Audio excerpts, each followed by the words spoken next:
Alright. The moment of truth has arrived.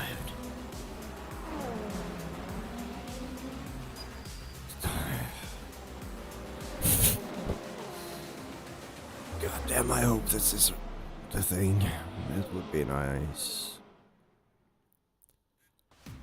It would be nice, it would be nice, it would be nice.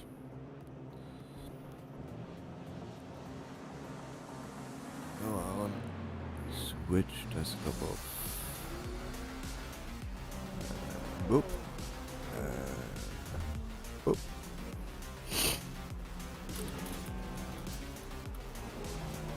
And then... Ah, god damn it. Well, no matter really.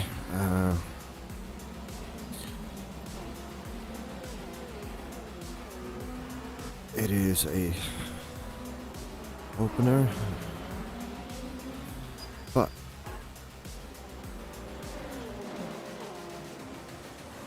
just gonna get these gloves on. Okay, so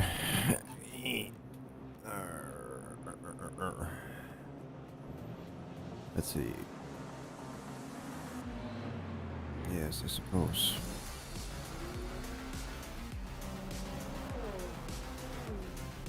If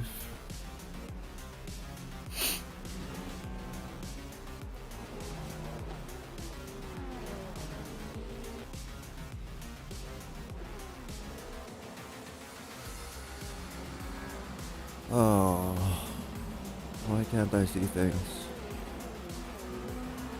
And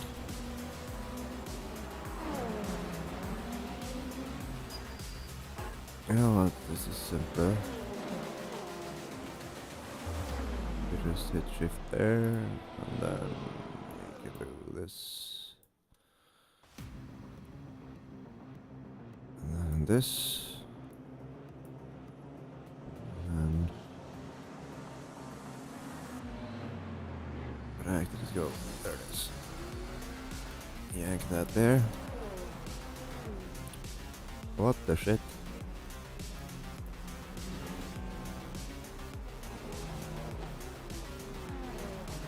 How come you no move? Yeah. Good sir. There you go.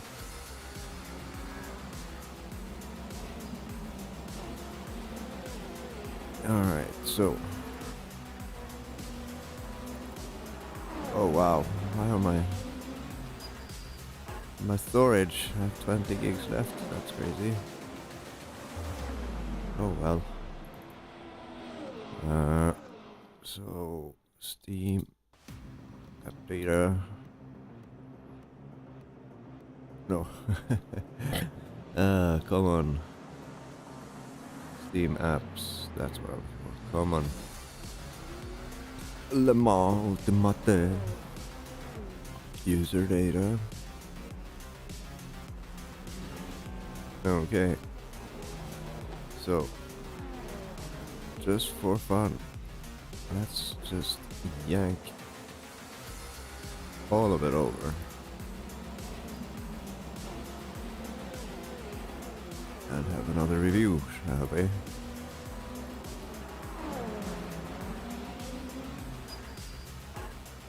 Okay, so that's somewhat organized, and then we go to player.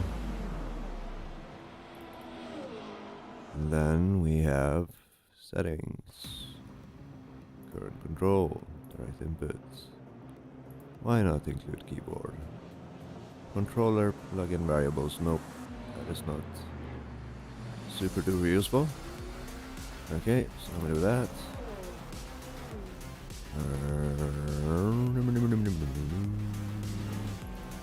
And in settings we find... Oh yeah, that's where the configs are. Or not the configs, but rather the... Okay. Enough from you, Mr. Lemma. Oh. I need to go back here then, like so. Okie doke, so. Just do... No. Let's go straight into online. No, naughty boy. Naughty boy. We're going to test things. So this is the current state of affairs. We got the low processing, the 8XM of MSAA, the FXAA of... Oh my god. Yeah, shit. I clearly had a brain fart yesterday. For some reason, my brain conflated FXAA with 16x anisotropic texture filtering. What the fuck? That's borderline stupid. But okay, I'll just update my statement there then. Oh, that's fucking stupid. Of course, not FXAA. Of course not. And goddamn, how can I must have been fucked up, tired. This level of texture filtering. Without this, textures look very sad at a distance when at an angle. Okay. So yeah, okay. That is how my brain works. Up is down, left is right. Sometimes FXAA is is anisotropic texture filtering. Fuck me. Anyway, we got the mediums, we got the circuit detail, yeah. So we can just do this because this is how we do. Done dead. Yes. That is the Bahrain test settings. So we will just hit apply, keep, and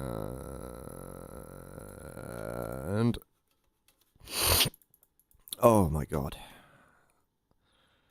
Dense brain day syndrome deluxe. Woke up with a slightly stuffy nose and a massive headache, but ain't nothing stopping me from testing if anisotropic filtering is the cause of these fucked up, stupid spikes in latency I've been whining about for so long now. I was like, as I was writing in the LMU Discord, like I literally was brushed by that option on one of my first streams as I was trying to come to grips with why the fuck force feedback was trying to murder me. Thinking that, no, but I've got post-processing effects on low. What the fuck could this matter? Why does it matter if that thing is set to the thing? Then somebody does actually change it from true to false and find performance increase even with higher post-processing, which is interesting, and that is why I am here now. If I am fit to race remains to be seen, but nonetheless.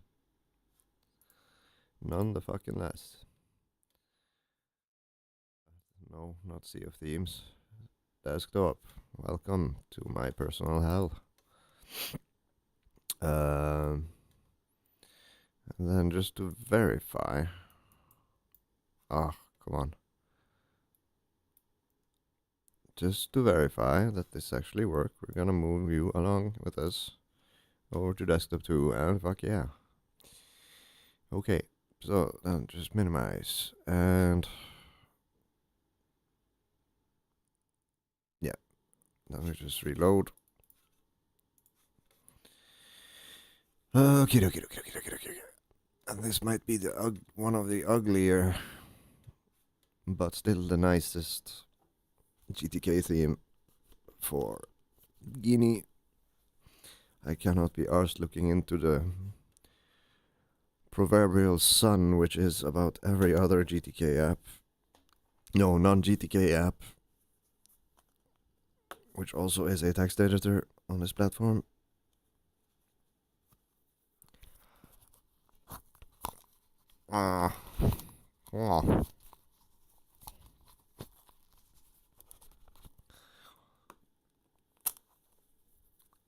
Got no nails, gotta use teeth to open.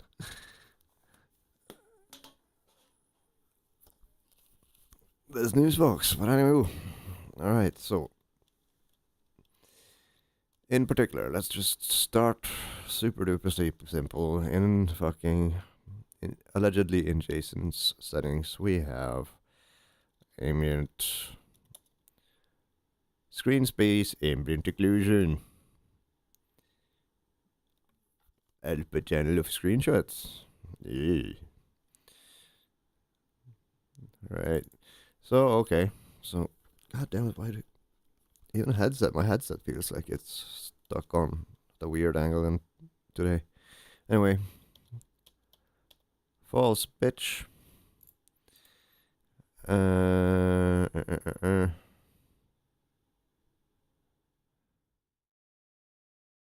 Ah, yeah, I'm starting to remember now.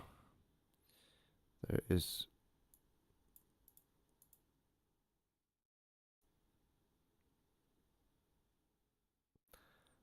probably a lot of fun things in here. Shadow blur 0, shadow 0. Show background rendering. If we want to render what? If we want to render the showroom background or not for alpha cutout screenshots of cars, this can be changed by pressing the one key to toggle the option when in the showroom. Okay. Oh yeah, specifically showroom background rendering or not for alpha cutout screenshots of cars. This can be changed. Ah, yeah, for yeah, alpha to transparent layer. Yes. Soft particle 0, spark flow 0, special effects 0, stabilizer horizon 0, starting view 1, TV cockpit. Fuck is TV cockpit versus cockpit?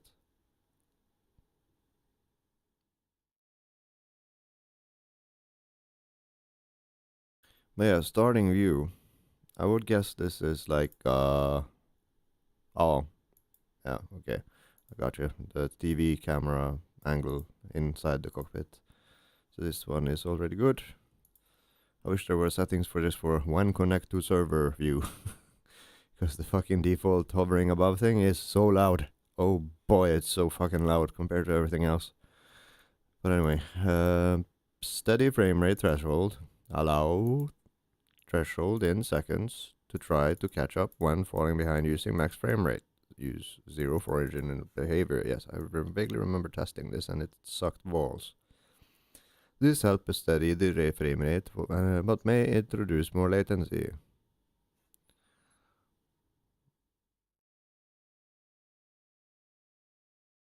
So it's essentially a loud threshold to try to catch up when falling behind using max frame rate. Okay, well, but if we simply just don't use max frame rate and just cap it to 3 above or 1 above?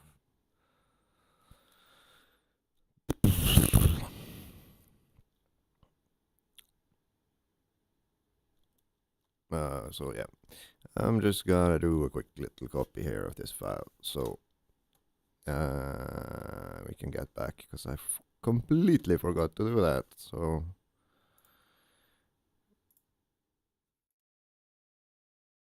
we make it a copy and then we just settings and then we toss on the date. Yes. If it parses that file, then it is insane. It should not pass anything past specifically .json. Parse even. Say, how about 0? Or no, wait. I'm breaking my own rules here. I'm testing for ambient occlusion, and I've changed nothing else. Yes. Yes. Let's see.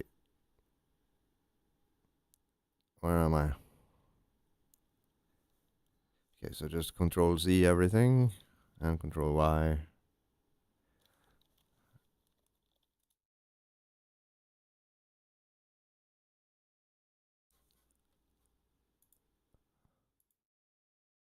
How do I have something past this? That doesn't make sense. Oh, you motherfucker.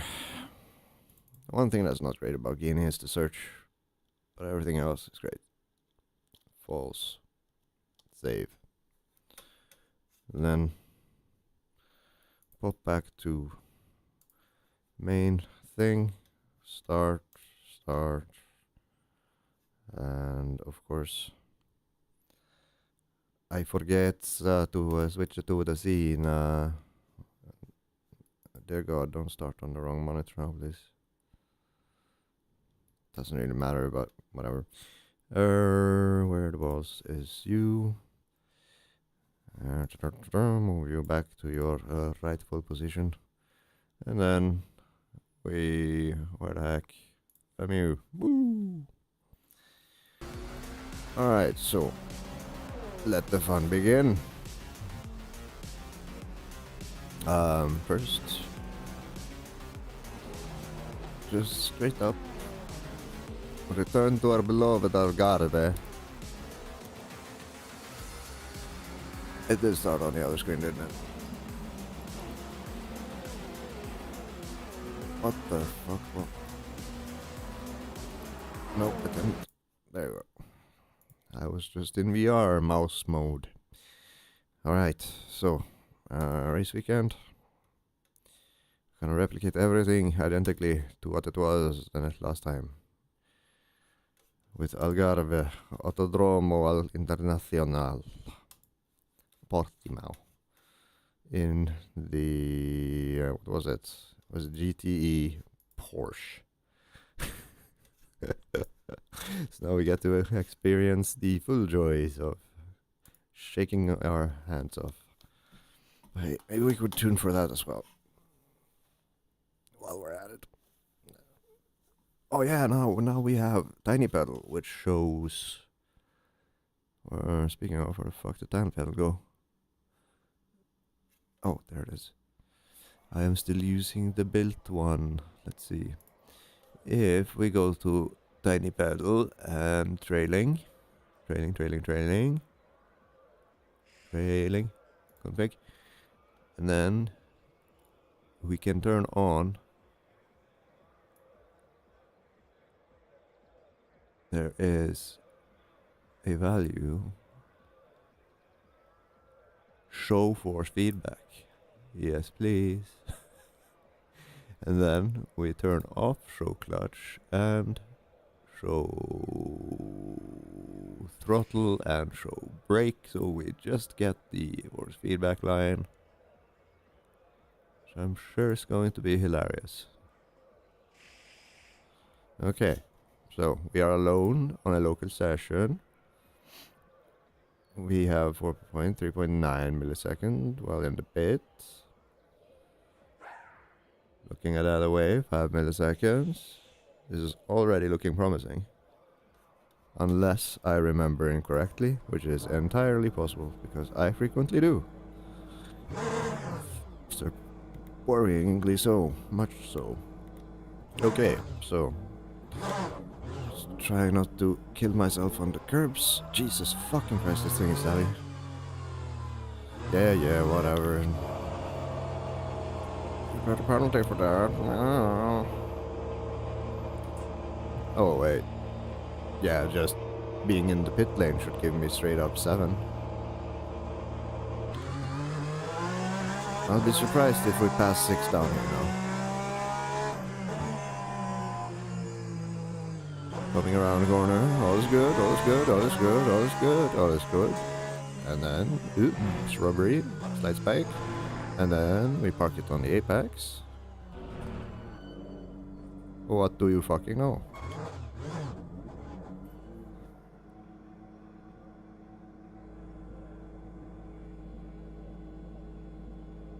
Look at that.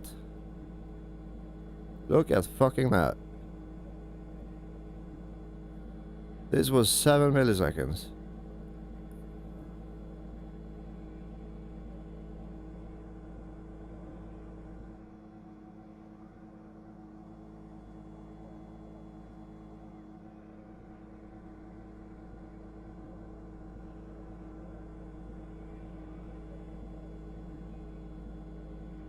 And looking at the pit lane does not, like, the shrubbery are more, like, I could stare at all these nice little shrubberies and I would like be at like 6.5 variable.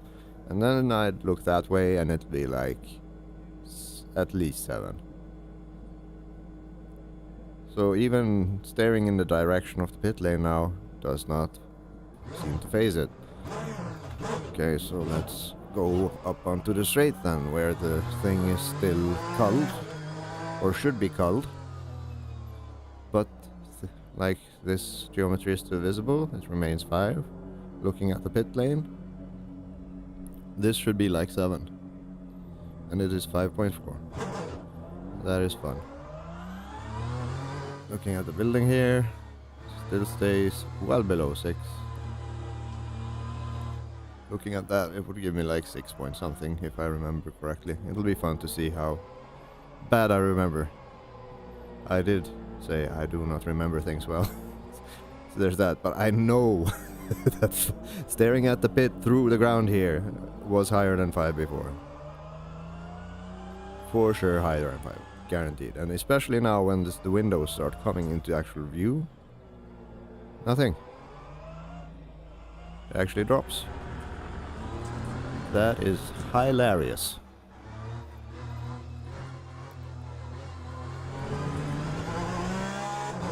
Okay, so then we fart around the track, because it's not the fart that kills you, it's the smell.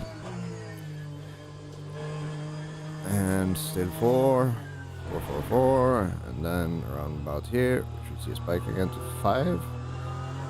Yep, so we are looking at the general vicinity of the pit lane. It is in view.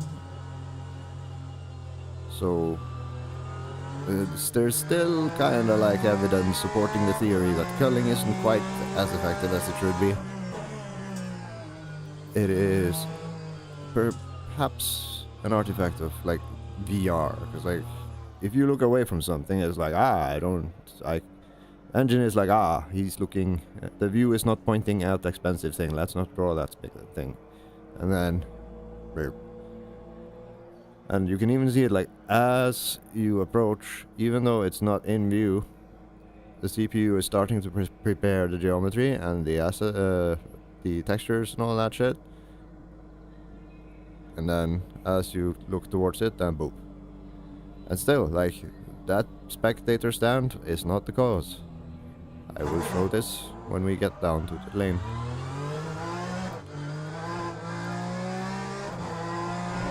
But yeah, there's still, like, when I turn quickly, as if I'm like spooking or by surprising the engine, like it's expecting it to come into view slowly. So when I do this, then there's suddenly like boo. Look at it, it goes like eek, and then I get a tiny little frame drop as I move my head quickly towards it. It doesn't happen here, because here the latency stays below 5, or specifically below 6, which is where I really start to notice that janky stutter. But yeah, above it, you can literally like surprise the engine to like, fuck, I need to load that quickly. That's the best way I can describe it. But yeah, we come around, we are seeing the latency starting to spike, and you see, as things have been like established that this is the scene now, it drops back down to like 3 milliseconds, something less than 4. And then as we come around the corner, and yes, more complex scene, but not really that much, and I would eat my hat. 4.5, 4.6, and then it settles at 5, and it will not go much past this. I can guarantee it.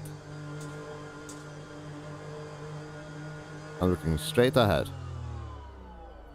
Now we see all the things I've suspected has been an issue. First it was this, but no. The same thing which we were looking at from the top of the thing, assuming the culling isn't working right, is giving us like 3.08, 3.8 to at worst 4. But we also now have I can barely see the second thing, which I suspect is at the cause of this, which are those things hovering over the start-finish line. Those are kind of expensive for some reason. And then if we look at the pit, we see a massive spike. But still, it is significantly lower in terms relative to the time scale we're talking about here. Like, we're talking 1.5 to 2 milliseconds, but that is literally crossing the point where I start to notice like micro jank stutter things because of, for some reason, things are not. To put it this way, like the cylinders aren't firing in order. Is the best way I could describe it. Because like I can feel there is like sandpaper being scrubbed across my eyes almost. It is not pleasant. And I can still see the one stutter where I like kind of surprised the engine, like look away, and it's like, ah yes, I can relax now, and then boo. Midway point, like just here as this is about to come into view, it's just like drop frame, but so it's like it is quick, it is there, but that shit is annoying and there is no reason for it. I am in the general vicinity of this thing. Why does it have to, like, why is it not caring about it now as I'm not looking at it? But when I am looking at it straight, I'm getting the same fucking latency values as if I'm looking at it through several layers of other geometry, which should cause this to basically be culled out of existence, like not at all drawn. Hardly an inconvenience, literally. And now, by basically disabling a shadow/lighting related effect, which is the exact fucking thing I've been bitching about for so long, what do you know? Sub 6 milliseconds, which is the reasonable threshold to expect from any fucking engine if you're gonna have a good time with a full sense of immersion. I am here and everything is responsive and not causing things to like end up sort of having to wait for things to be processed in order to be passed along to the renderer in order to be incorporated into one of the many layers which result in what we are seeing. This is nuts. This is literally fucking nuts. Oh yeah, and here, this bitch, but oh, maybe I can demonstrate this now. I'll do that on the next pass. That is a TV screen. I'm almost prone to think that even though things are turned off, some settings, they are not, the pipeline is still kind of sort of executing some of the things that would result in, say, a picture being drawn on the screen there, assuming that is a TV display. And thus, like, because we look at the pit lane, and then we look at something which is arguably a slightly bit less complex. Okay, it's not spiking anymore. Okay, so let's see what happens when we keep the eyes on the pit lane and we pass this object. So now it is like literally not visible anywhere. Could argue it's visible in the... No, it's not even visible in any mirrors. Still not dropping.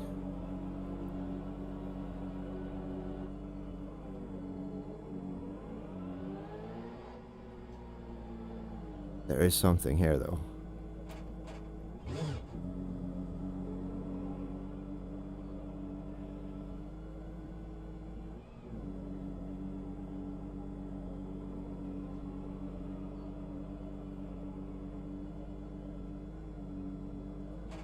This is weird.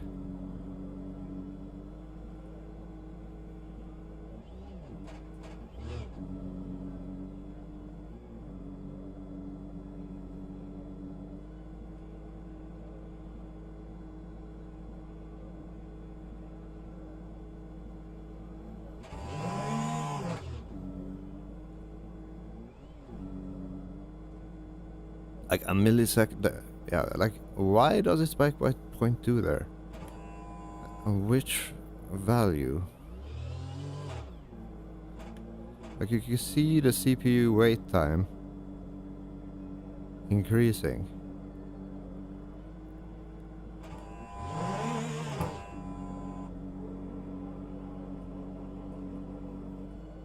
Like right here.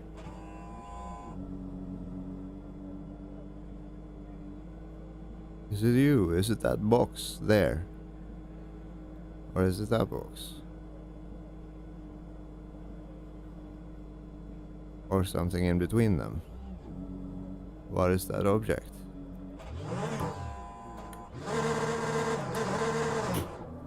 Well, right. But we can just drive into the pit the right way or the wrong way.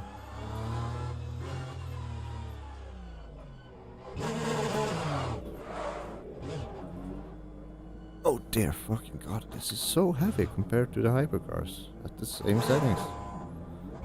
And even compared to the McLaren. There's something here.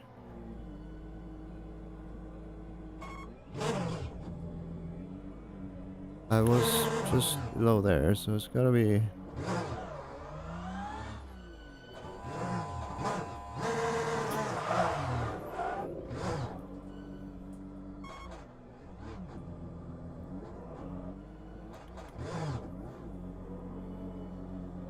This thing?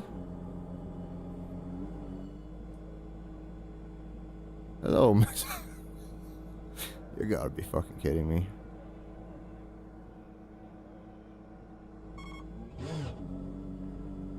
Don't tell me this electrical box thing here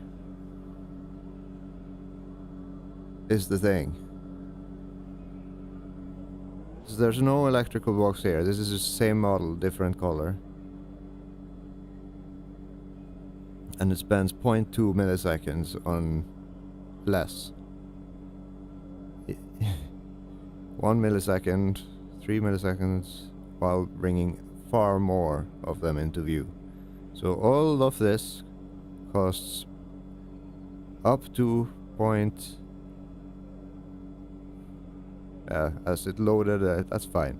But then it settles. It's the value that is settled upon that is pissing me off. So 5.3 from looking at all of this versus 5.1 looking at 1.5 of it. If we are able to get... Okay, so if we just, like, now we should just be looking at it. 5.1. So if we then fart back here.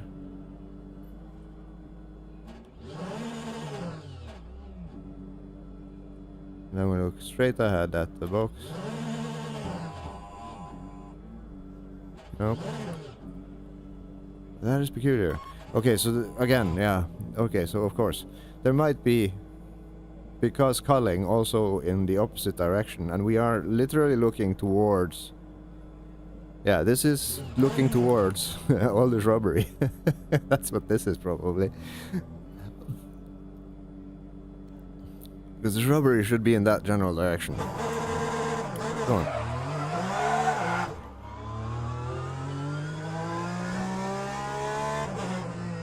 Oh, that's a lot of shrubbery.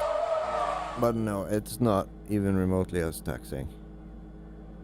But it is more taxing looking in one direction by 1 millisecond, 0.1 millisecond. But it's, yeah, that away. So I'm just gonna guess, because I can't really do free flying thing. But yeah, I'd wager that straight up borderline shrubbery abuse over here. Like, rather than dress this in one big ass shrubbery, all of these tiny ones, you can clearly tell, like, a lot of trees, waving flag, tribune, or like spectator stand, bunch of fucking wheels, geometry with a lot of curve in it, no problem, not an issue. And then more shrubbery, more shrubbery, more shrubbery, and it just keeps on rising up to 5. And then park it at the apex, just for a fixed reference point. Peaks at 5.4. And then the more you look towards the pit, the more it raises. But still, it is a difference of 0.2 at worst in the spike. This used to be 2 full milliseconds.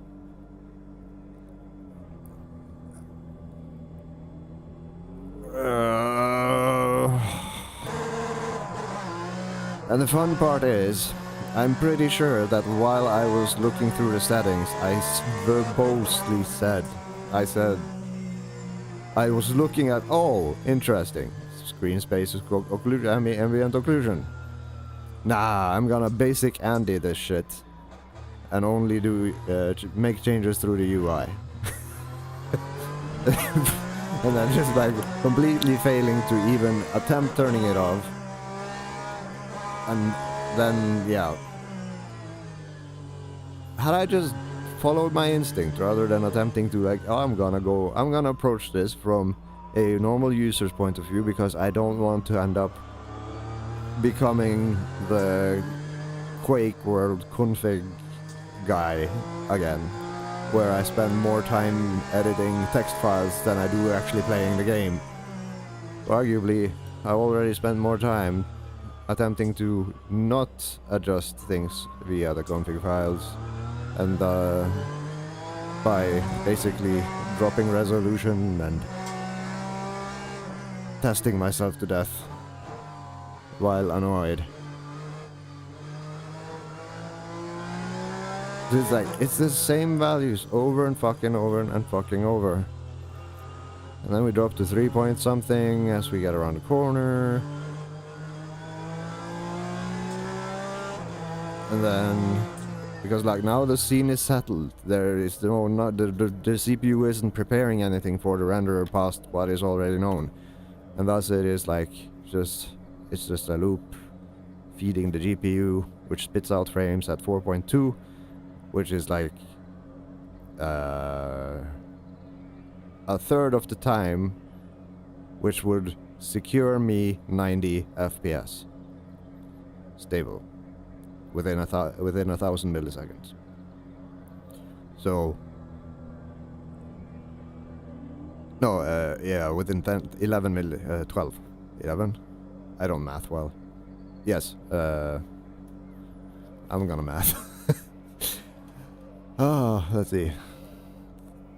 Calculator, where the balls are you? No, it's not that button. What the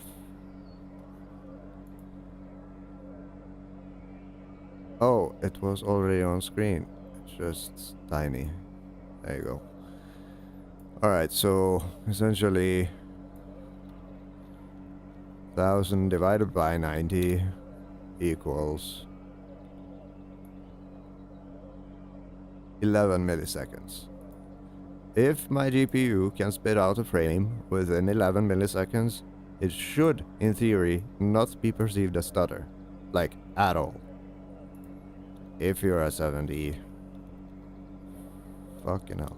If you're at 75 FPS, that is 13.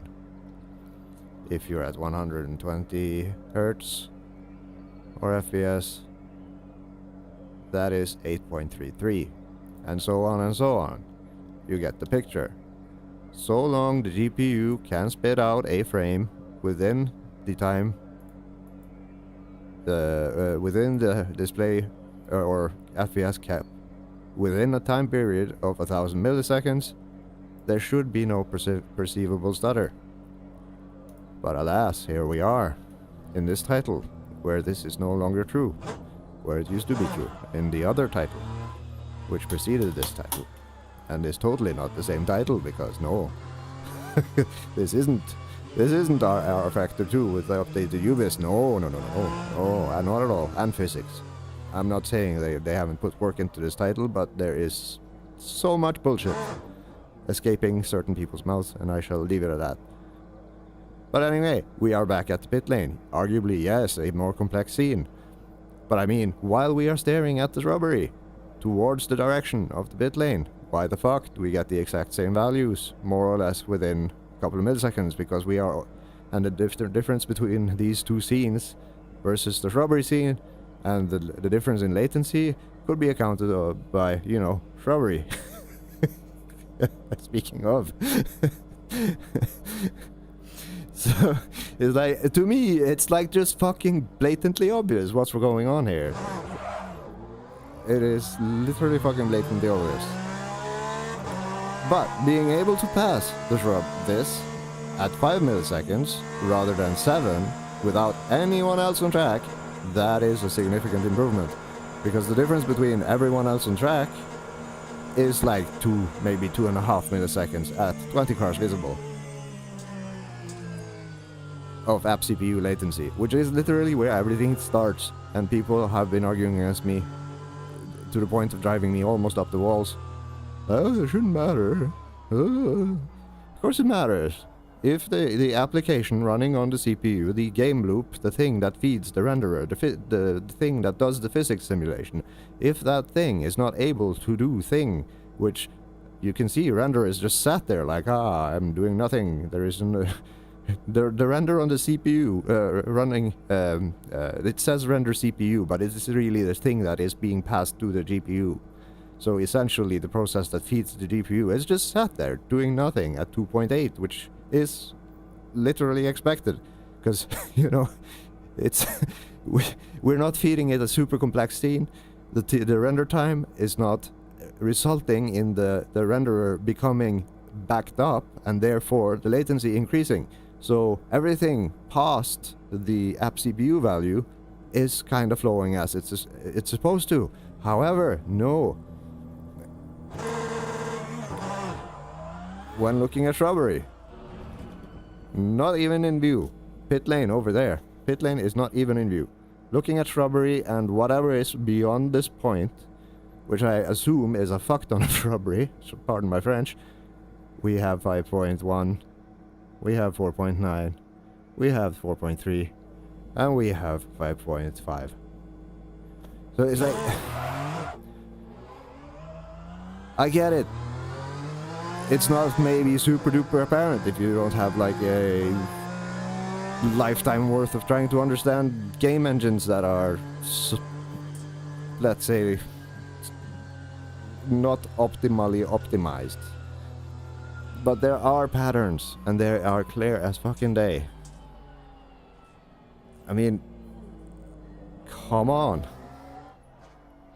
Like, this is like, there's a difference between looking out the window here, sideways, and it is looking ahead, because this is a fairly complex thing to render. It is like, yeah. I'm starting to piss off myself now, and that's the crazy part. That is the crazy part. But anyway, I feel that the redemption arc is strong. I am not insane. Come on, Porca, drift for me. Alright, so then, curbs. Holy shit. Okay. I was just looking at the force feedback thing for the first time now. Okay, so that's hardly an inconvenience. And also I have flat spotted tires, so let's do something about that. Let's do some laps. Let's double duty this thing. Return to garage. DC is okay. So let's warm up the tires and take some curbs. And then drop into a hypercar for an A/B comparison. It's like just even moving the wheel. You see the response. It is so much higher than I think I've ever seen it go. For the short period of time this graph was visible while driving hypercars. Because I found it distracting and annoying and I didn't quite understand what it was.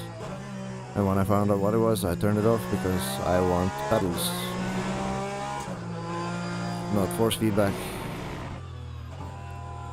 That is violent, like... I don't know if it comes through a microphone, but even with Mad cold Mike tires, plays. it's just nuts. Hey there mate, how are you today? I'm good, but I may have tilted myself a little bit because turning off ambient occlusion has dropped my app CPU time by 2 milliseconds. So I'm well below the threshold, the pleasure threshold now.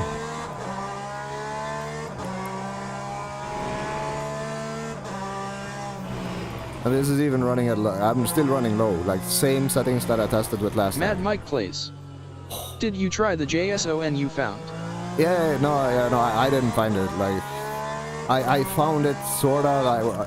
I saw it. It's the correct way to put it.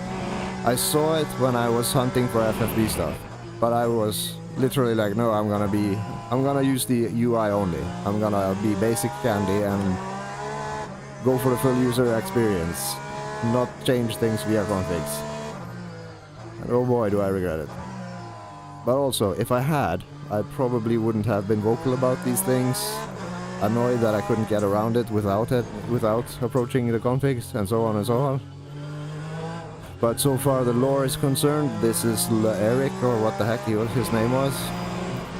And then, what's his face? Fingers, who actually gave it a go, and then on top of it, increased post-processing effects. Okay, so we still have Curb. I'm just gonna make some mental notes here. But yes, thank you, I'm fine. I hope you're doing well too, but I am also... I might sound a little tilted, because I'm annoyed at the time I've wasted on an intuition, which turns out to be entirely true. But the assumption was basically, my post-processing is at the low. Low is the closest thing I can get to off. Therefore, ambient occlusion, a super expensive operation, should not impact anything, because off. Mad Mike plays. But, you know... So you saying it didn't help? I'm saying it totally helped. Like, I'd have 6.5 up to 7.2 here at this scene. Now I have 5.3 peak, 5.4 peaks. So... right now, I'm like tilted for that reason, not anything else. Because it completely escaped. Oh wow. Look at that. What is that response? Like here, curves like they're barely noticeable. A little bit violent. Hardly noticeable even though we are at high speed.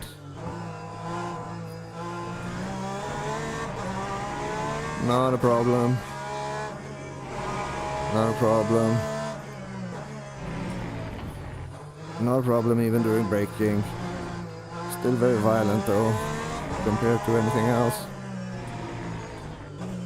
It doesn't seem to be the speed that decides it. Maybe it's the curves themselves.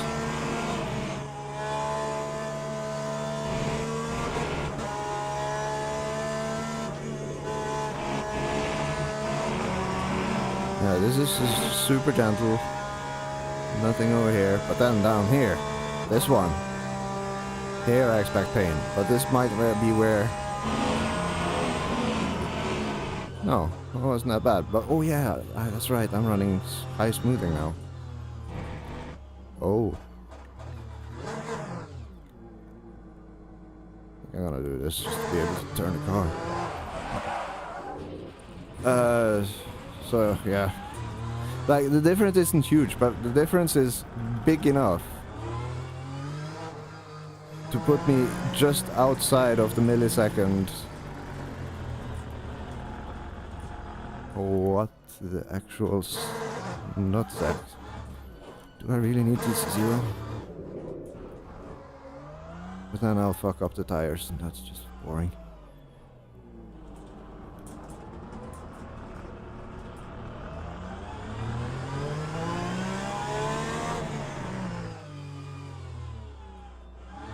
I'm so confused about this being... Okay, so these curves are the sharp ones with jagged endings. These curves are also sharp. Then why the very different approach? Is it tire temperature that decides how?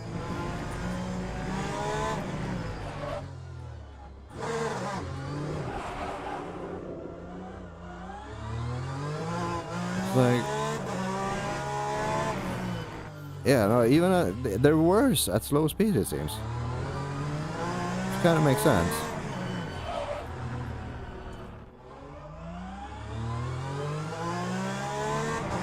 Okay, let's just do a lap on the curbs and try to sort of remember what we see.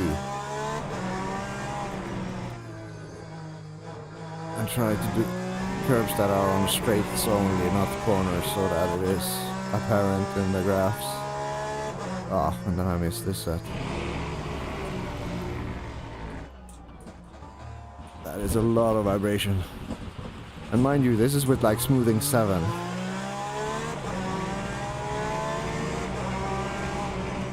The longer out on the curb you get, the worse it becomes, I guess. Because, yeah, the further out you are, the taller the drop is.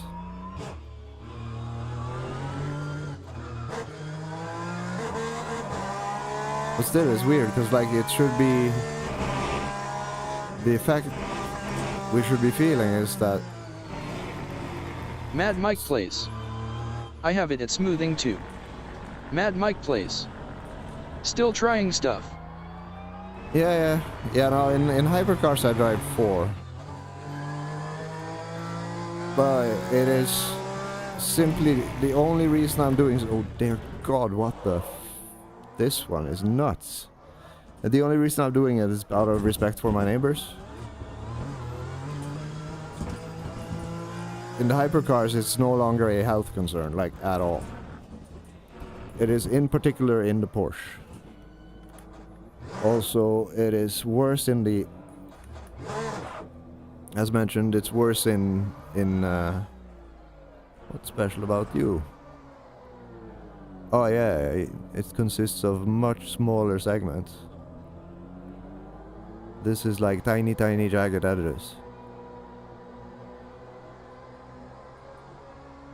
Let's confirm. It is worse... Oh dear. That was a big one. I mean, why? If that is 100% or like of the output,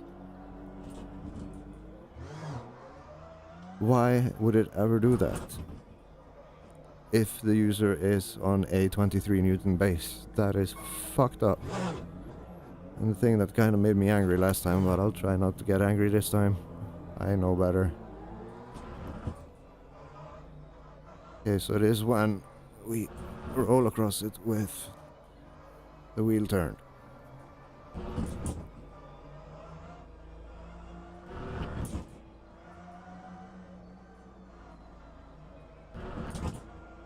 You know, it's like, okay, like this isn't horrible. But that initial jolt, it sometimes make.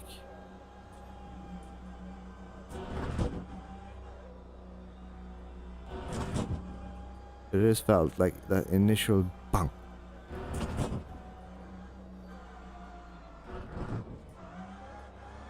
Okay, one last pass across it just to capture it.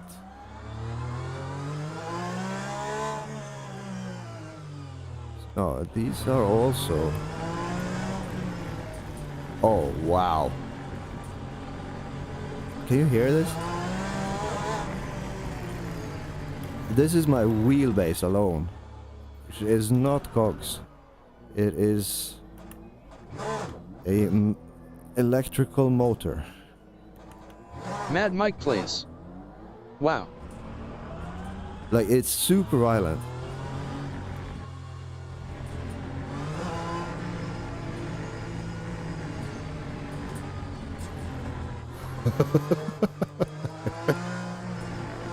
And this is with 7 smoothing, so I mean, I'm sorry. Let's see. Controls. No. There. Okay, let's let's try your setting. This is what I wanted to play with initially. ideally I'd play with 0, because then oh, even though it feels like a little bit grindy, as if there's cogs or the steering column is lacking grease or something, it feels like metal rubbing against metal in a way. But okay, I'm gonna remember, do not stick fingers through holes and be ready to let go. Remember. And then I forget what I was about to say. Yeah, the surface information is vastly improved. Like, I can feel the tires when they have friction versus not having friction now. Like, now it is clear as day. But with a lot of smoothing, it's like it takes time before it transitions to the phase where there is just like you're sliding, because all the scrubbing information or the rubber having grip information is gone. Mad Mike plays. But what did you change about FFB then? The thing I linked yesterday, or was that to? Yeah, that was to call. I will give you a link, but I'm barely. This is with cold tires. It gets worse when the tires heat up and become stiffer. This is a sound of my wheel basically shaking off of the base. Mad Mike plays. And I'm just gonna let go now so you can see it. I'm not going quick at all. With soft, cold tires. And at slow speed.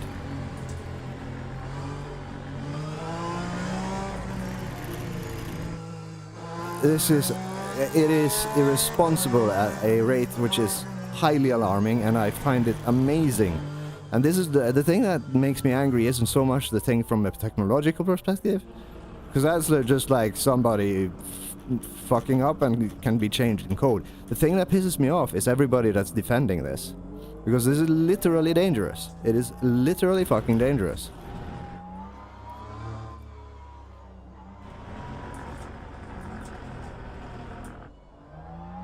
And you can see it in the force speed react response. Like, this is the force it generates from just steering slightly. This might seem insignificant, but you see the big peaks. They are just as violent as the small ones, or they are more violent than the small ones at the same rate, and suddenly. And that over time it's just gonna fuck with your wrists. Possibly tear a muscle if that kind of impact just comes out of nowhere while you're leaning against something. And that's gonna tear shit. This is like at the strength of a fucking chimpanzee pressing down on your arms while you're holding them out, straight.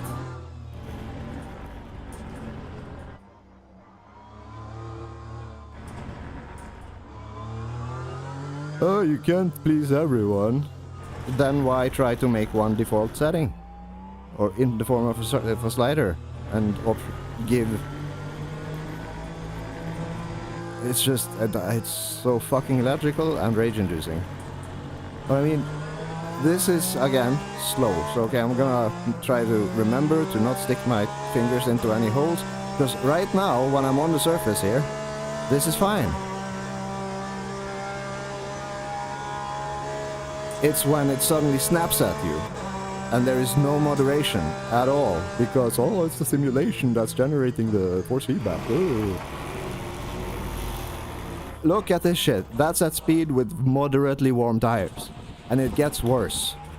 And we're talking about if this graph is telling me what I think it's telling me, that it is outputting 100% of the 73.4% potential, which is quote-unquote limited by the engine. And also my wheelbase at the software or driver level is limited at the same amount, 74%. That is like 18 plus newtons straight into my wrists at an alarming rate. And it gets worse with speed, and it gets worse with the higher pressure.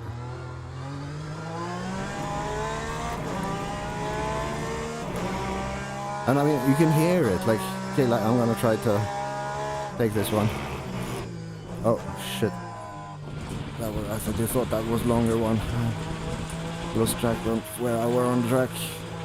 Okay, so it should be coming a long one here.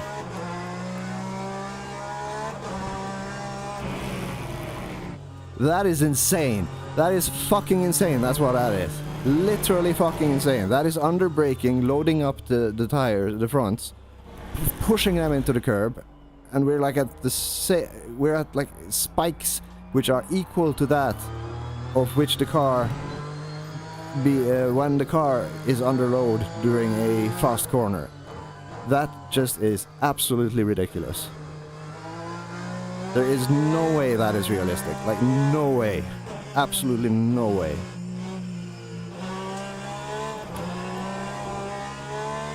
Like you can see, this should be fairly severe load on the fronts.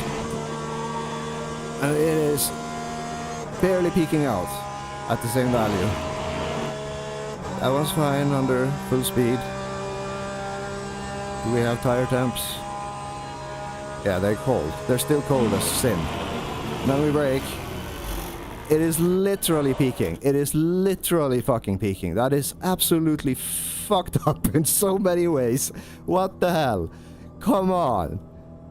And then they have the fucking goal, and I'm just gonna be so fucking honest now, because people who see this, you know who you are. You know who you are. I'm not gonna name you, but seriously, you need to fucking check yourself, or at least try the game at hardware, which is literally going to kill your wrists if you do this over time, before you continue spouting this absolute nonsense about these settings being fine. And this is actually less worse than the current settings they are offering. Those are far more violent, because the response we're getting off of the curbs is the return. And that's the thing that really slaps you across the face when you're leaning against the forces during the body roll phase of a car when turning.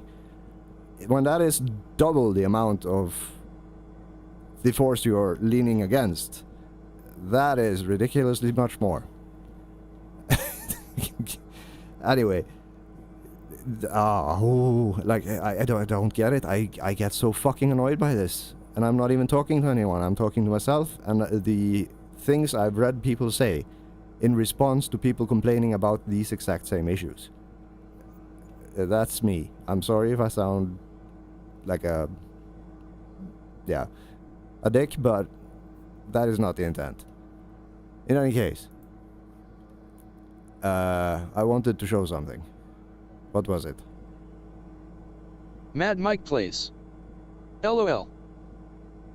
No, fuck it.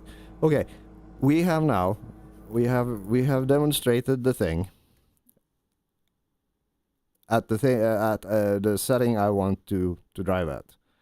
But just for good measure, we will do a thing. One more thing. I was at 7, now I'm at 2. So I guess let's do 4. That's my hypercar setting. So let's just do a spot chat check. Resume. And see how much smoothing actually affects this, because it is ridiculous how little it does. Oh yeah! What I wanted to show, which I will show afterwards, is that there are actually options past what they say there are. Oh, no, like the thing is, like, it's almost as if they're expecting people to forget that menu, which there exist screenshots of, did have the things which are available in the JSON exposed under force feedback as options you could change. But now the story has suddenly changed to, oh no, they have no effect.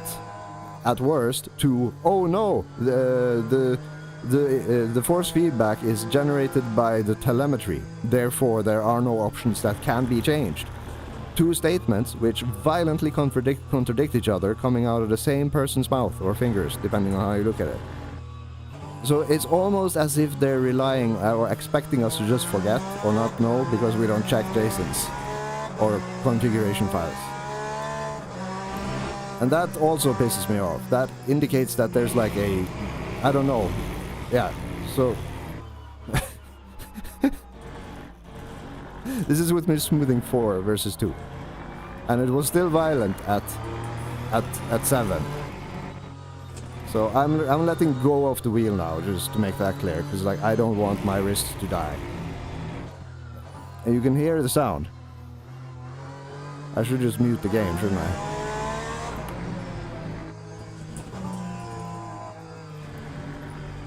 Okay, let's take T1 curve and see.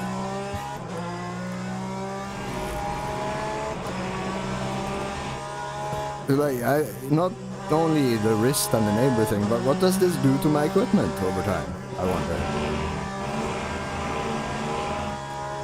Is Studio 397 going to replace my DD or my Alpha Ultimate if it fucks itself over because of their game? I highly doubt it.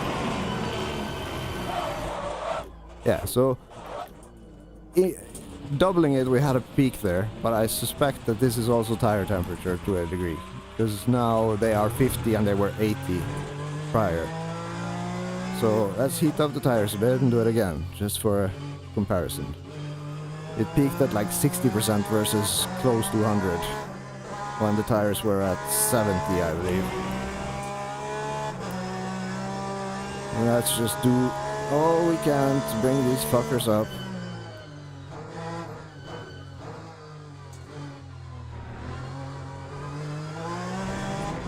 It is upsetting to me, this shit. I mean, it is, I'm sorry.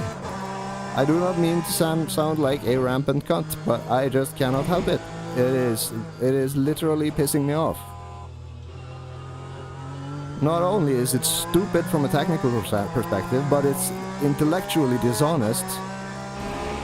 And I mean, I'm at peace that I have the short-term memory of a goldfish, but... you know...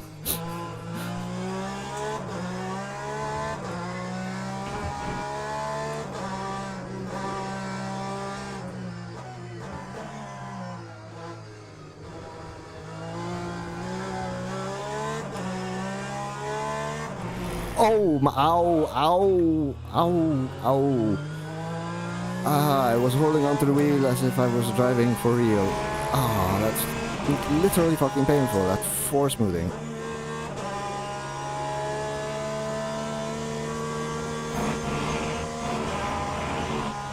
Like, this is fine.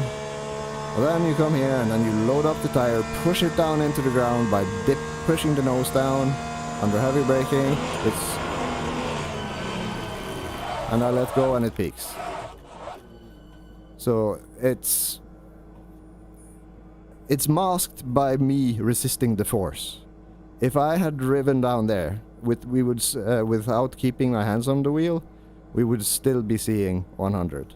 And this isn't me turning the wheel. This is the resistance acting against me as I turn the wheel. And this is the Porsche. So that is what, like... maybe 2... No, it's not... yeah, let's say like close to 20%. Just from standing still and... fucking with the front wheels. And mind you, this is on in the car, which is the most rear engine car. But it is also... I believe the tank is in the front. So, let's just dump fuel. Like, just enough fuel to get going. Yeah, no, it makes no difference. It does not care at all about the weight on the front. So, it's all about load. The suspension being compressed. That is it. Okay. So, let's drop into the Cadillac.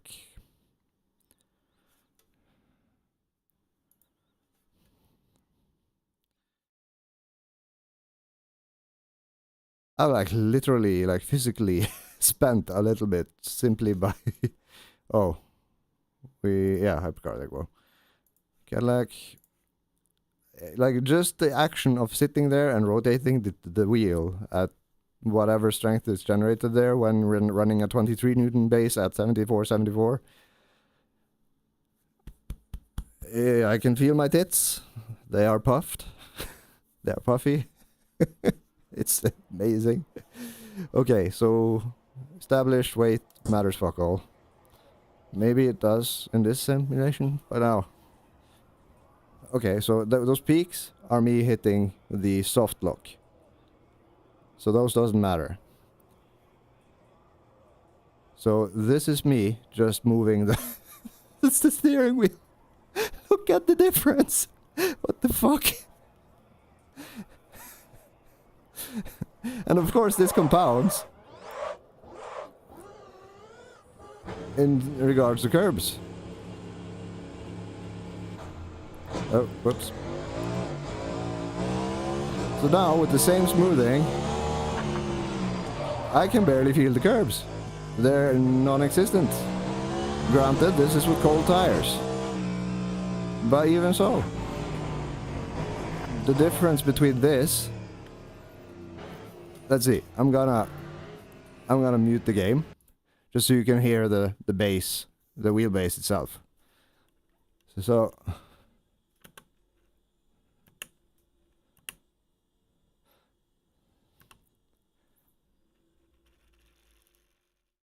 like it's barely like going that like it's like sounds like a loose fart. Well, with the Porsche or the GTs in general, but especially the Porsche, it's like the most violent vibrator created.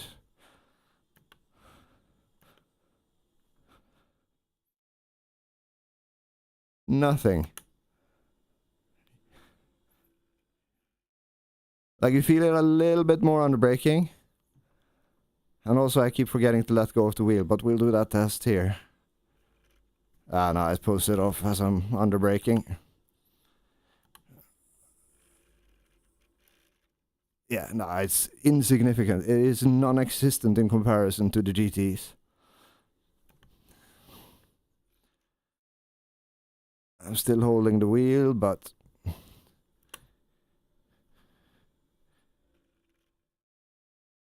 there is no sound.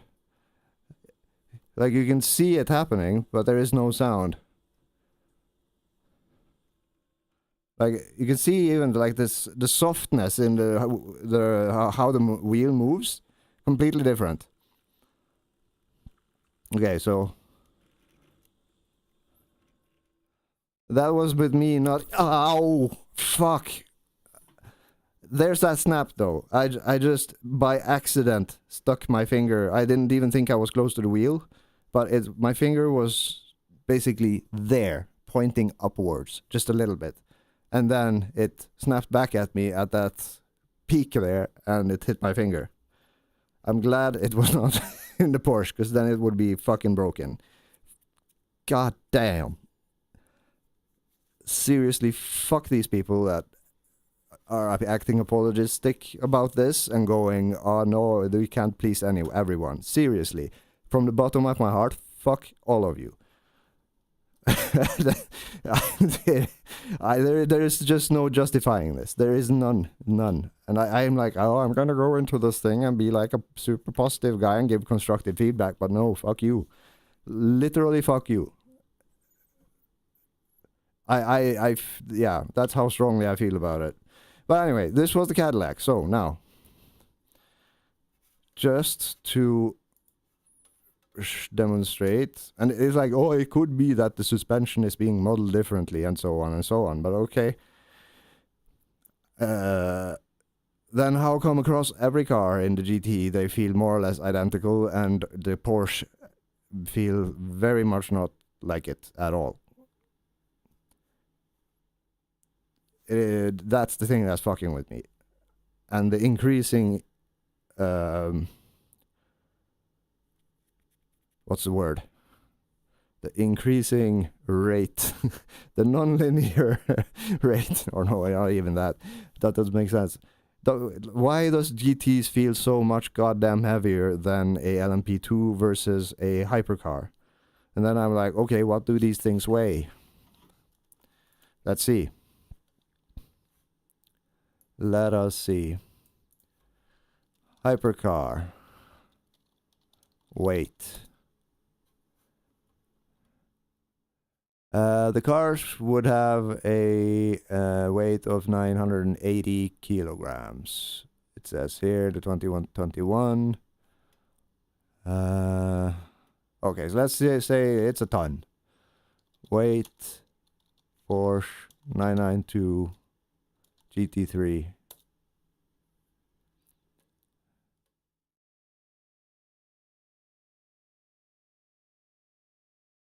Surely somebody has posted the weight.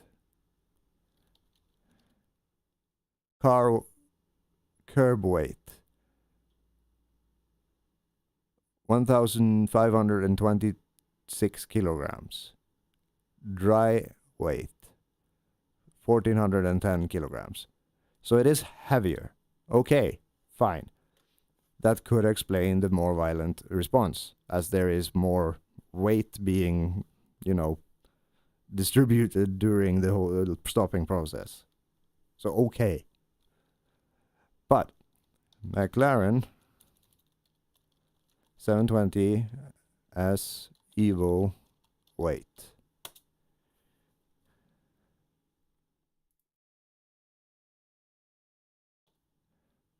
Weight 1,283.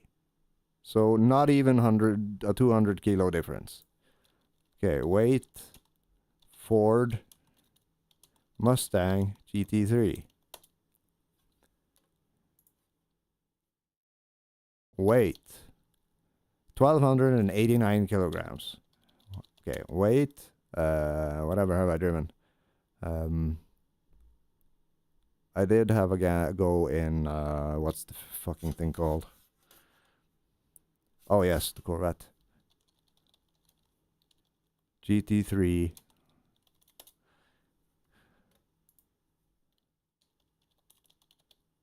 Weight 1,239. It's like they are indeed lighter, but is this an accurate representation of this difference? Weight LMP2 Oreca. Weight 930 kilograms. And here's where it breaks down, because this car is lighter than the hypercars, yet it feels heavier. So then it's like, okay, the weight can fork into the direction of it is the suspension that is the difference. But I mean, I will now go back into the Porsche and do the same run without sound from the engine, so that you can just hear the wheelbase to get a somewhat accurate representation of the audio without it being affected by the curb rattle or the curb noise.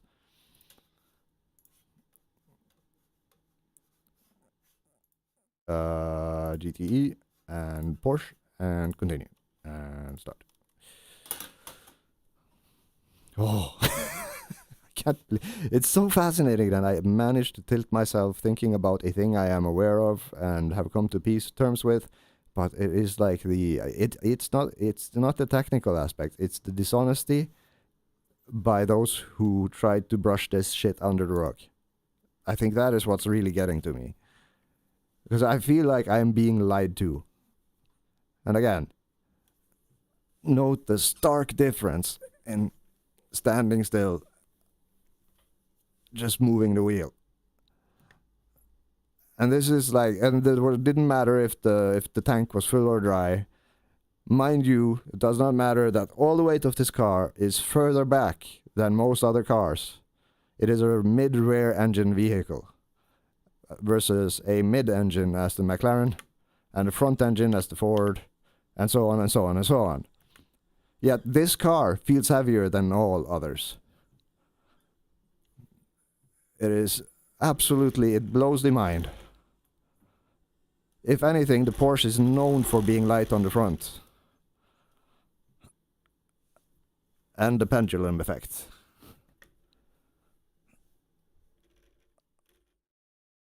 Which makes it awesome in corners.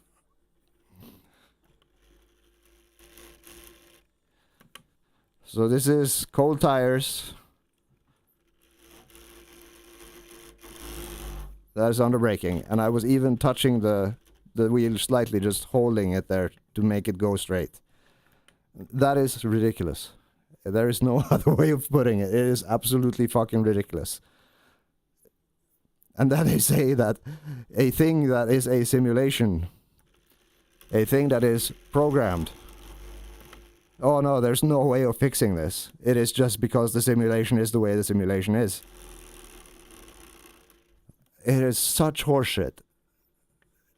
It actually makes me angry. That was slow underbraking. So let's take this one at high speed while just supporting the wheel. I mean, what the nutsack? How did this pass QA? It blows my mind. It literally fucking blows my mind. So yeah, like now I can like literally hear that my wheel is creaking. I need to tighten up screws again. It is that bad. Yeah, I have clicking noises in my steering wheel now, which I know I can fix by tightening screws, but it is not good for the end user's product. Not at all.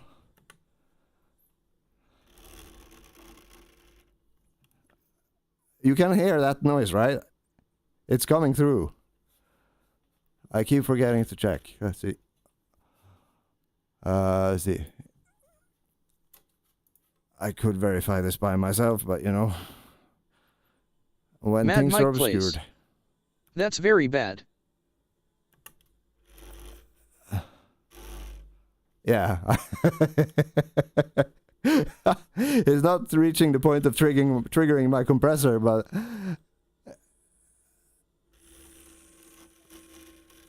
it is absolutely coming through, which is good. Okay, so again, I'm not even gonna touch the wheel. I'm just gonna I'm gonna align and let go.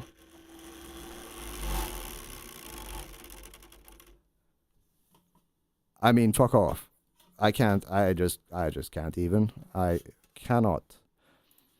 And the worst part is that they're for sure. I am sure of it. I'm 99.9% sure that there is equal to the things I'm about to show you.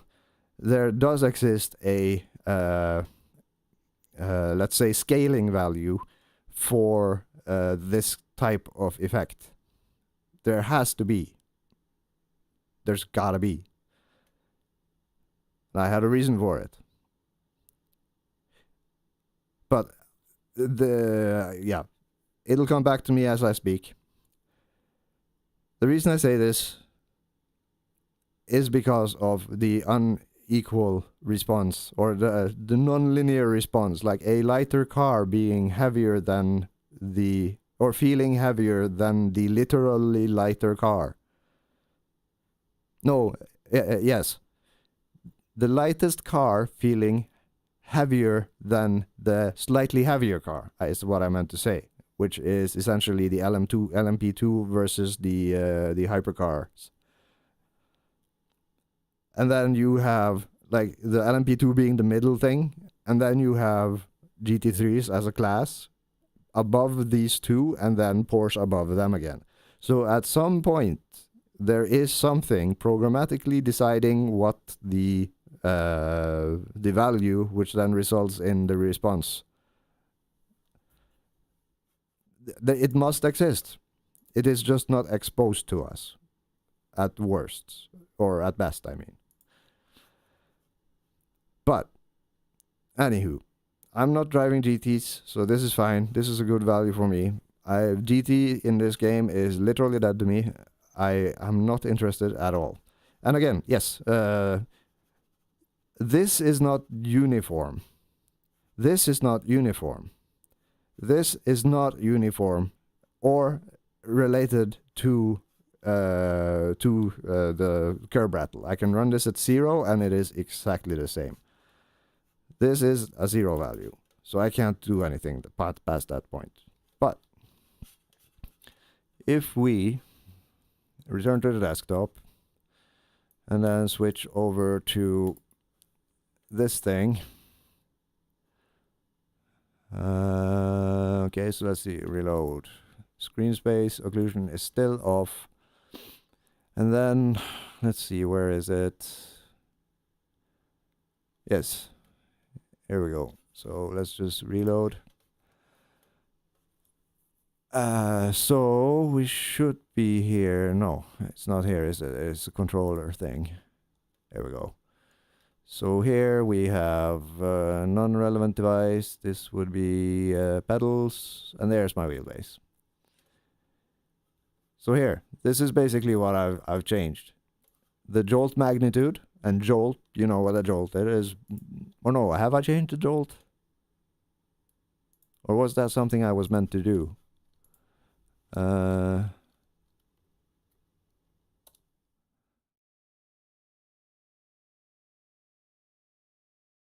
Let's see. Jolt magnitude and steering should both be 1.0. Ah, so I have forgotten to change jolt, or it has reset. Likely I have forgotten to change jolt to 1.0. Maybe this is cured by putting jolt to 1.0, because what is a jolt? It is a sudden change in, you know, it's a sudden change in position of an object in time and space. I would categorize it as. But steering bump stop degrees.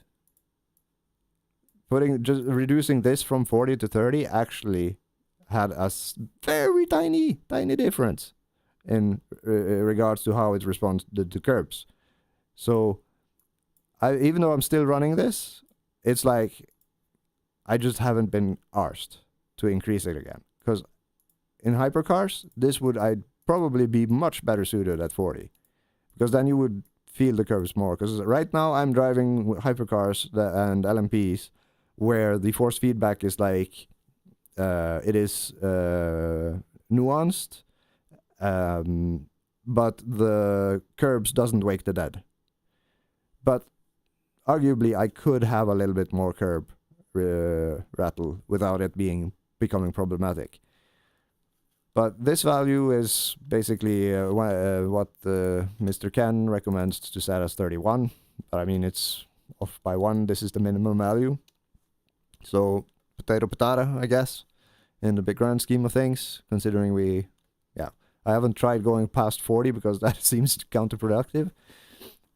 But then we have these. Let's see. It's not in this file. It is in the other file. So which one is it?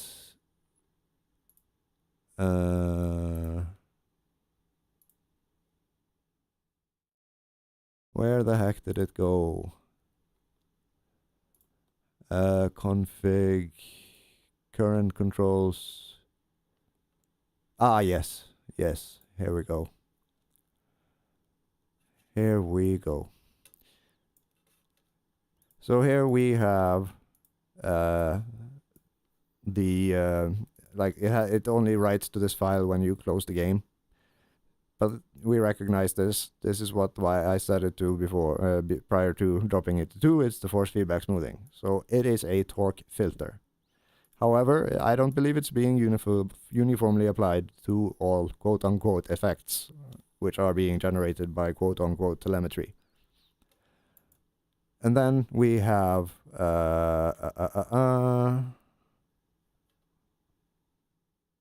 no, I must have just not seen it. Strength. What? Where's the return? Ah, yes, it was further down. Right, so it's hidden behind the input access properties. So yeah, here it starts to get interesting. Here we go. We have steering aggression. I would assume that that is... no, it's not torque. That is further up.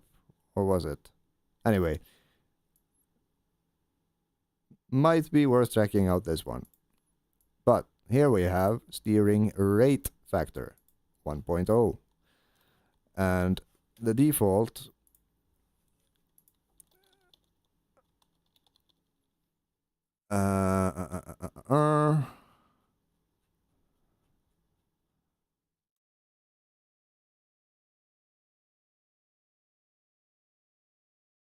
Here. So there will be some blah blah blah. It doesn't specify which. But we can test for that. If I remember correctly, the rate factor was set to 0.5. And then the return multiplier was set to 1.0.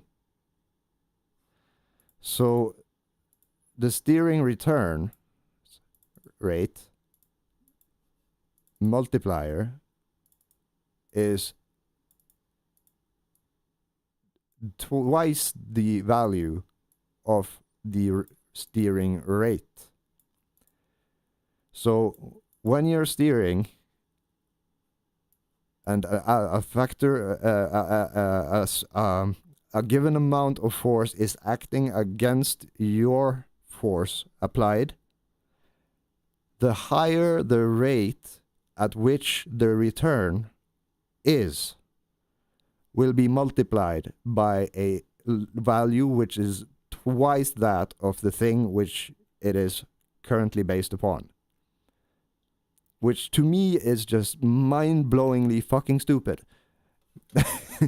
If I am correct about my interpretation. And this all stems from the current settings, all stem from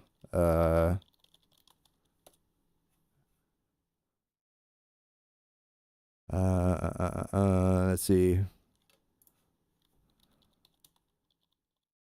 rate, let's see if we can find the post.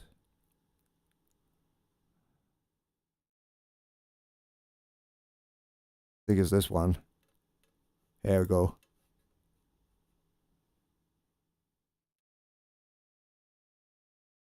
Yeah, so aggression was 0.5, rate factor 0.5, return 1.0.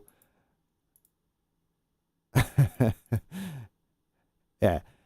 So whomever came up with this, sorry, I forgive me, Emilian, but it would be so interesting to know what wheelbase you are on. Does it say? Ah, no, it's not even him. Or it is. Let's see. Look for the blah blah blah. So it's just a code box. Okay, so it is this guy. These settings literally have been copy pasted into the engine, or into the default JSON, which is distributed to everyone. And I cannot fathom why. Because with these settings, in GTs especially, when you're sat there, especially like when you are going at high speed and you do this, up to this point, there is a consistent response. But then when you end up loading the tires past a certain point, at this rate of like changing or shifting the weight, then the thing which is here feels like a dead zone compared to this. It is that much stronger, which then supports the whole return thing being, you know, twice the the rate of the initial thing, the smaller thing, because it is not just a linear thing. It is a multiplier of the force which is acting against you. So it's just, do these guys even physics, I wonder? I don't. I certainly don't. But it was immediately obvious to me when I read the initial post by Mr. Canier that this has merit. This without a doubt has merit. And the second I jumped into the car and started testing these settings, the force feedback felt normal. The rate at which the car was responding to my input felt akin to what I would expect from a real car. Past that fucking jolt stuff. But that is going to be a fun little test now. Because if I have simply forgotten to set jolt to 1.0 and it has a meaningful impact, god damn it, go away old stale desktop pass-throughs. Okay, so then we reload. Ah shit, I forgot to change the scene, didn't I? So you didn't get to see what I was doing with the wheel. Yeah. Oops. Anyway, point is, what I was doing was when... yeah, you got what I was saying. Like, small movements on the wheel, consistent low force feedback, felt normal. Then suddenly adding more force by rotating the car more, or the wheel more, while under the load which is generated while at speed, meaning the weight transfer is exponentially more noticeable than when you're standing still, because there is no weight transfer at that point. You get what I'm saying. In any case, let's see. What else might I have missed? So I'm just gonna do 0.0 and step through this. Then, okay, so I found 31 degrees felt more realistic to me, but it's optional. Then jolt magnitude and steering torque should be 1.0. Do not modify the invert force feedback value unless you have a base such as the Simagic, which requires it. Otherwise, you will have upside down steering, which is not nice. But returning to the thing, yes, I was also supposed to step through the dot zeros to see. Yeah, now he starts. This is where, like, this guy just goes to town on this thing, like, with fucking guide on how to set up telemetry and then how to make the telemetry response one-to-one with the real world. Or no, the simulation. Make the output from the simulation one-to-one with whatever. How do it put it? Once you get the workbook, blah, blah, blah, blah, blah, click on that, and automatically, which is centered, and very little torque, it was one-to-one to something. Oh, yes, now I remember. Depending on which wheelbase you have, a 1.0 value is, of course, relative. So if you have a weaker wheelbase, then you would want to increase the strength, as opposed to with a stronger wheelbase where you would then reduce the strength in order to align the simulation force feedback with the force feedback output from measured on the base, basically, so that the force feedback in game is equal to the actual force feedback being output by the base. So in theory, the simulation should be accurate. That's how crazy detailed this guy has gone into, the crazy level of detail this guy has gone into. And apparently, he, according to himself, he is like a data engineer and for actual race teams with a lot of racing experience. And these are his cars. And he's driven at least 2 of the tracks which is in the sim, and none of them are realistic insofar the bumps are concerned. Exactly because of the things I've been meowing about now for the better part of 1.5 hours, probably. But that is a whole different thing. So back to here. So we have, I know by heart now, aggression 1, or was it?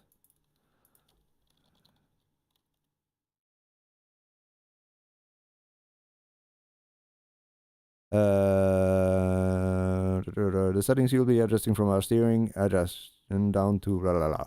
Basically just copy the settings here. Okay, so then we need to open this with Discord and Steam for it to log in, so we can click the thing. Now we get to see it big and nice. So he's running, yeah, aggression 1.1, 1.0, 1.0, 1.0, 1.0, 1.0. Steering speed sensitivity 0. Yes, that I have to 0.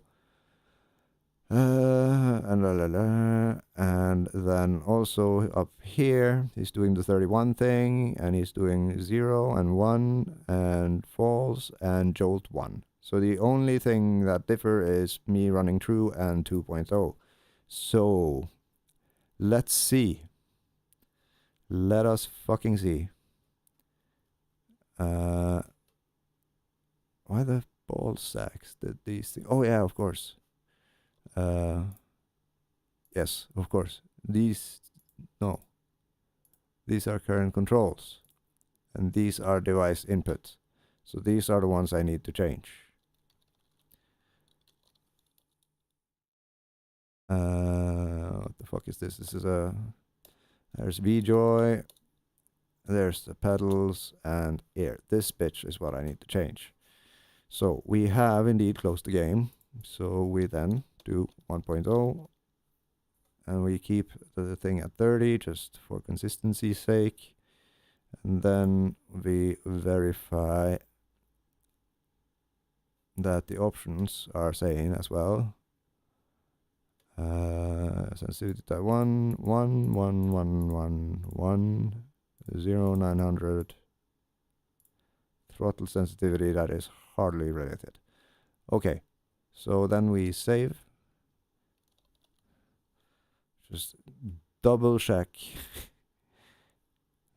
It is indeed 1.0 now. Control S, Control S, Control S. Yep, it is saved. There is no doubt that this is not saved. So let's pop back into LMU. And then I can do the whole shaky thing. What the fuck is it? There it is.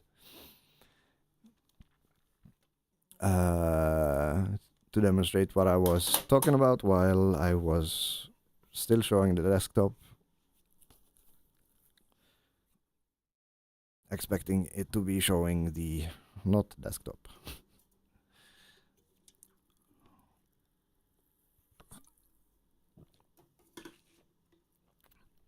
So, and I'm like, oh, I'm gonna sit down and test this, be quick about it, and not rant, man.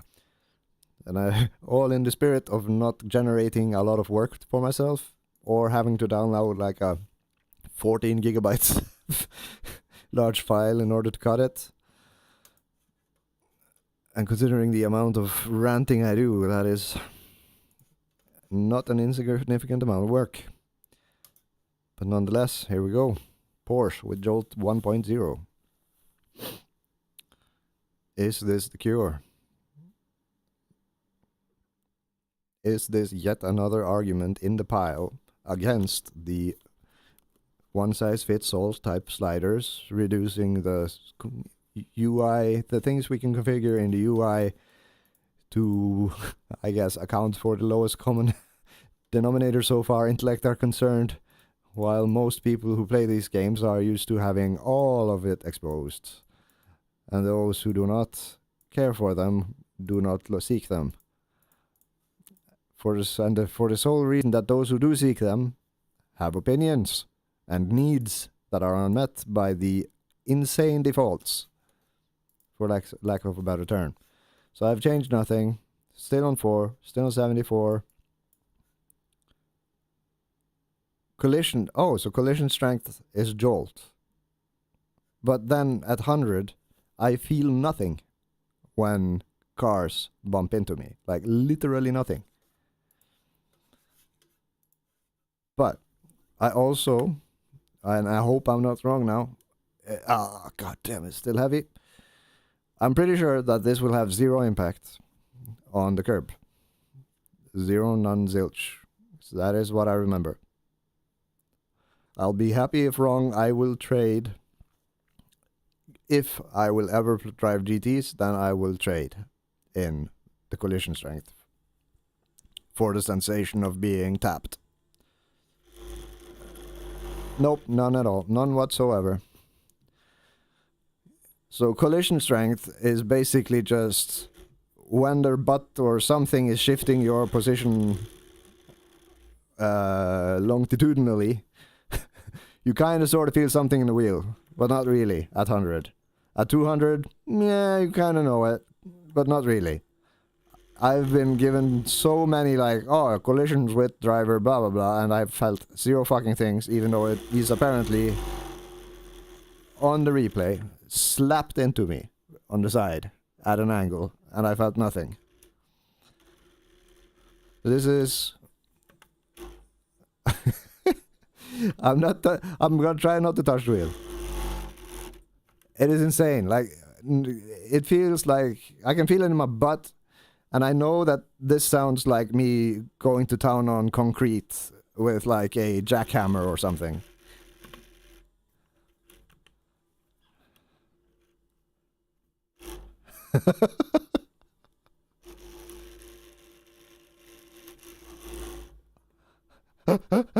It is fucking nuts, man. I don't have words for it. It is shocking in so many ways. But yeah, I will do the T1 curb, and then I will not do this again because I'm getting concerned about the integrity of my steering wheel, and I have no replacement.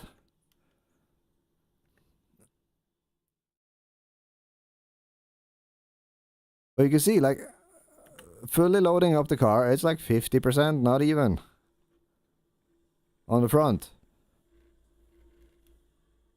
It's hardly, like, that is unproblematic. I'd totally drive this. This is fine. But the thing that makes it impossible for me to drive this is this. Technothermos. What is up, dog? That is insane. That is so fucking insane. Yeah, no, I'm doing some testing, so I'm not up for small talk. I'm bitching at what I perceive to be shit code, and I hope maybe to influence. Other than that, not much. But in any case, so moving on. Yes. We have established jolt matters fuck all. Having a rebound or a return value at the twice the value of a strength rate is just silly. Technothermos. Eyes purple crying, text green, game over. Technothermos. Sorry, but yeah, I'm here to record a thing, not talk general things. So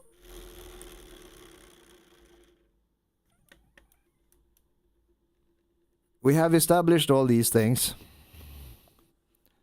There is no shadow of a doubt.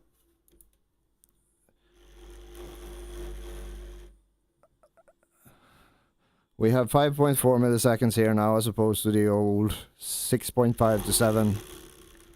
So I will now, just for the heck of it, because I have that pressure in my mind,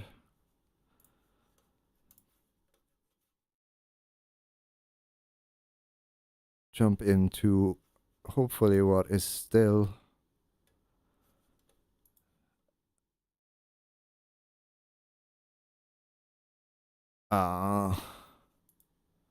quota, man. Why does that track have to exist? Oh, okay, so then I don't have a point of reference, but okay, whatever. We'll just jump onto any server. Oh no. The thing I actually came here for. Fuck's sakes. Completely forgot. The main objective here, and that shows how easily I am distracted. Bahrain at night.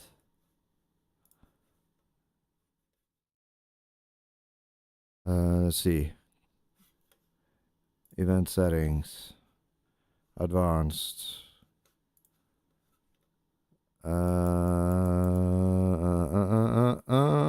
Let's see. So we did the last test at 3 a.m.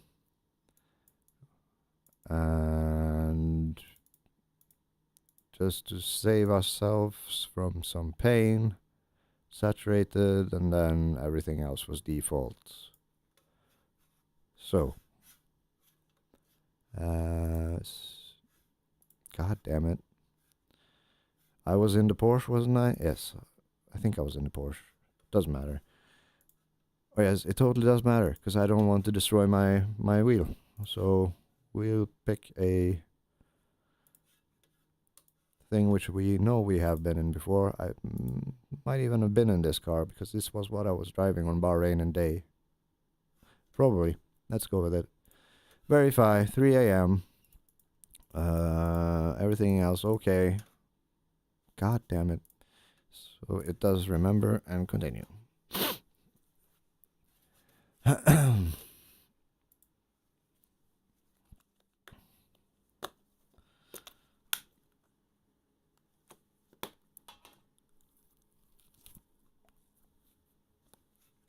We are now currently on Bahrain, I believe.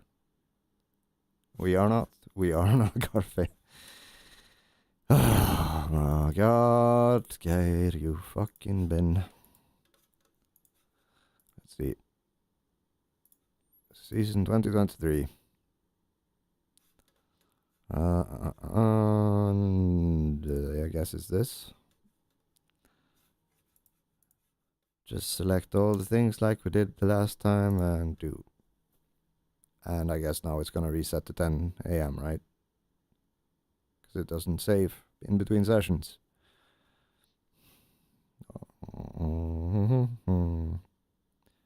While we wait.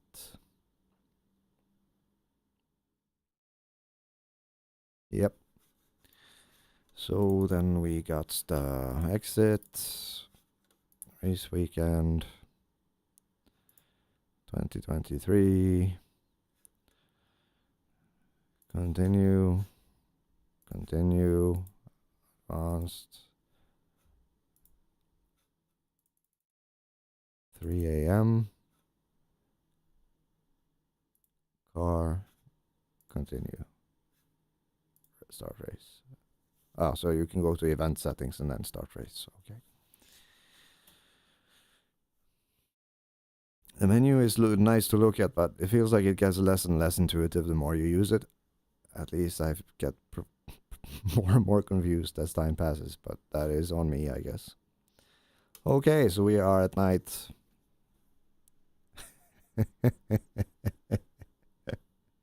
I will be surprised if we get shittier app CPU values when we roll out of the pit, but I'm open to it. Nope. Nope. Not at all. Okay. So, goddammit, menu, fuck off.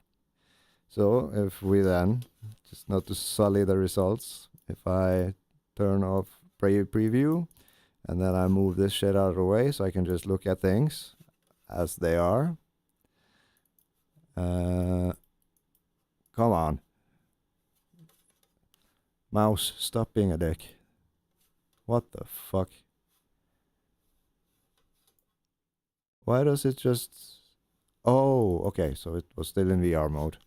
So then, if I click back onto the game... And now, the problem used to... Oh yeah.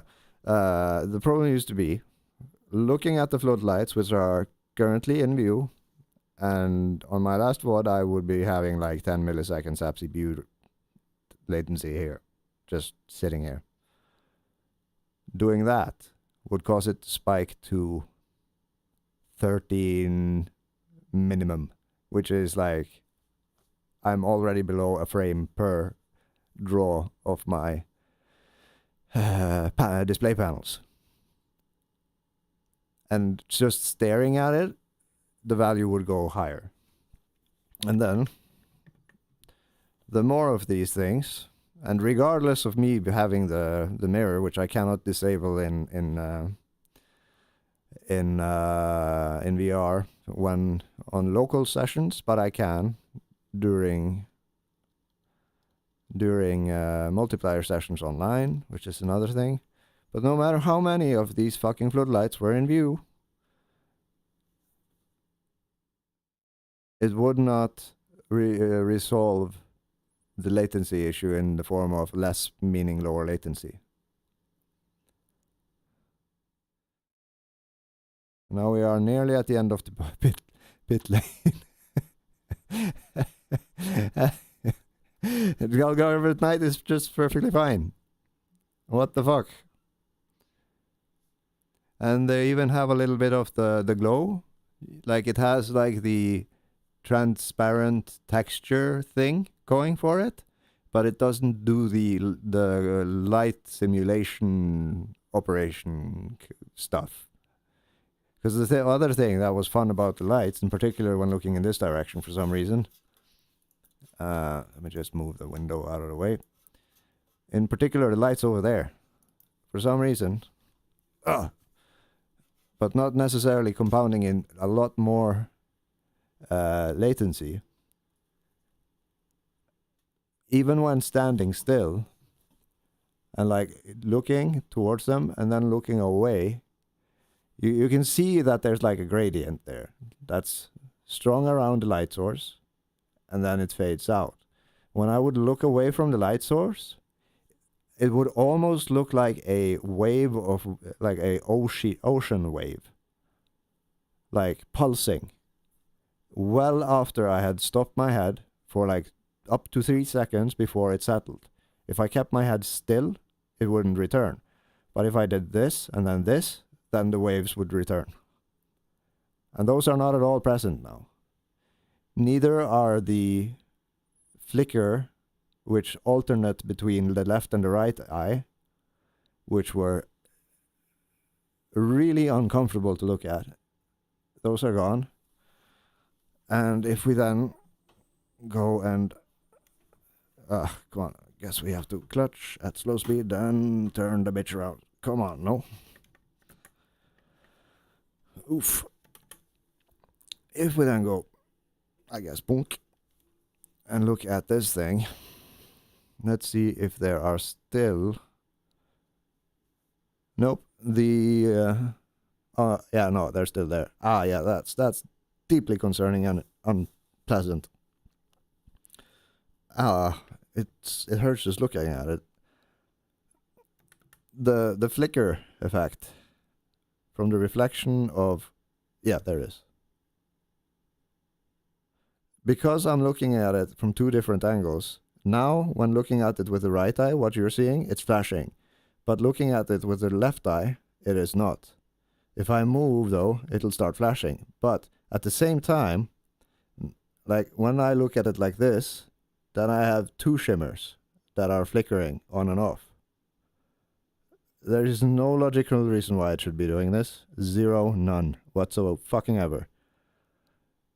And having that effect on the right eye, and just basically the equivalent of, can nail it, that on the left, that is migraine inducing. So, like, why? Ow. Okay, I can't even fucking look at it. The point I'm working myself slowly towards here is that these light sources, which now seem to have a static glow to them, they would also shimmer in a similar way. Which then leads me to think, okay, if that is literally, like if the reflections on the car is literally like a capture of that, transposed on top of that at a low enough resolution for it to be believable, updating, as you can see, at a low frame rate, so it is less taxing than, say, this.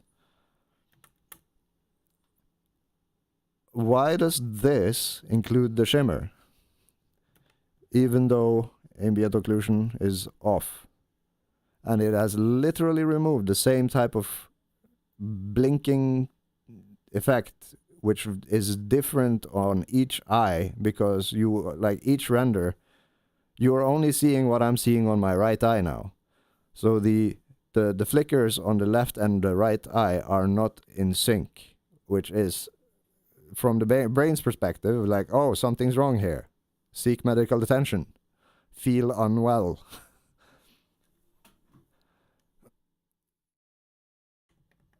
Why is that effect, which is not present at the source, still being drawn on the thing here? I don't know. But one thing we can tell is that looking at the entirety of the pit lane is 6.2, and then, fuck's sakes, the wheel is upside down, isn't it?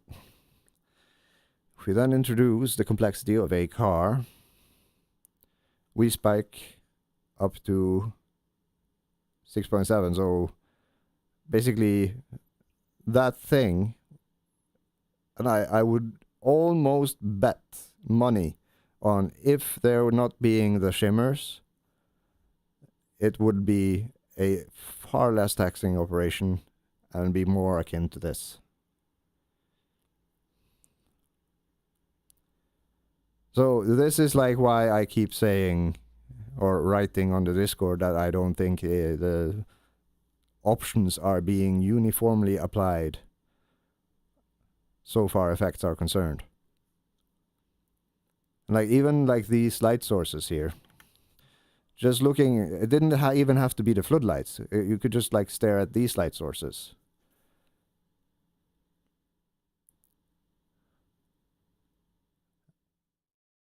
It is actually higher.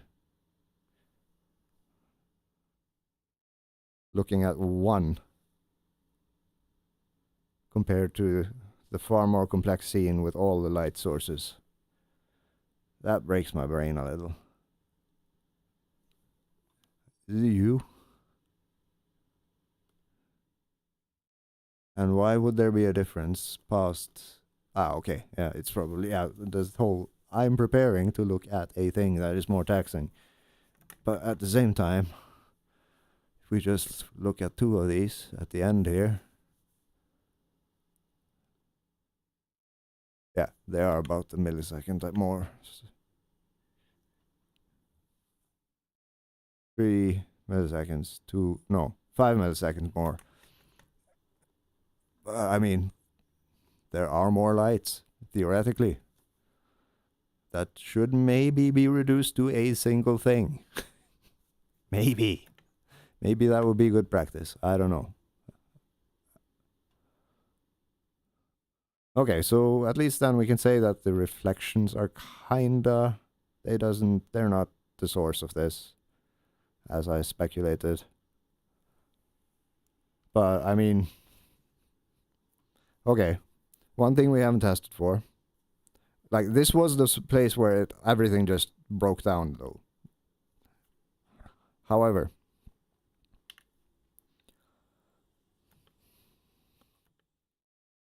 Oh, this is Superman view, kind of uncomfortable. Right. Yeah, lights does not matter. So let's just take a little stroll on Algarve here and see if we get any spikes anywhere else on the track. We shouldn't.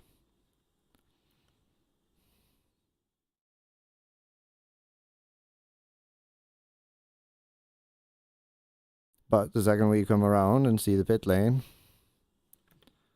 boom.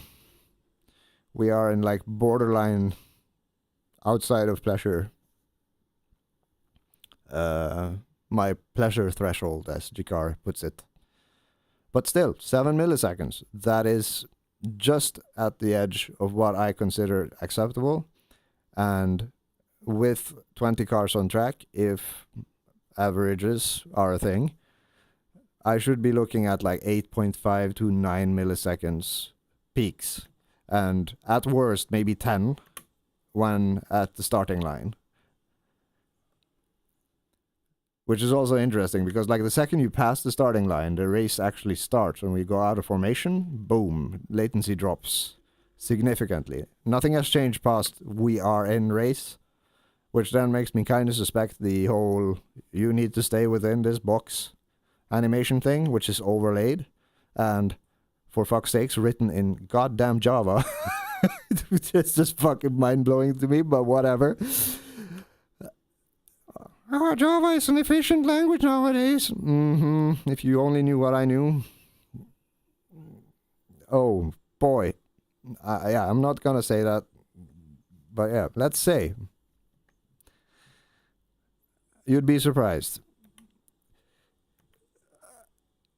I may return to that at a later stage. But anyway, 5.1 beautiful milliseconds. We're not looking at the pit lane. GPU is like, or the game loop is like, no worries, nothing to do here. And then, oh fuck, gotta start preparing. Oh no. And then it comes into view and everything's just like, whoop, 6 milliseconds. So it is in line with about every other track, or similar to what we see on even on Algarve, which has a far lot less lights. But then again, I haven't tested Algarve at night. But I would dare argue that Bahrain without any ambient occlusion is indeed not a problem. At least with my settings and approach, as the meme goes.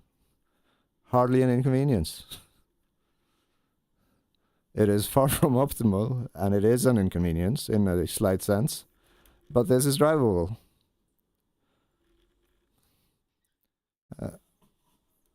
So, just as a sanity check,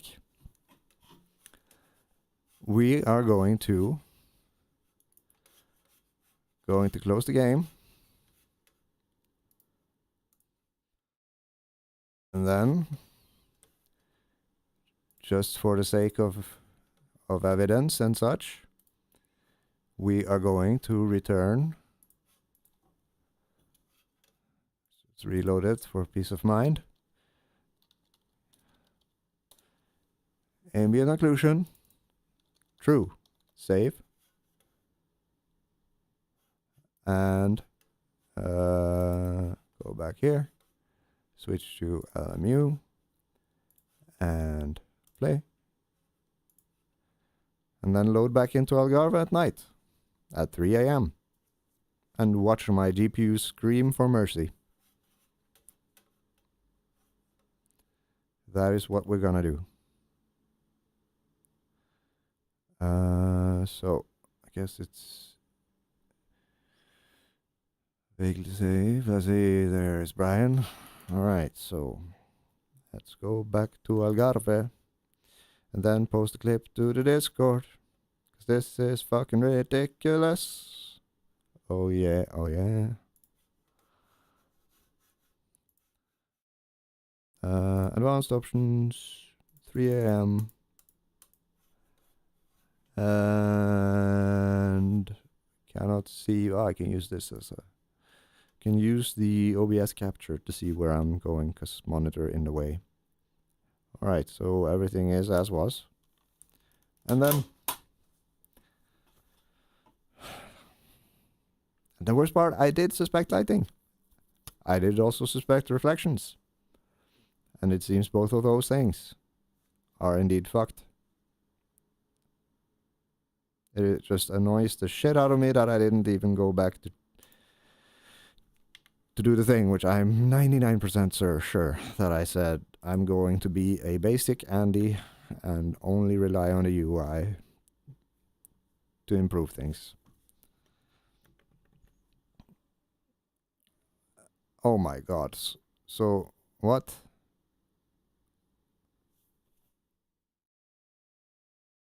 Why is it working now? What the fuck? Did it not take? Now, like, have I hallucinated? Give me one moment. I will find the VOD. And I will demonstrate to you what I saw last time. Because this does not make sense. Maybe toggling it off and on again cures it? Did I misspell true? Am I insane? What the fuck is going on here? Why is my desktop not showing? All important questions. Okay, so reload. Scream space ambient occlusion is true. The waves do not seem to be there. So what the fuck? Okay, the thing I was meant to do. Ah, no, yes. Let's see. First, give me my mouse back. God damn it, VR. Why do you have to be such a dick about this? Okay, there's my mouse. It is stuck on the other screen. That's why this is happening. So click there, release the mouse, click on the desktop, change virtual display, click on it, and then it works. This is why you shouldn't be grabbing the mouse, Studio 3947. Stop grabbing the mouse. It is infuriating. But anyway. Ambient. There. Ambient occlusion is true. The file has not been changed. I'm not being offered to reload it. I have started the game anew. However, if we then go to .com/me and then let's see. Am I still capturing the right thing? Yes, I am.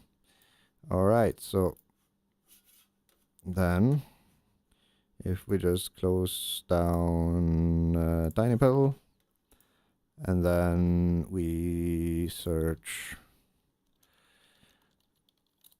this and then we go here and then we mute it because oh my god, I was livid.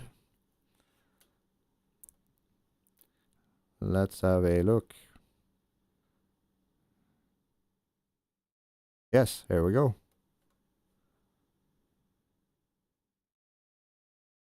And this is with the lower settings.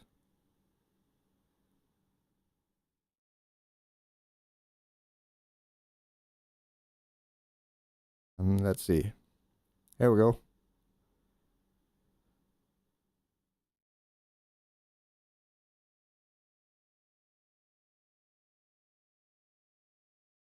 Do you see? I'm not insane. I'm not insane. But also, you can see, there's a lot of artifacting going on. But you can see, like, there's a lot of, like, light glow, which isn't present now when I'm looking out a window, even. Like, you could see it. Like, it's almost like there's clouds. And then, let's see, maybe ensure that it is in 1440p. It was not, it was in 1080. So,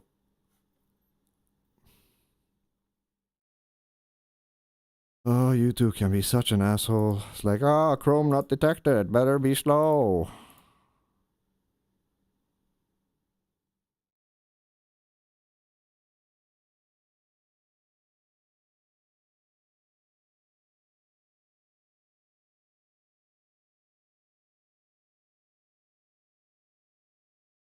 You can see like 11 milliseconds, 9 milliseconds. And then the GPU is just like, I don't have work. Meanwhile, 80, right? So it's obvious that it is the renderer that is it's not spiking past 11 milliseconds. It is just within because it is incapable of producing more than 90. And, you know, that thing. Oh, I had AI. Could that be the reason? If I've sat here ranted for half an hour because I had AI on track and it was choking it out. That would suck. Anyway, let's verify. LMU. Move thing out of view.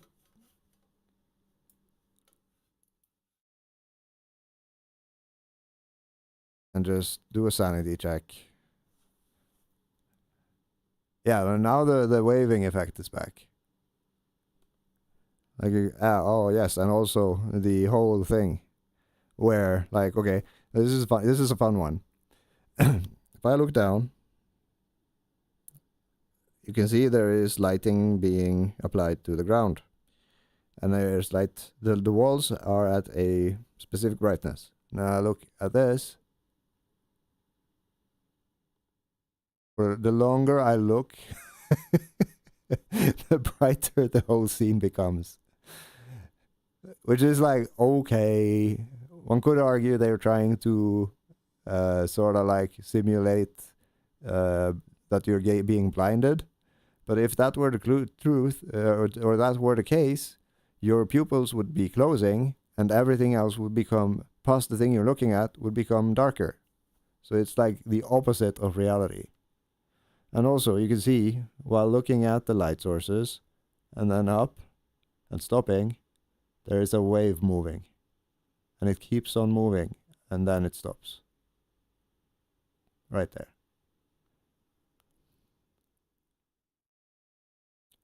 And now the wave is coming back, slowly and but steadily and gently. Then you look up, and then whoop, wave, wave, wave, wave, wave, wave, wave, stop. I'm not sure if this is coming through on the capture, but it is weird to watch. So it's not a texture. It is literal cycles being spent on bullshit, which make no sense. I mean, arguably, there is a similar effect in the real world, but this is a poor representation, an expensive one.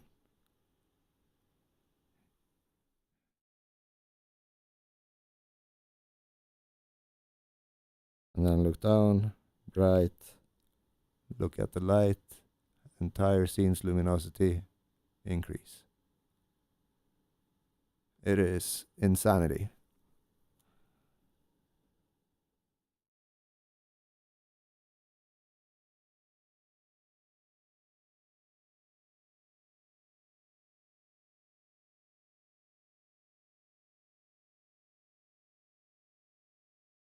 It takes 5 seconds for it to reset.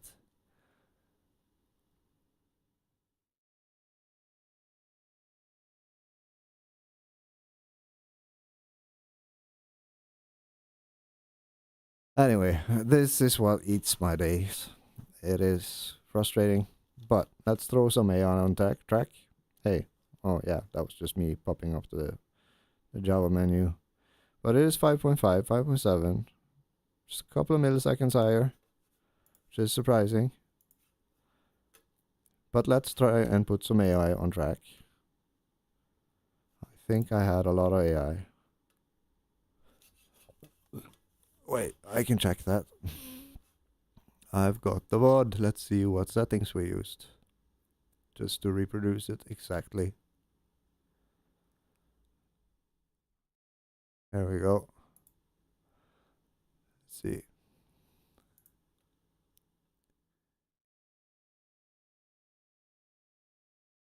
Verify that we are using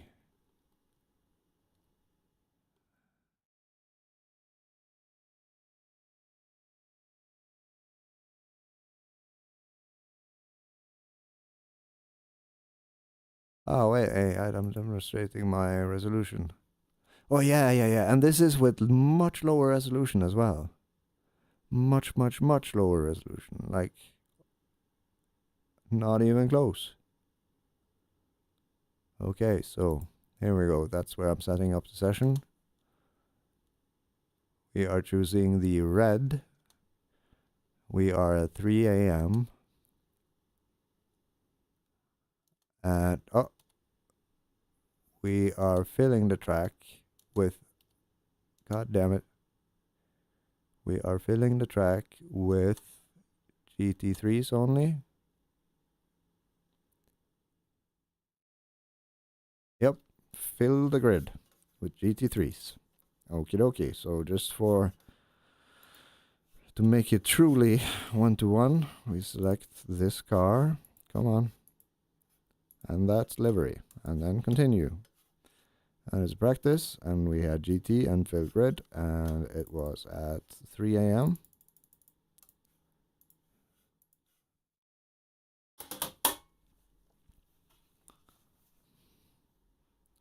At lower resolution. Maybe it's actually... Could have given it... No. Because it doesn't make sense. No matter how I try to twist and turn it. That running lower res compounds the issue. Because this is the same issue everyone else was reporting. But now after turning off ambient occlusion and turning it back on again, it is not a shit show. So something must have been regenerated, or this is AI on track.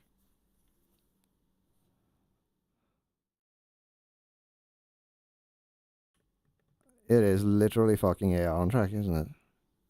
God damn it. But then why? Let's see. Nope, it is not only AI on track. It is AI on track, isn't it? God damn it. But then how the fuck?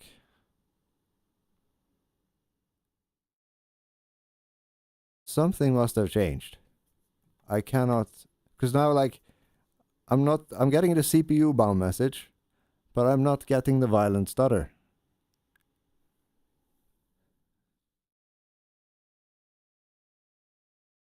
Like, it was stuttering to the point of being fucking undrivable. Okay, there it goes.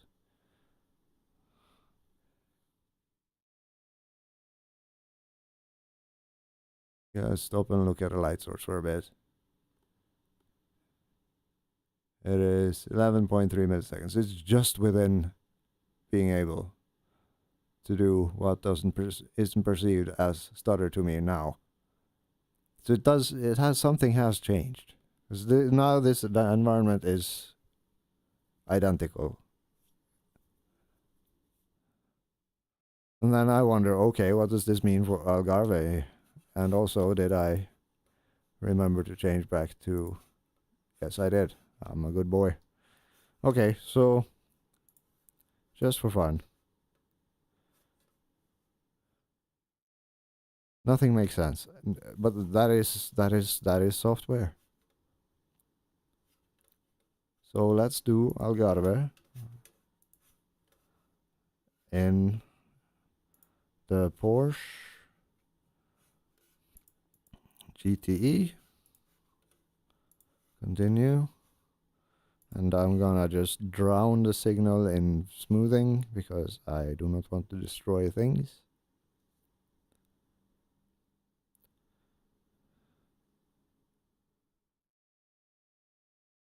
Like, this is legit starting. This is making me doubt my sanity.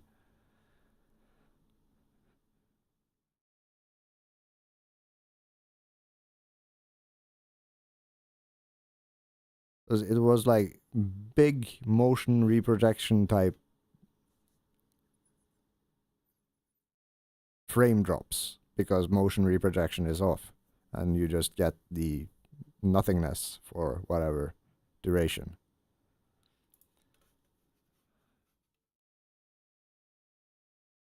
So if we then go to graphics, no, to controls, force feedback,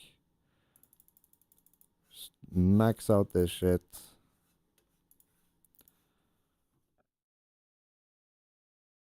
Then if... Yeah, oh shit, I forgot to turn off the AI, didn't I? So this is not an 1-to-1 test. But anyway, pit lane, 8 milliseconds with AI. And the difference is daytime versus nighttime. So I'll test nighttime next. Whatever. All I want to do is line up on the T1, no, T3 thing.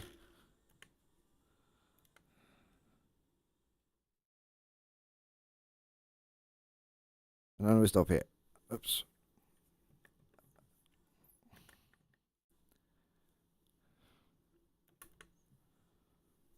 Yeah, no. Okay, so with AI on track, we're seeing 8. Even though the car is driving by, it doesn't really affect it. So the added latency of... No, it doesn't even matter here. That's so weird. Like, at worst, it's a couple of decimal points worth of milliseconds. Okay, here's... Now it's actually... It was 5 here before.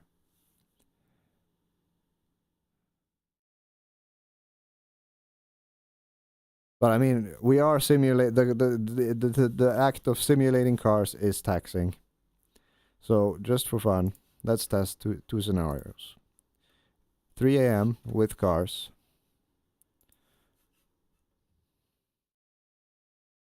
God damn it.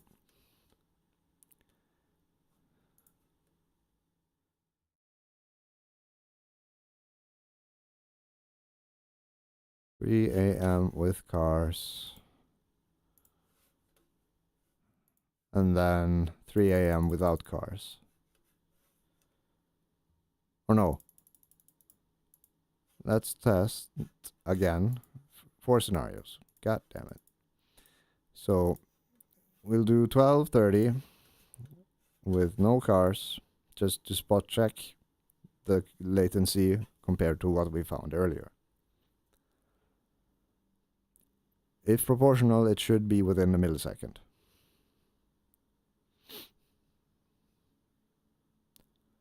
If not, if lower... So we had 5 milliseconds in the pit. This is actually worse. It isn't necessarily the light the type of light, is just the amount of them, because this one has a lot more light sources.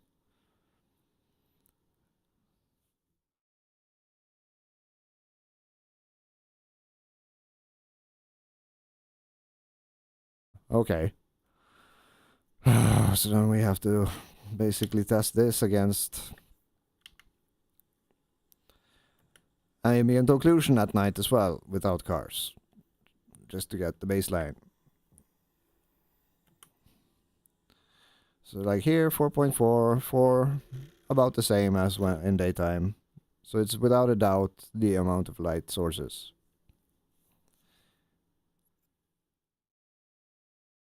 And we see a significant little... Yeah, and here again we get the waving effect.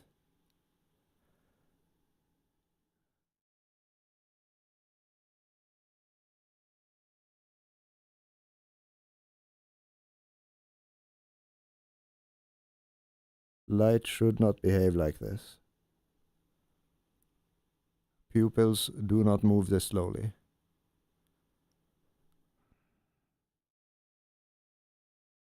And we look towards the more complex view with the steering wheel. And then it just keeps increasing. No, it actually doesn't in this scenario, because this is also a light source now. A purple one at that. So 6.6, 6.7, 5.4, 6.5. Okay. Versus 7.7 in that direction with cars. So 1 millisecond difference of CPU quote-unquote latency missing, because also simulating AI. So AI is by far the most expensive part of this equation. That much has been established. So we have then tested daytime with AI, nighttime without AI, nighttime with AI. No. What have we tested? We were daytime, and then we were nighttime without AI.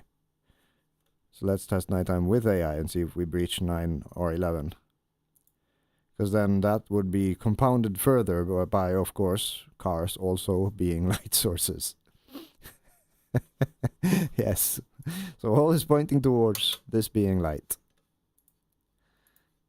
And lighting is expensive.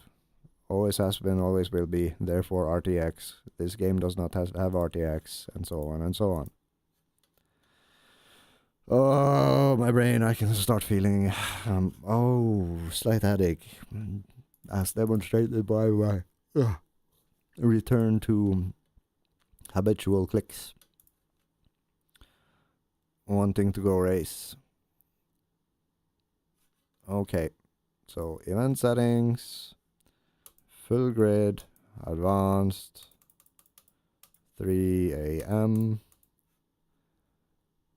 Or did I already test this? I don't remember. I don't care. Let's do it. Worst case, we get to verify. It is still 3 a.m. Event. I'm in the Porsche. Fill grid. Go. Yes, we have not tested this scenario, because then we would be exceeding the time it takes to produce a frame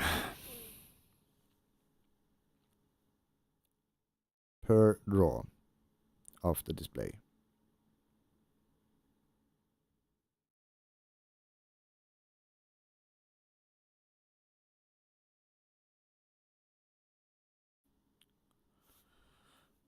Start driving. Alright. Nighttime with cars. Yep. We are close to the same, but not as bad, because apparently floodlight's worse. But still, we're at 10 milliseconds while in the pit lane with the cars, which have not yet left the track, so I guess if we then do this... Oh, god damn it, shift. And... Oh, come on, I want to turn around before they come out. This isn't a half bad thing, is it? So now all the light sources are in view, and we're at 11 milliseconds, which is basically what we were.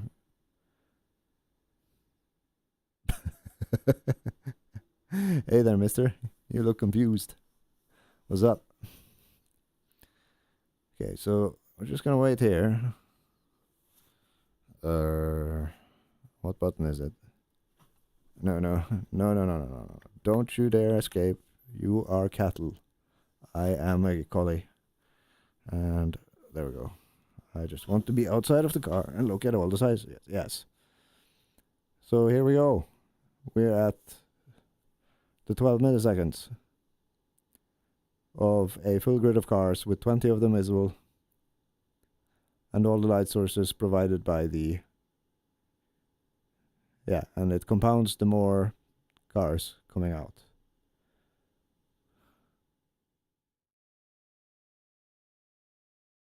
And of course, the moving light sources. And this computation is probably what's fucking it over. Because even when looking away from these, and you can see, yeah, it's trying to be like pupil action. The more you look at it, the narrower the pupil, right? Look away from it, light source gets more brighter. But the bug part about this is that the entire environment is also being lit up along with that effect. So while this thing looks good, it is fucking us over. To the point of making the game undrivable during nighttime.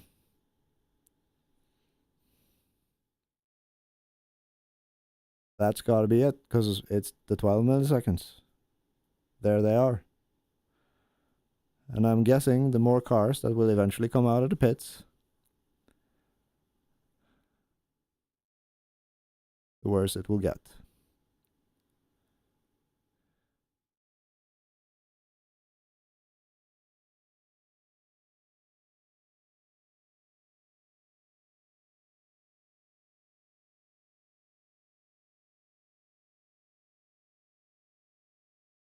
You're not getting out, man. Just give up. I'm gonna sit here and wait. 'Cause I am that fucking stubborn.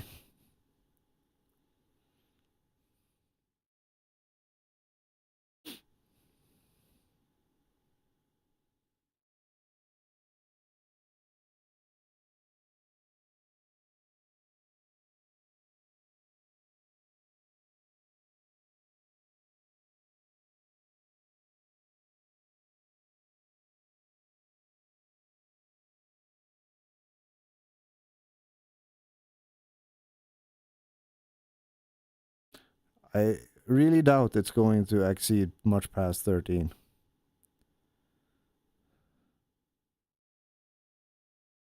Because when the GPU hits a point where it's unable to keep up, and given that the timeout value in the JSON is set to 0. Whatever 0.0000001 something. Oh, nope, there it goes. It exceeded 13.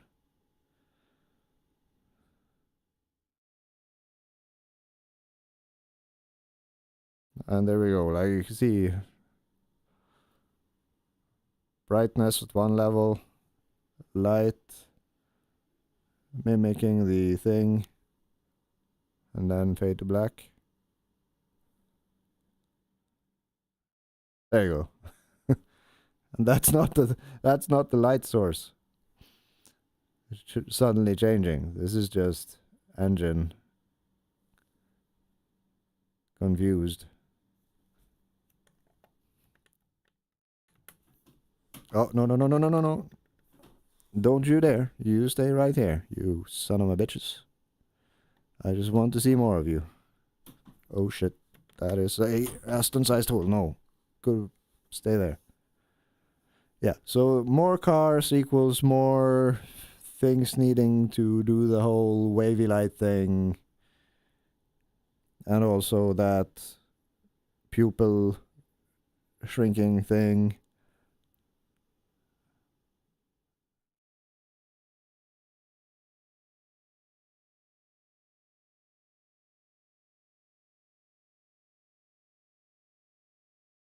Yeah, so looking up, it's like, so that's probably why it was spiking so bad. Because when I look up, it's not only the light source I'm looking at that is sort of like shrinking the things, but when I'm looking away from these lights become stronger. No? Yeah. It drops. It increases when looking at. So when looking up at multiple sets of 4x4 light sources in the shape of floodlights, I get this effect where the pupil shrinks. But at the same time, I am looking away from cars, which then opens up the pupils. So there is like a tug of war in regards to how the scene is lit. It's looking away from the scene. The image becomes darker. Then when looking at a light source, which makes the whole thing just like light up like a circus. And that would probably also explain the waves that are just moving about seemingly randomly when in reality it is cars passing by, where you end up seeing the light source and getting the glow.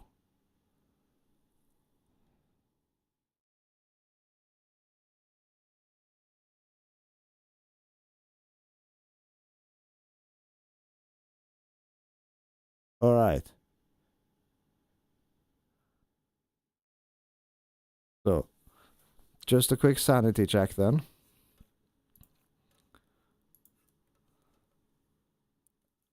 Because there's no point of going to the Apex to test this, like, at all. If we then go back And then we... Yeah, no, I've already captured the thing with ambient occlusion. Did I? No, I did with cars, night without, night with. God damn it.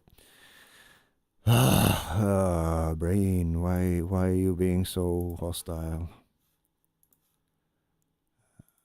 Okay, so load up Algarve with out cars and ambient occlusion enabled, just to see what the values are. I'm guessing they are fairly similar,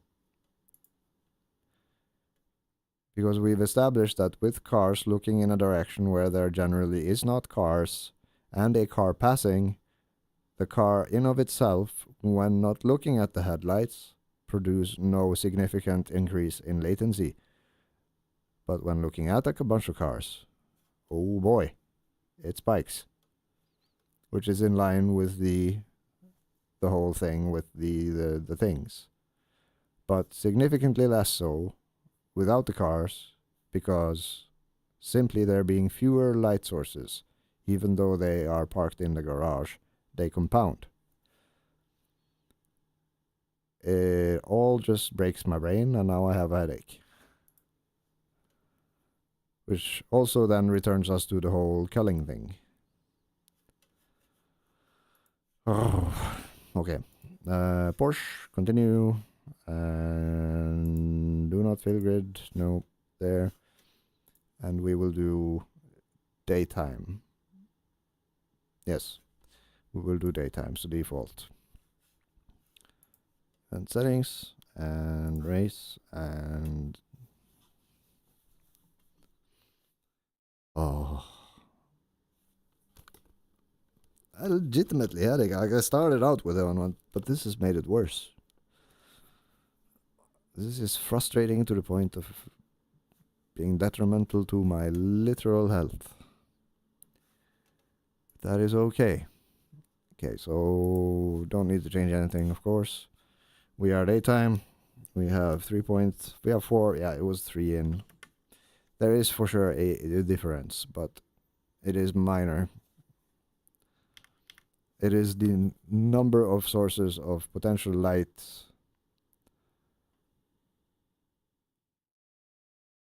It's gonna be fun looking at this, because yeah. Oh yeah, no, the light bars are there, or the light bars. The bar thingies which glow are there, but they are not causing the same amount of spike in the CPU, app CPU latency. So we then return to our favorite spot in the game,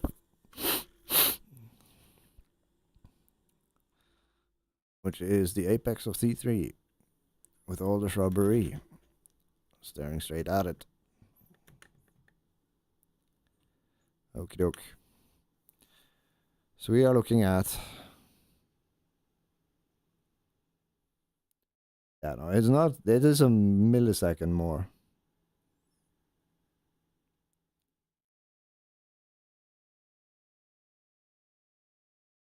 No, it is not. It is exactly the same. So long there are no additional light sources. So, while not having the same effect I really thought it did early on, I was so sure that I was having much higher latency here, but clearly I don't. So that part is just void.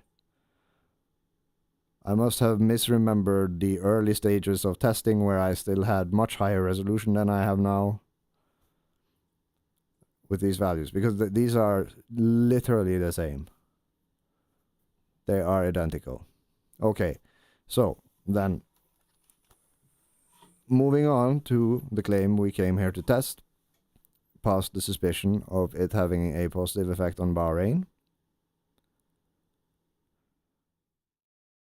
Did we test Bahrain with AI? I do believe we did. Yes, we did. But did we test it without ambient occlusion? We will redo that just to be sure. Okay, so if we then, just for fun, test the claims put forth, but then we have to exit the game, or at least exit to the main menu, and then go here, and then we know the baseline with ambient occlusion on, and then we turn off. Let's just be modest about it initially, I guess, ish, and chuck texture detail. No, sorry. Post effects. Let's do high. Let's see how bad it gets.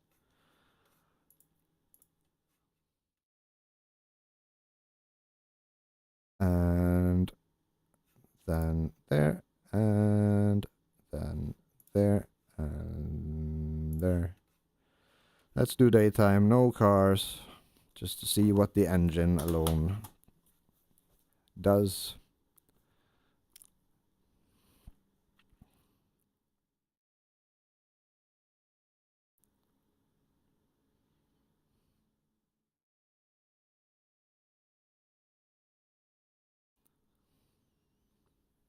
We should be seeing like I believe this was sub 3. It is no longer sub 3. This is similar. Heading out on track.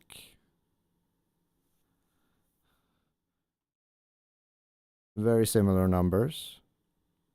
And this is with ambient occlusion on.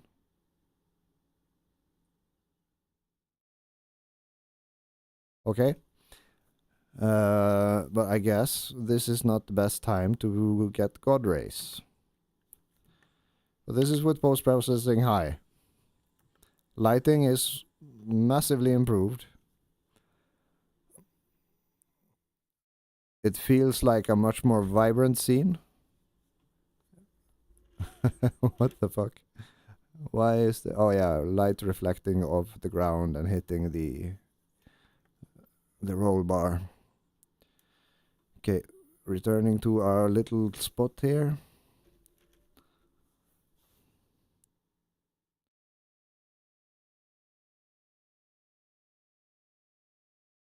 Cost of maybe 0.3 or something? No, not even. Not in this direction.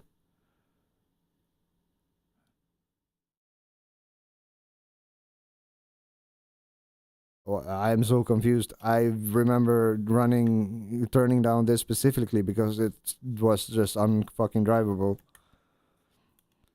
So something either cleared itself when changing the thing to false, or I tested initially with cars. I will just have to sit down and do the tedious fucking task of going through all the code capture. Because post-processing now, unless I forgot to hit the apply button, that is also a possibility.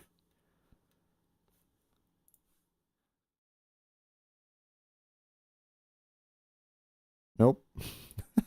Literally the same. So what the hell? What in the actual nutsacks?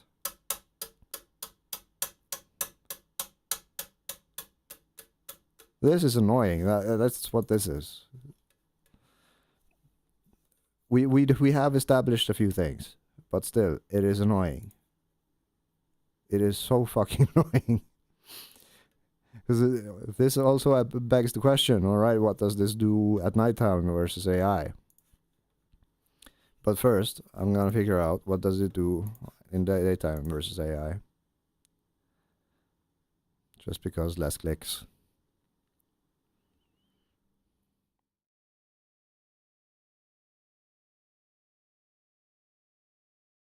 But at least now we have an efficient means of testing versus AI. Just create a plug at the end of the pit lane so they can't get out and they start accumulating and we get to see them all without it being race conditions, which is further compounded by something impacting the pipeline negatively up to the point of the race going green into green flag. I wonder what that could be.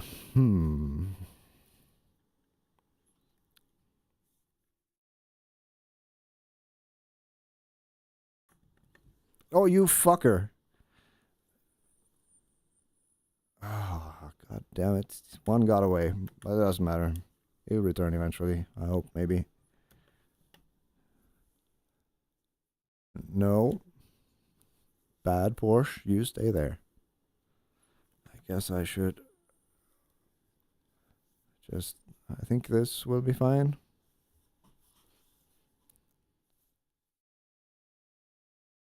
Oh, you fucker, no. Stay. Stay. Bad kitty. Stay. Oh, this bastard's gonna get out behind me, isn't he? Nope, he's not. We're good. Alright, let's wait for the guys to arrive. Hey! How dare you?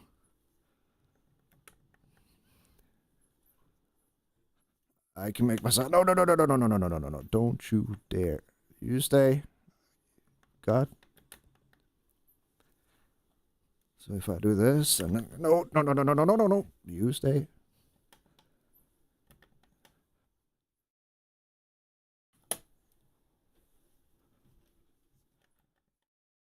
There's like a minigame in this.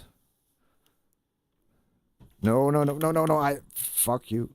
Get back here. You just... Don't you dare. Start reversing so I can reverse and lock you in. Oh, dear. Yes, there you go. Good boy. Okay. And then...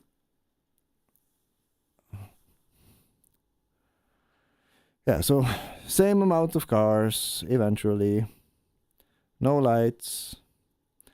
We are like at slightly past the pleasure threshold. But we're still below 10 milliseconds, which results in 1 second per draw. So technically this still is sort of smooth.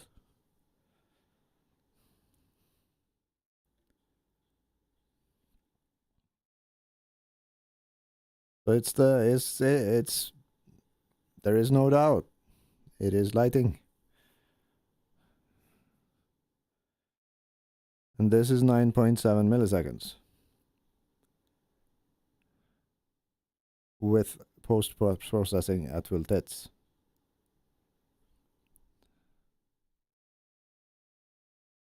Let's just wait for a little while longer so that the rest of the cars can get out of the pits. And see if we ever exceed the 11 milliseconds, which will then result in less than 1 frame per draw. And suck infinite amounts of things. More cars, please.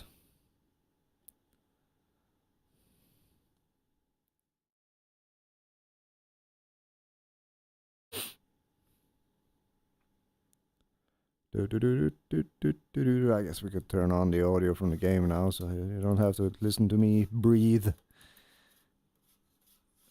Mouse, where are you? There you are.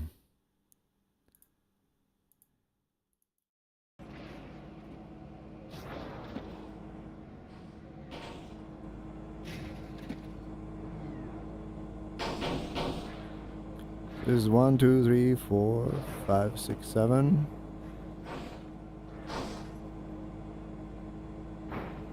One is on track. 2 maybe. So 9.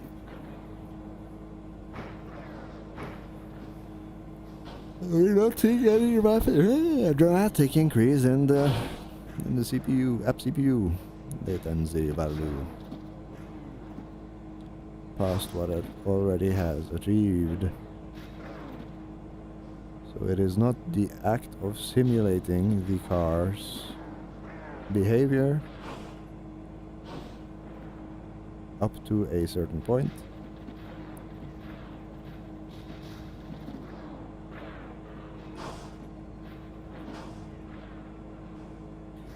But the question becomes also, is the effect of the lights when there are not AI involved still within acceptable numbers? Which from previous testing were not the case. So I did try to join a full Algarve server, no, full Bahrain server.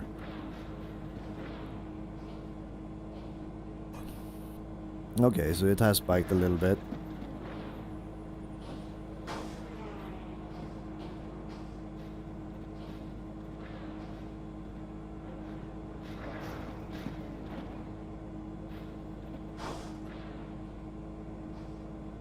And it keeps on spiking.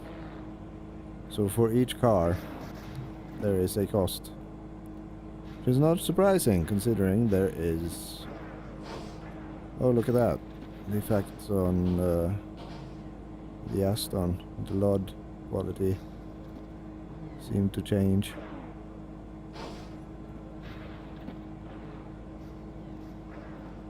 Maybe it's damage.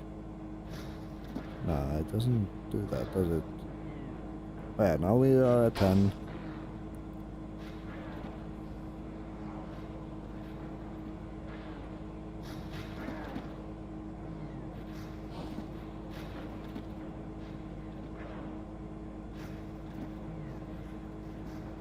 You can see the oh no, it's the light flicker from the brake pedal on the Porsche. That's reflecting off the hood of the Aston. That makes it look like it. No. It looks like the LOD is changing. Yep, it does. Did I not set the car opponent? Yeah, no, the opponent quality is high.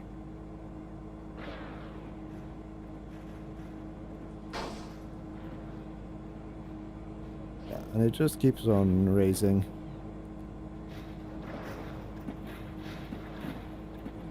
The more cars that are being backed up here, the more worser it gets.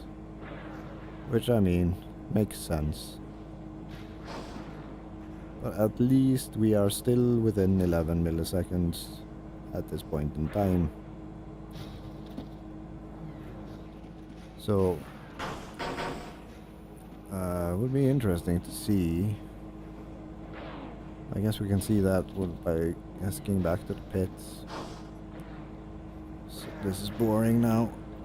10.6 with everything and pit in view. So we are seriously close to the budget. And that was with 1, 2. See if they can, yeah, clear themselves. 3, 4, 5, 6, 7, 8, 9, 10, 11, 12, 13, 14, 15.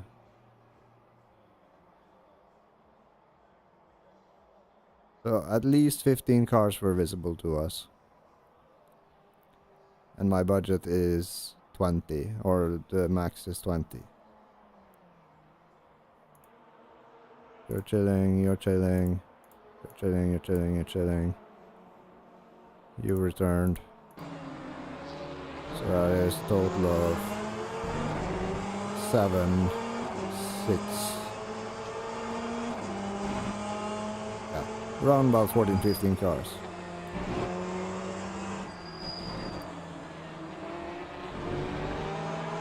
And this is a full processing. Okay, so then we concluded no point in testing the corner with full processing, so just to have a reference point, gameplay, graphics, low, apply, keep.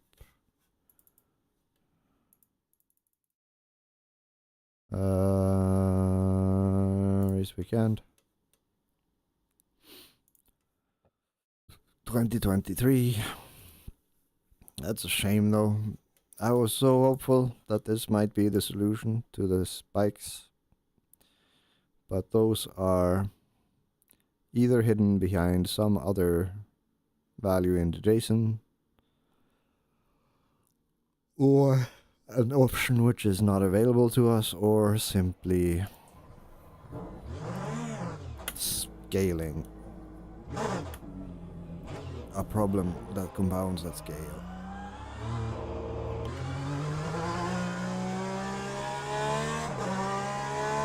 I just removed the AI, but okay, since we're here. Just do not have to jump as much back and forth. E3, here we come.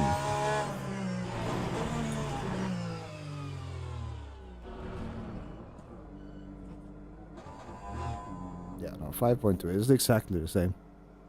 Post-processing matters fuck all. So long there's no cars on track. Okay, so let's add cars. And I think we just broke the menu.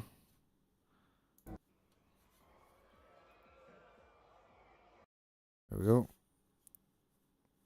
Race weekend. Da-da-da-da. Continue, continue. Fill with GTs. And then the question naturally becomes, is it GTs in particular that cause this? Because that is the only thing I've tested for. Or does this also happen with LMPs and the hypercars? I don't know. I don't think I particularly care to find out today, because I highly doubt it. Okay. Cars aplenty. Let's go clog up the end of the pit lane. Meow.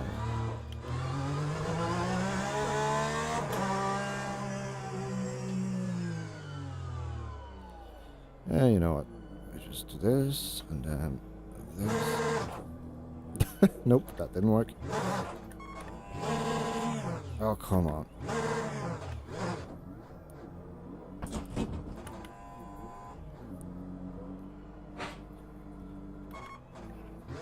Oh, you fucker. Okay, one escaped. It's fine. I can live with that. The one who got away. And then...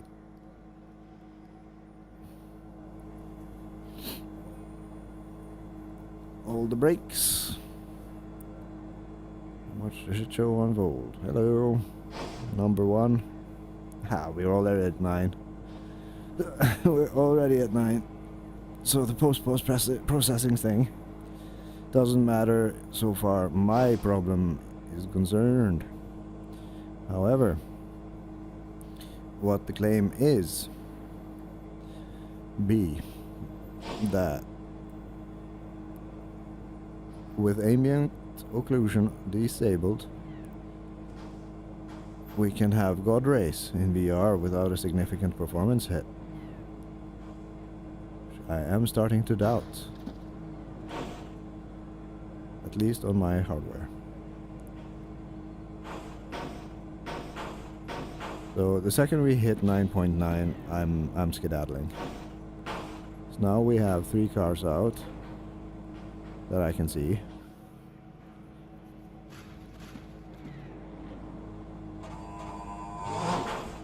It's a big. We have 4 cars. We're at 9.3, 9.4.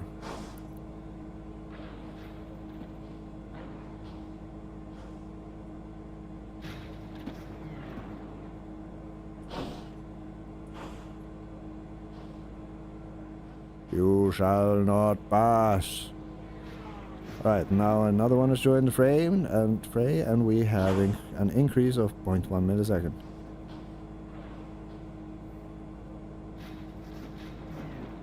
So there might be an indication that there is slightly, now another one has joined, 0.6.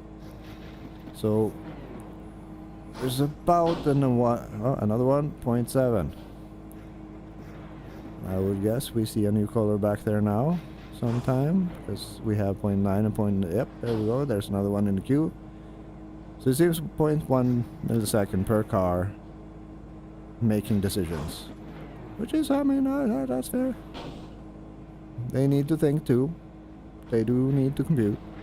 It is a natural consequence of adding operations to the thing.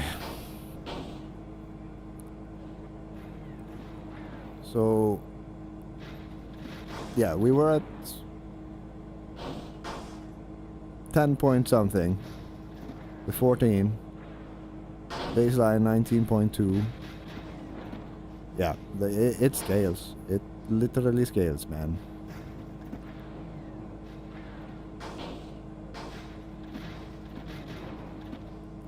It will be fun to just wait and see one more car come out of the pit and see if we get the 10. For the frames where they are all in view and actually making decisions. Modest they may be. We're at 9.9. And there you, what do you know? We see something blue in the background there.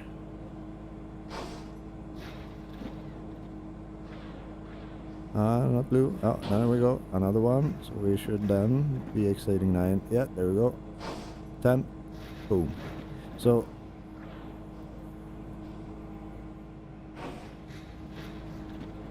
the case for reflections being a thing, very likely. The case for lighting is absolutely undeniable.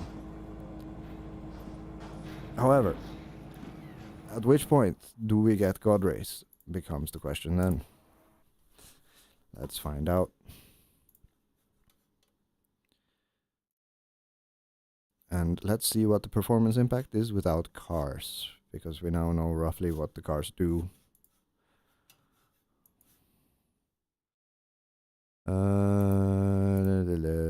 This is fine. Event settings, yes. So I guess they are like evening things. That is AM. That's not what I want. I could use AM. Sunsets are a thing. So let's go with like 7:30-ish. And no cars. Verify it remembered. Let's see if we can get some light into our face. Ah, god damn it, I forgot to turn on the things. But hey, we gotta change that anyway at some point to see what the effects are. Why not start with the thing which does likely not produce God rays and is completely useless? That is still very dark, isn't it? But yeah, we can see like 6.6 milliseconds. Like, it's just the amount of lights. It's not necessarily the track. It's just light. So let's go a little bit later into the morning hours. Graphics, blah blah blah blah blah. And this worst is everything is a medium. Oh, so high, keep.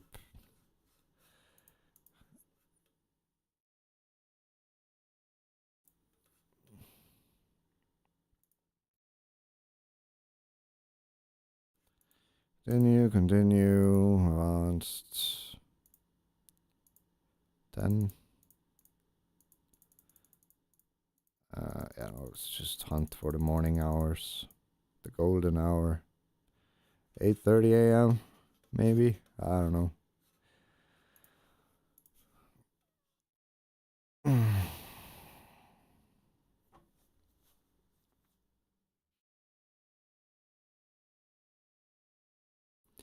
La-di-da-di-da. I mean, this is interesting, but it also grows old. Okay, so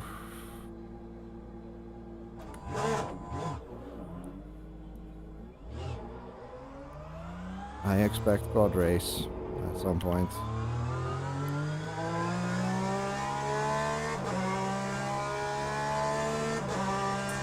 Oh wow, there's a sudden change in brightness.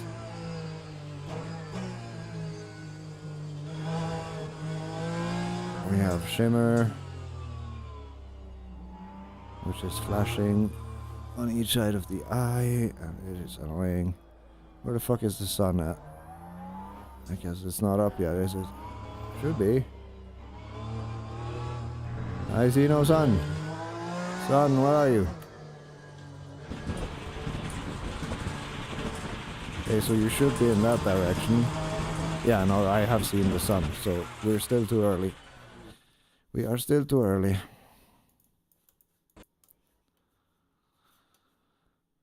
Settings, no, no, no, no, no. Race weekend. Season 2023.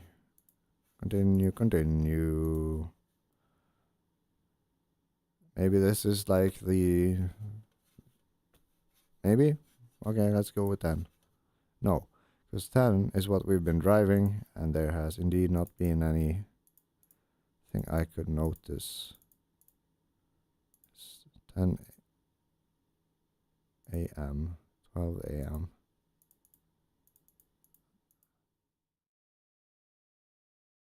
That is... No, of course that makes sense. I am not used to thinking in AMs and PMs. So 10:30 PM was the thing. So let's go with 9:30.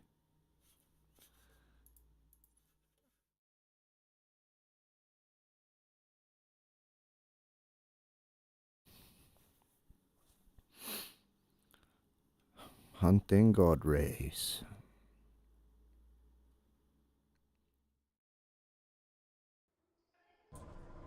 Oh, that's right.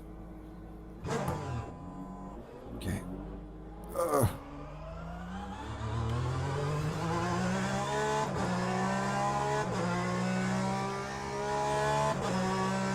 There should be a sun there somewhere.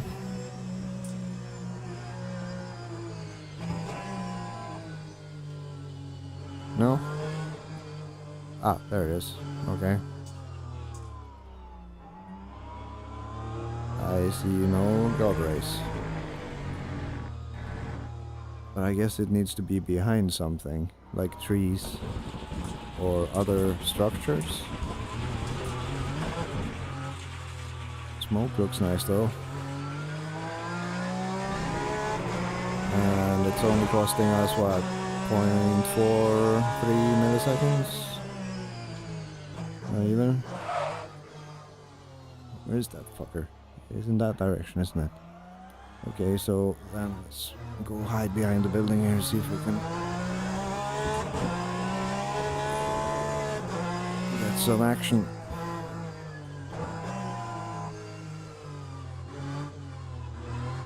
Ah, come on.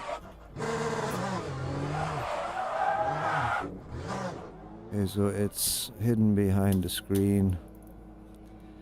So I'll move this virtual pass-through over here.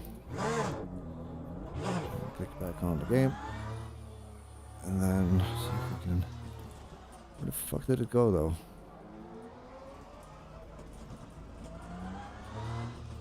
Like it should be behind here. Should it not? This is all confusing. And I think I'm gonna have to move you down here so I can actually see shit.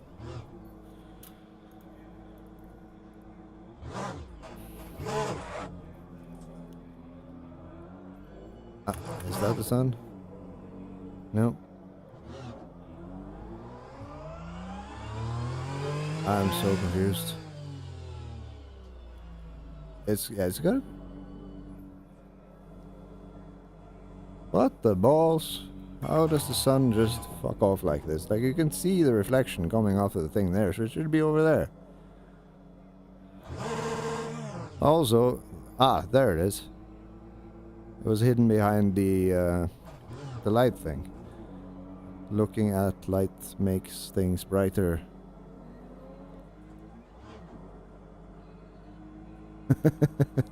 Yeah, no, that's not much of a god light, but it could be that my settings otherwise are too low.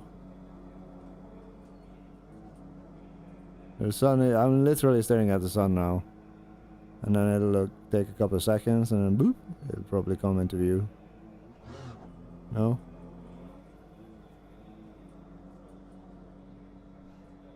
Is it a window or something? We look away for a while. What the oh, there it is. Jesus. It's just below there. The fuck?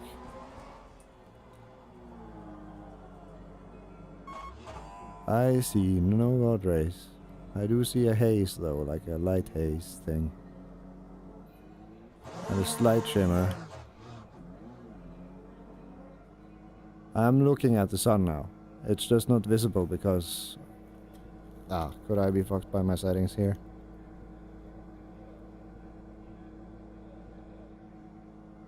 Nope.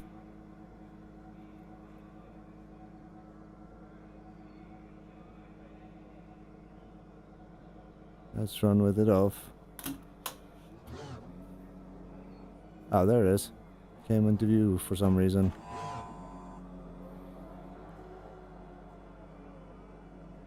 And none.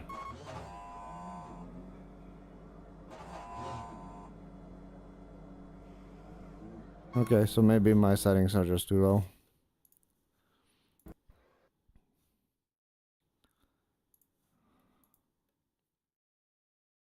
So let's go balls to the walls.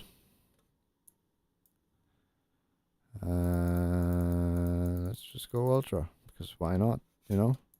When in Rome. Visit Caligula.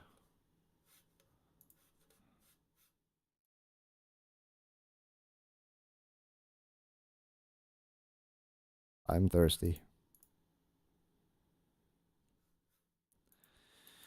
Continue, and this was 9:30, so still a bit late, maybe, or a little bit late. We tried 8:30. 9 ought to be a happy medium in order to get it low enough to be behind things such as 3s, maybe, at some point.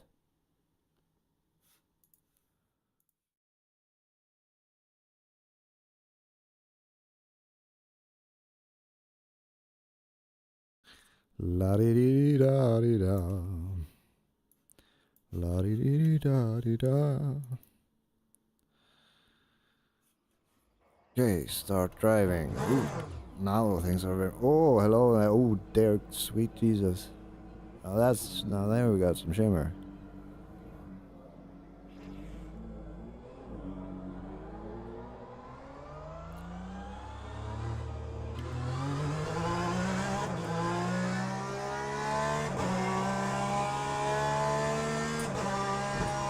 And lights turn very blue suddenly.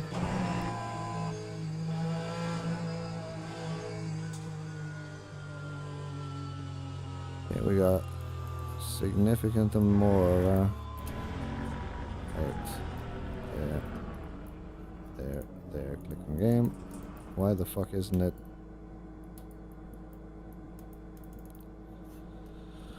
Oh, this is so annoying. There. Yeah, so okay, so that is the sun. The sun behind trees gives no god rays. And that is with every setting maxed out. Ah, the smoke is affected nicely by the light now though. It's no longer just white things. There is, however, light glow around things. Barely what I'd call god rays. But overall it does have a pleasant effect on the visuals. Ah shit, we were...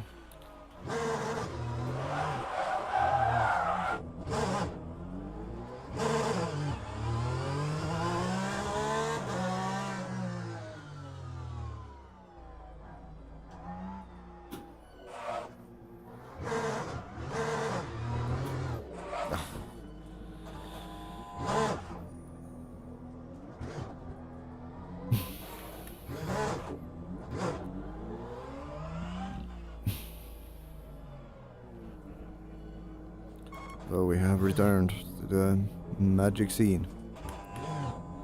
So, okay. With ambient occlusion on an empty track. Even at high post-processing. For some reason, we have it costs like 0.3 milliseconds extra. But it didn't used to. I am sure. I can almost guarantee it.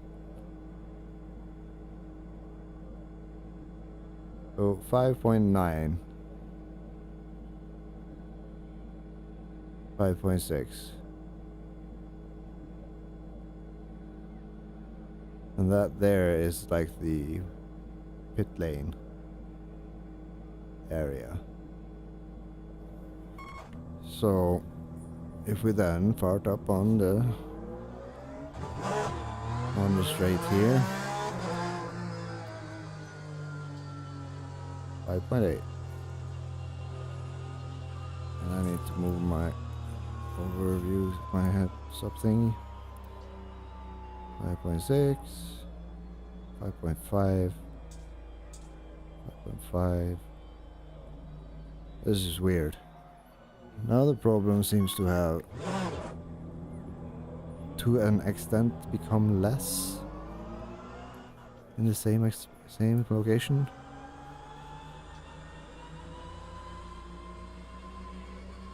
It is similar values to being in the pit, but then, of course, because there's more light acting on this building now, then this becomes more taxing. So that's why it kind of felt like I was not quite looking at the pit lane. The 5.9 is over there now. Oh, ow.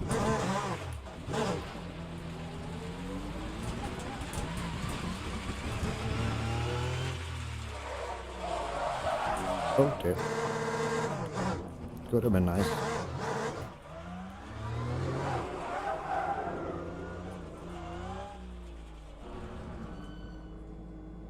Yeah, because even when the building is technically coiled, looking in its direction, it produces the same hit. As if it's what was in view. So culling of light is likely the issue here. So far one could call it culling of light. Because now this is more taxing once you see the... But of course that is expensive compounded with this, so I guess I should be doing this.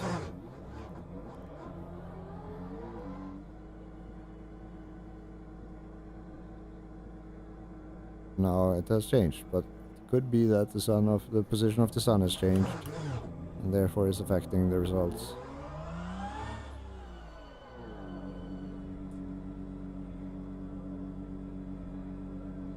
Because these are similar.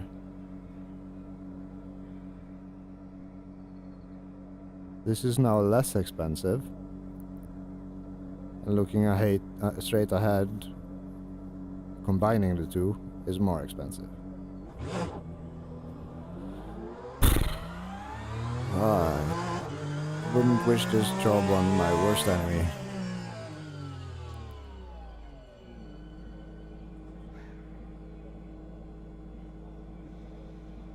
This is so fucking weird. So higher post-processing at higher everything ultra equals less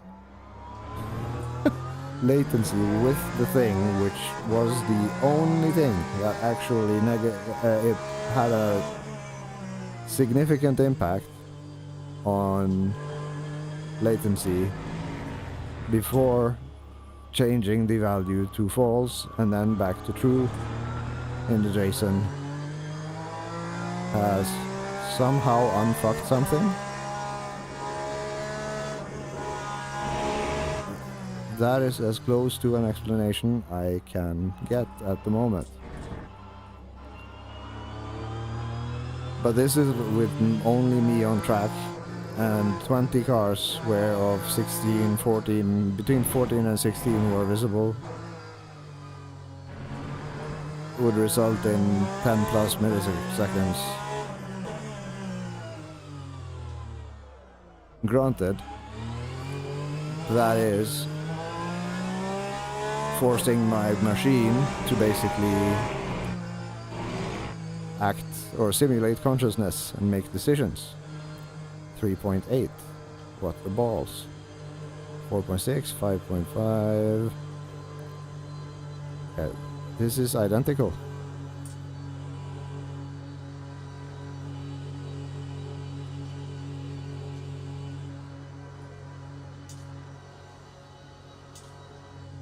The only thing, let's check it.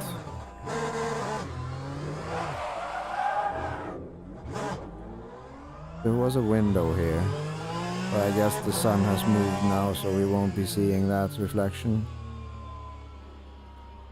I guess that's why. No, it's not the default. Wait, will we see it from pit?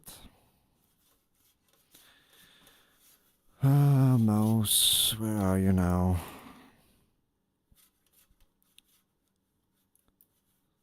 Oh, I saw mouse. There you are. There you are. And return. And start driving. No. Oh yeah, there you go. Now, even the sun reflecting in the light there, or the illusion that it is, doesn't seem to phase anything. I am seeing, however, like, even though the app CPU and render isn't spiking, the time it takes to produce this frame has gone up by like 2.5 milliseconds. The thing that is absent though is the flicker, which is nice. It's no longer like, it doesn't feel like it's alternating. But it would be interesting to see if it happens on this car still. If there are any strips of light. Oh, there's plenty. It has a flicker to it, but it's not different for each eye. If we could just get a streak of light, which is unlikely because we would not need one of those up in the roof to get that. Ah, there we go. No, they are both flickering equally now, so it's not trying to. But oh god damn it, no. Okay, so I'm looking at that reflection there now, and it is not drawn equally on both eyes. So let's see, can we capture this? I do believe we can. I think the only reasonable way to get around this is to disable those things, because that is one interesting calculation. Let's see. So if I then do properties, alright, yes, excellent. So I can now switch between my left and my right eye. I'll try to keep my head as stable as possible,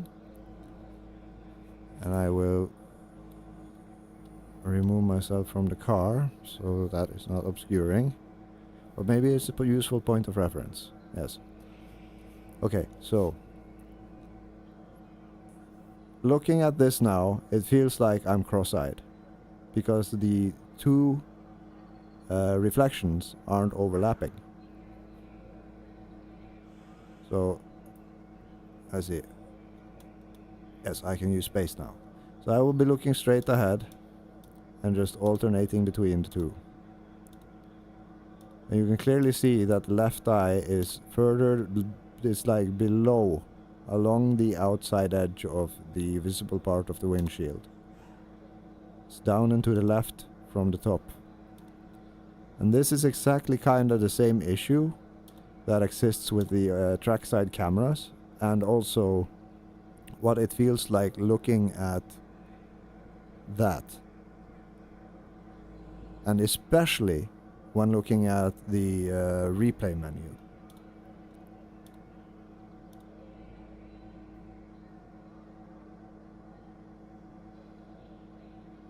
I'm just spamming the button now. I don't know how quickly it switches. Okay, so let's get a timing for that.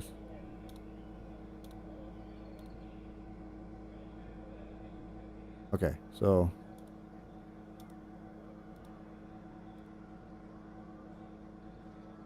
it might not be immediately apparent, but trust me when I say they are not overlaying each other at all.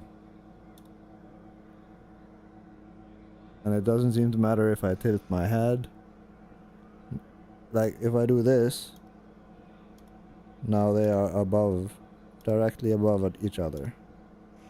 Not sure if this is visible. Should be. But you can see they're kind of like hovering near each other, but never really overlapping. Like if I look...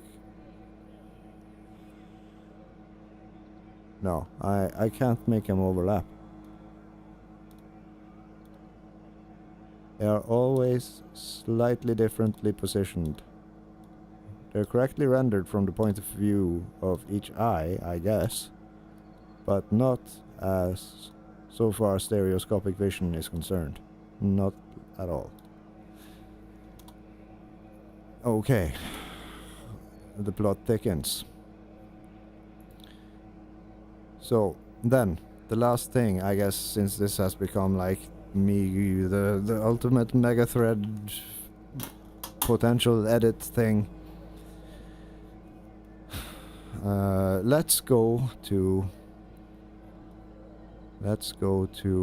the track. Oh wait, this is I guess it's a decent place to verify.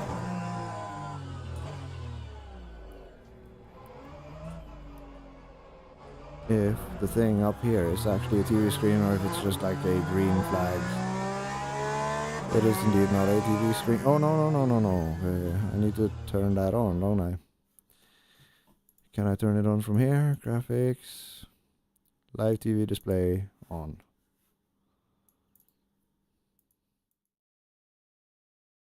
And resume. And that is indeed not a TV display. Are there any on the track? Let's find out.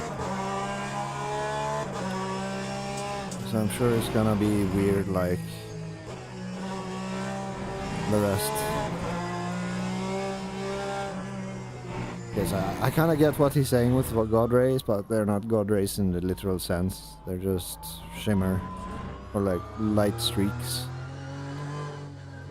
reflected over the road surface, which does look better, and like the light hitting the buildings a lot better, and it doesn't seem to cost anything significant. But the second you introduce a fuck ton of cars, I'm betting that's where it's starting to cost a little, and probably why I ended up turning it down.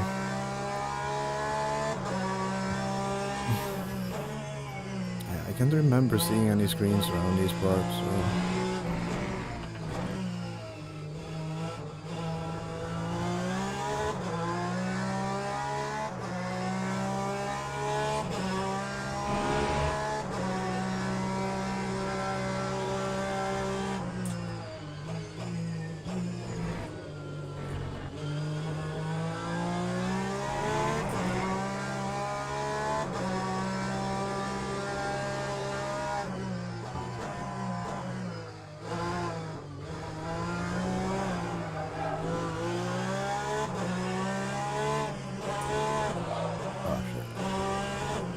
Come on, kick.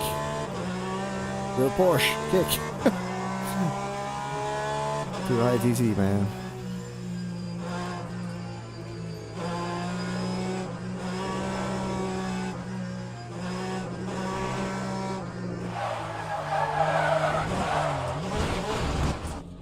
Yeah, you can't even feel the impacts with 100%. Okay, so off to Le Mans we go. Because there'll be BTV in the plenty, and we only need one, and it's very close to the pit, so very convenient. And then we can demonstrate the left versus right eye thing before I have run out of issues to bitch and whine about. Sebring Spa de Mans. Dun, dun, dun, dun, dun, dun. Okay, so then we actually have all the capture we need in one place.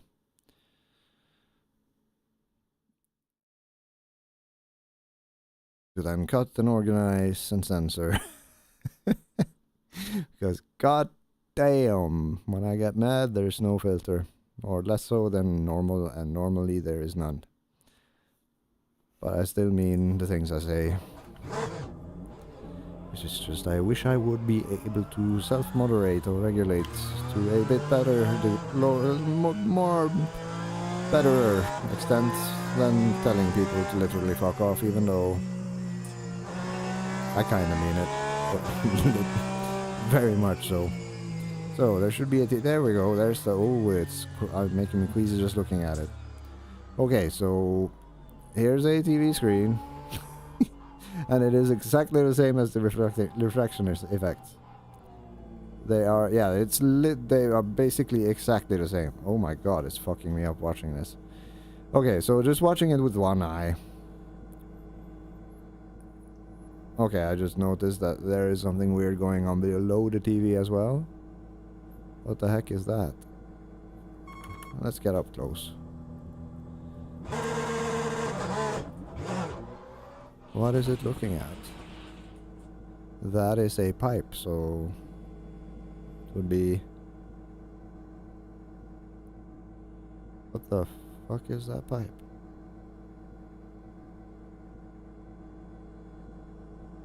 Oh!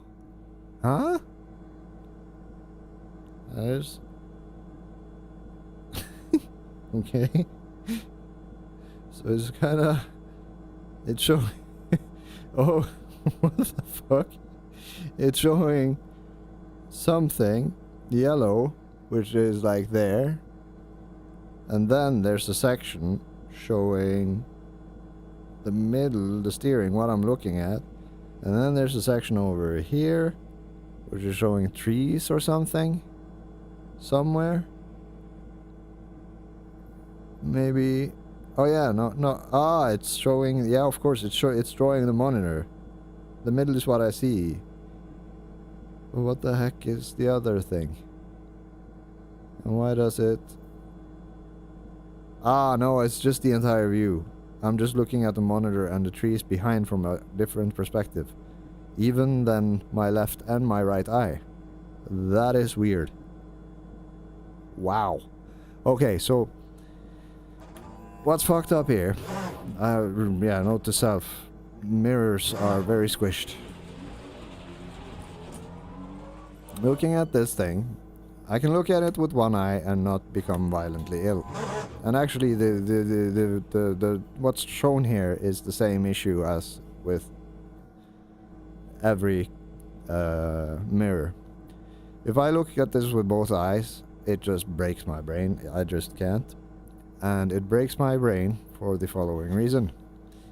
So let's keep looking with one eye and then open this and then there. Now we can toggle it with space and it'll just have to be grayscale because that's how the game do. Please also include option to let us turn off the grayscale when window not active, and also please let us turn off the game window grabbing the mouse. It is both, they are both equally infuriating and unnecessary. It is just bloat, feature bloat to the nth degree. Please stop. Do things that matter. These things do not matter like at fucking all. Say similarly to, like, I'm just going off on the tangent here because I'll be cutting and come across this and it will be short and sweet and efficient. I just want to say, do not pander to the lowest common denominator so far settings are concerned. let us at least adjust within a reasonable range. So far it comes to audio. Do expose all the graphics settings. Stop making these blanket / wrapper options which seem to be arbitrarily toggling things on and off. Just please just give us granular control of the render, the audio, and the force feedback. Then you don't have to defend yourself on Discord or on the forums with, pardon my French, but unbelievably stupid responses such as, you cannot satisfy everyone. That is literally the most unintelligent response you can give anyone coming to you with legitimate complaints or requests, because the product you're providing is not meeting the expectations or taking into account the millions of different types of differences in physiology that might require that a user are not exposed to the already batshit insane defaults you are providing, wrapped in these fucking sliders. Please stop it. Bad Studio 3000. Naughty. Bad. Boo. Even. Boo. And I'm gonna keep that in full. So help me. But now, back to the issue. The issue at hand. I am now staring at this thing with my right eye. No, actually, my left eye on screen, but right eye in reality. So let's line that up. This is now my right eye. Make note of the position of the render. This is my right eye. Make note of the frame of the thing, and much less the thing that's going on below there, which is a fascinating thing in its own right. I will now switch to my left eye. And then back to the right. Do you see that this is fundamentally broken to a degree that is deeply fascinating? This is one of the things which I just don't get how this is even on by default in VR after QA. Making me think maybe there isn't much QA going on. But that is a theory. But this, when you're looking at this, because the left eye is, let's see, it is showing the right eye, but it is not overlaid, or it is not laying on top of each other in any meaningful way so far the brain is concerned. The left eye is further to the right on the monitor than the right eye, which is further to the left on the monitor. So when you're looking at it, you can't even go cross-eyed and look at this and make it work. And this is the same effect I get when I enter the replay menu, especially from the post-race screen, or using the watch function while on a server. It is not so much of a problem for some reason when in watching back replays going via the main menu. I don't know. But yeah, another point about mirrors and mirrored things.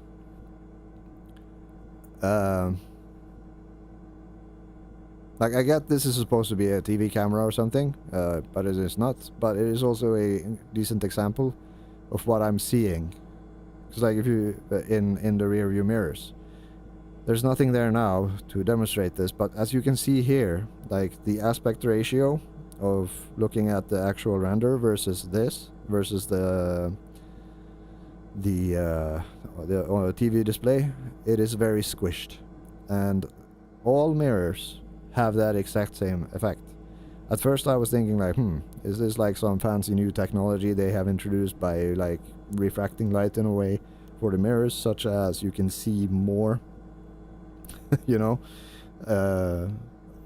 And equally just basically having a wider capture running displayed at a different aspect ratio on a screen that is smaller horizontally than the capture, in order to, you know, less space, see more.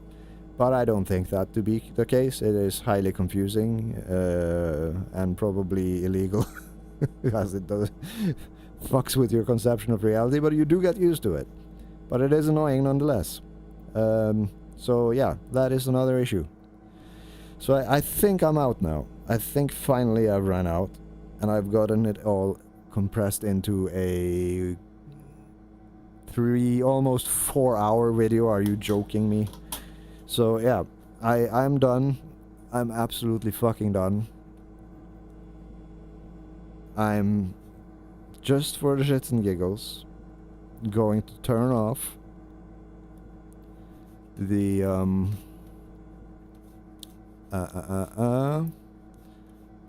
oh, stop gripping the mouse, you piece of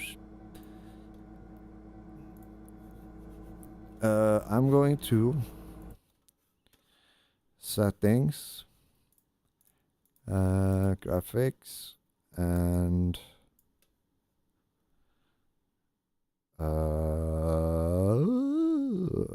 live. Wait, what happens here if we do trackside only? Then it turns off. Okay. But since I am watching trackside even in VR, it's still gonna be broken. I'm gonna guess, and I don't care to find out. That is not my job. I've already spent 4 hours of my time on this freak show. So, all things said though, I do enjoy racing this title. It is fucking amazing. But past the FFB, the lighting, and blah blah blah blah blah, which all can be fixed. Should be fixed, must be fixed. This is a really good game. Misunderstand me correctly, otherwise I would not be here doing all these things. Then I would just be laughing it off and playing the other thing. But anyway, we've turned off the thing. We're gonna quit. We're gonna exit. Just for the sake of documentation and evidence, we're gonna close, exit.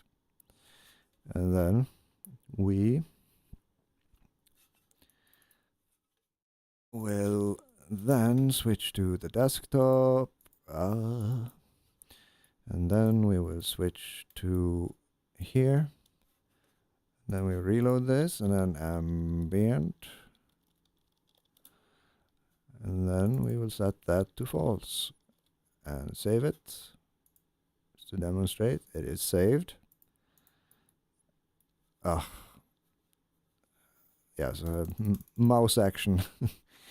Remapping mouse keys to keyboard input. Very nice. Yeah, so then that is done. Hit play.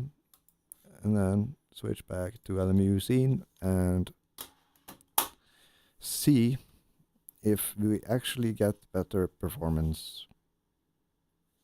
Why are you not starting?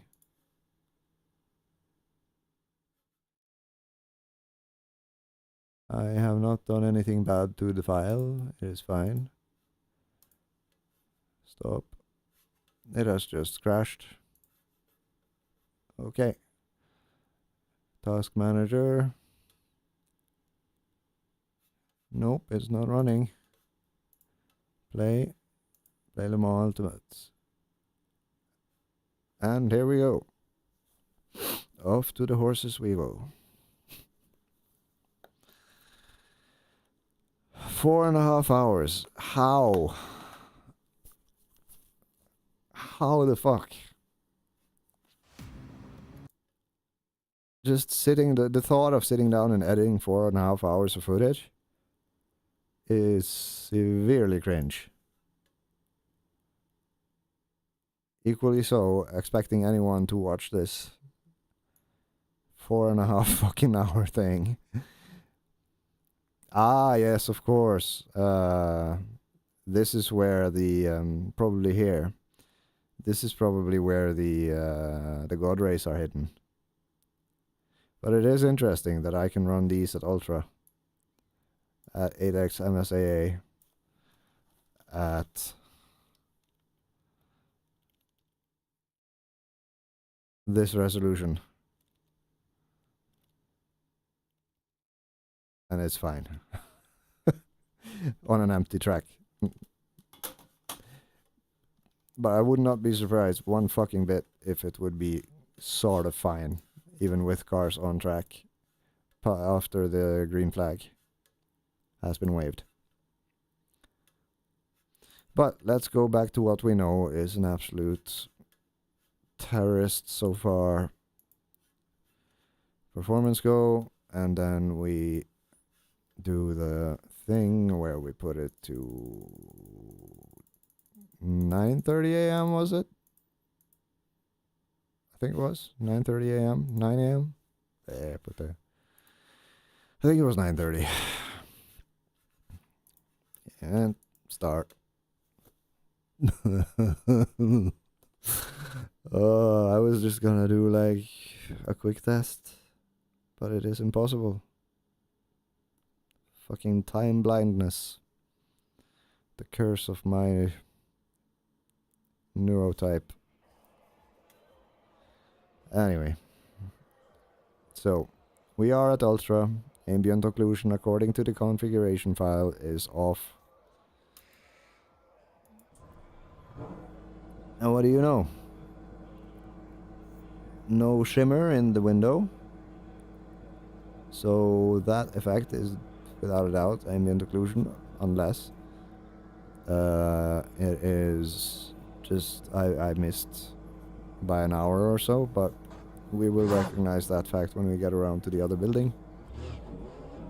What is different is that the scene is a lot more vibrant. We have the same type of very similar app CPU latency values.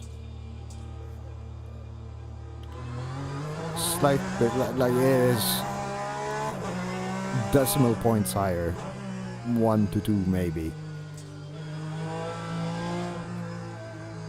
But without a doubt, the scene does look a lot more vibrant. The road has a more pop to it. The T3 test reveals 0.3 higher maybe. This should be like, this bit is more or less identical. This should be 5.2, 5.4-ish, so maybe 2.2 higher. And looking towards the building gives 5.7 and 5.5. Yeah, so it's looking at the pit line is 5.5. So everything looks better at no extra cost with ambient, no significant extra cost with ambient occlusion off. Similarly, the building doesn't look quite as shimmery. And where's the sun? Yeah, no, the sun is in the same position, so. And we don't get that slight glow effect, because that makes sense, because ambient occlusion does make glow effects. Or so I think. But overall, I feel a different type of presence now compared to before. With the there is a slight sort of reflection type thing going on there.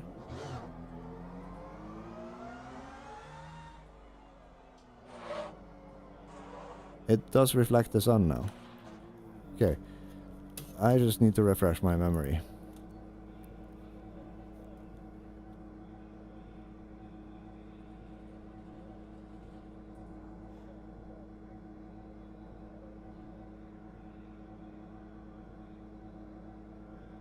Shading and rendering used to expose how much each point in the scene is exposed to ambient lighting. Yes.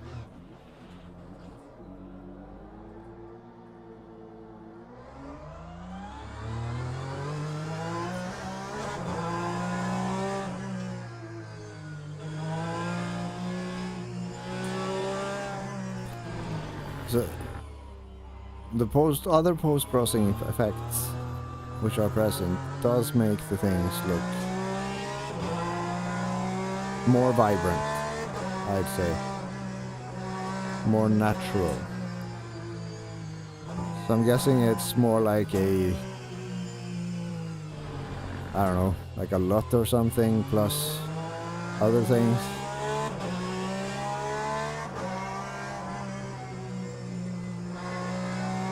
Like these things, like they look a little bit darker. Like the guy there, he without this, I felt like he was just like a model with no particular shading applied or anything. While now it feels more like, yeah, there's people there and it's acted upon by light. Even though this is the thing that we are disabling. But also like the shimmer in the road.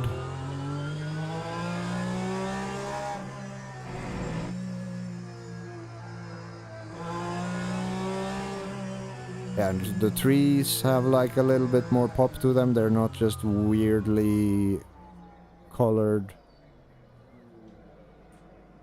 based on where the light is hitting them from. The blend is nicer, I guess one could say.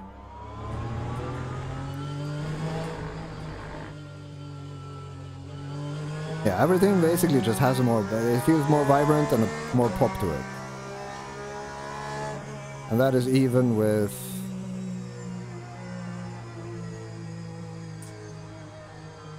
where is it?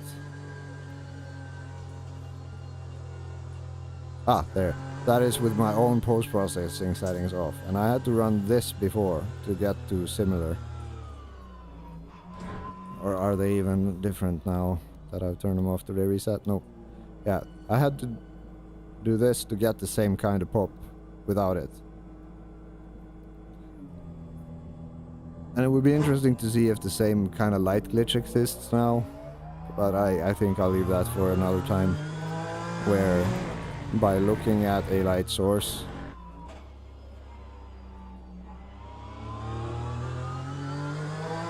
you know what, I'm gonna test for that because it's quick. But overall, yes, no performance hit. However, there's two more scenarios I just have to test. I need to see if there's any truth to the claim. So far, I know these will murder. You know what, let's just fucking go to town on this shit.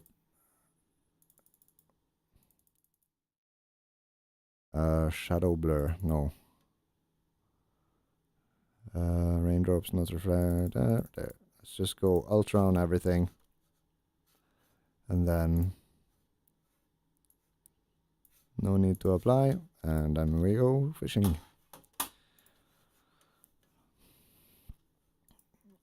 Because if now, by turning everything to ultra after having going off and on the ambient occlusion, and I no longer have a shit frame rate, that just tells me that something is getting reset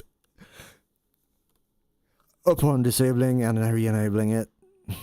And if so, that is just hilarious. Because I have reset the shader cache. And I don't know what else to reset past that.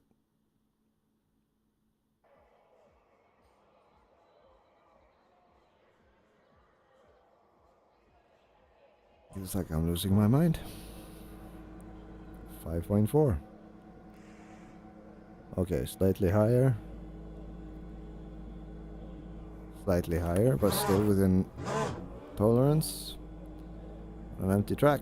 Shadows much improved, because shadows are actually a thing. Oh yeah, we're like at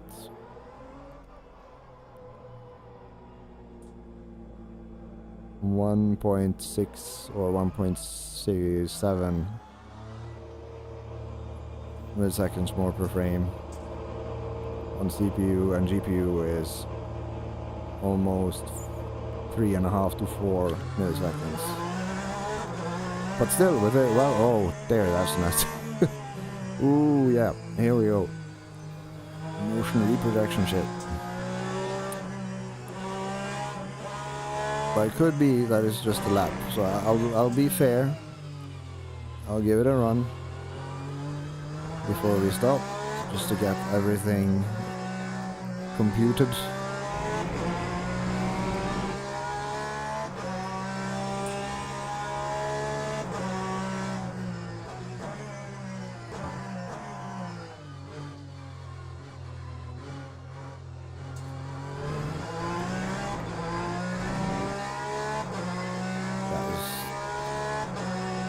Seeing 0.9, but I mean, of course, all these effects layered on top of the image will cost,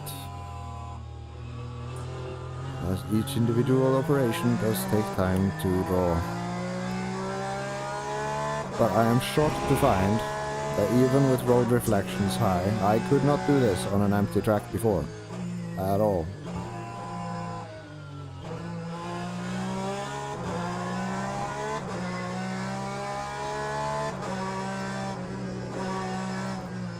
But I do feel input lag compared to before. Like, it is clear to me that me moving and the thing happening on screen is slightly delayed now. Which means the frames I'm watching is from the past. Or further into the past. Okay, so 4.7, and then we come into view 5.2, 6.1, 6.5, 6.0, so about 1.2 milliseconds extra, no, 2 milliseconds extra spent on shadows and everything, and getting input lag on the whole thing, because it compounds down the chain, right? It's not just the 2 point some extra milliseconds you get on the production of the frame, it's the preparation of the frame. On the GPU side, it's passing from to the renderer, which on the GPU, which then delegates the work, which is then executed, which is then recombined into a frame, which is then passed on to the headset, and so on and so on and so on. So all that just adds a fuck ton of latency, which is felt. It's not bad. It's not bad. At least it is not stuttering at the moment. It is a significant improvement with ambient occlusion off and running everything but rain which isn't here, you know, at ultra.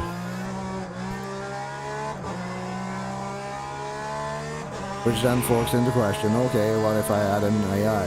But again, AI kinda irrelevant, because that is wasted cycles, which would not be wasted during actual race conditions, because people making those decisions.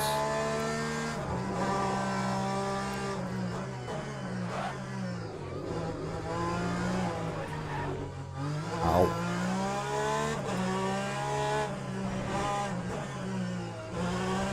Why is this car so hard to mix about?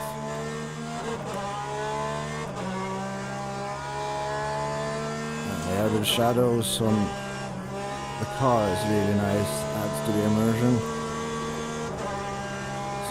This is gonna be at least a couple of hours of just me figuring out, okay, which can I keep now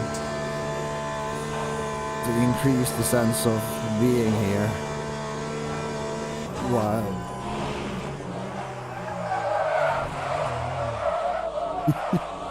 While reducing the input lag. to a point where it is barely felt. Okay, so we have returned to our favorite resting spot, Algarve T3. And this should be more or less where we stand as per usual. And we are looking at something which used to cost just shy of 4 milliseconds, costing 5.1. This should be 5.5. It is 7 points, yeah, so 2.2 milliseconds. And again, the confusing part, where looking towards the pit lane is actually cheaper now than looking towards the building, which is hidden behind the scenery here. So that could be simply, yeah, of course, I'm running at a different time of day. So the lights are, of course, getting caught by this side of the building here now, rather than the sun being higher and hitting down on that building. Likely. That could be a possible explanation for what I'm seeing here. So again, that goes to sort of support my thing where I'm this is lighting. This isn't necessarily the assets or the geometry or just too large textures crammed into too little bandwidth, because that is absurd considering the GPU I have. Even though it is no longer top tier, it has many bandwidths.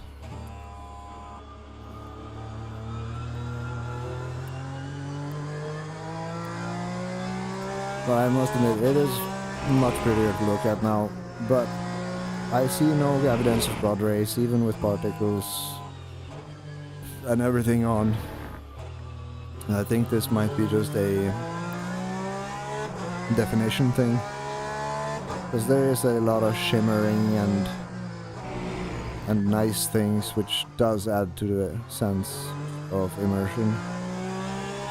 In particular, like the shadows, the road, the glow on the road, colors popping more, lighting not looking like super dim.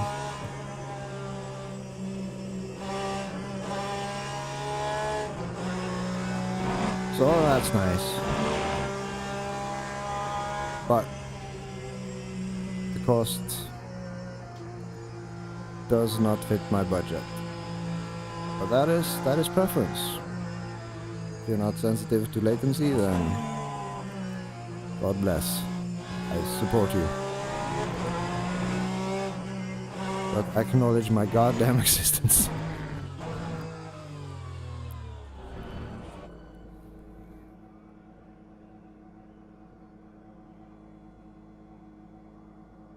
Five,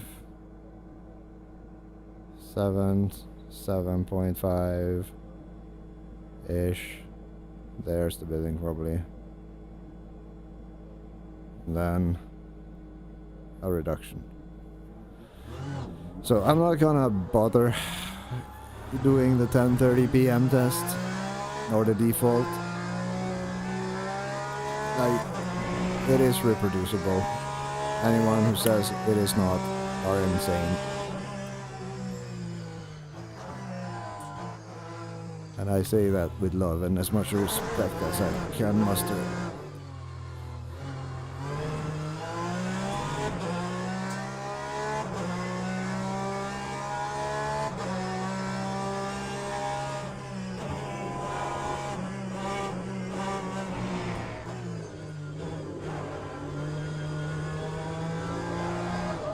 Oops.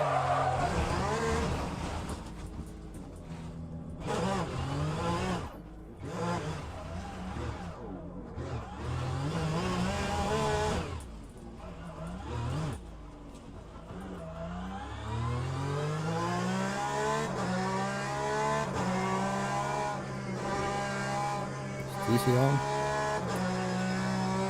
Why not Algarve? Why not Rift? Oh, almost.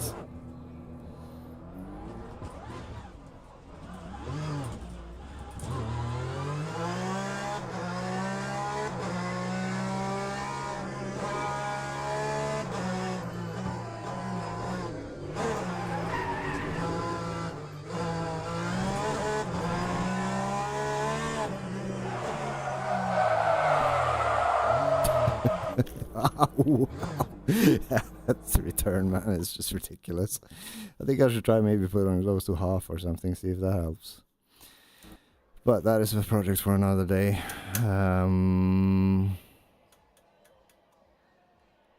Yeah, I think I've covered everything now. More or less the whole thing. Only thing I haven't covered, which maybe I am able to reproduce here.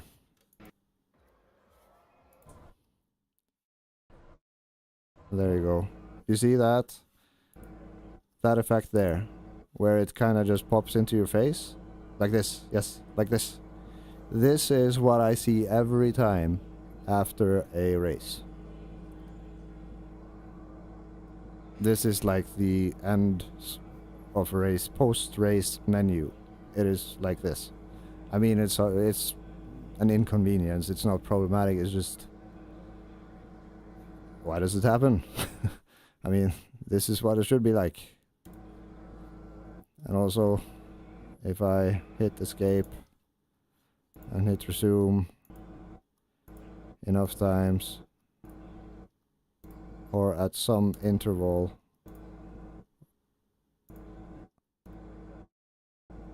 it sometimes just sticks around. Return to garage, start, ESC, resume. You saw it happening, I'm not crazy.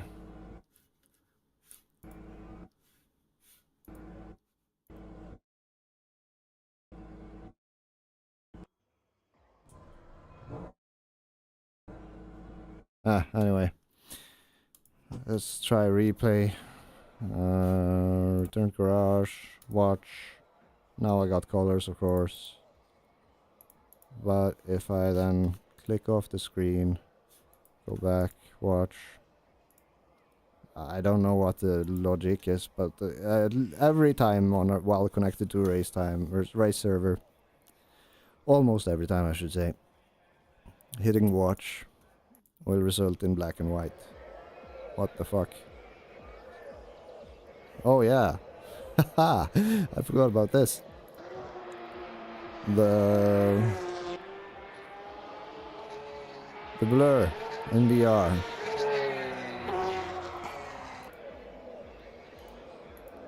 While in the camera thing isn't super.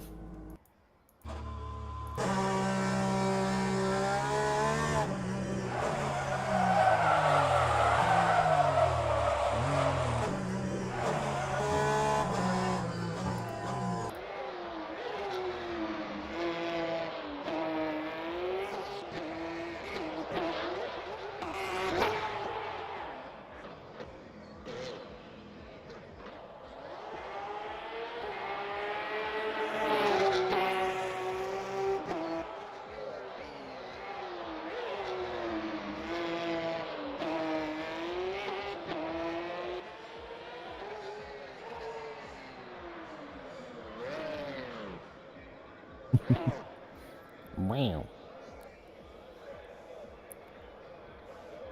Yeah, so no matter where you look from, actually this is more expensive. But it's probably because of all the shadows and also seeing like all the complex items which are on this track, namely that building, combined with the pit lane.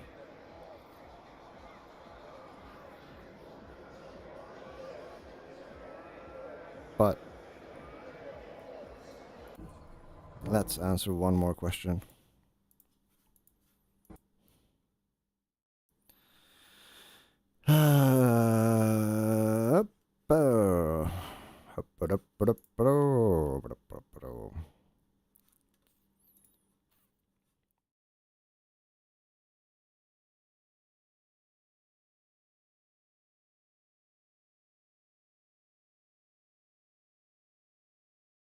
Just for fun.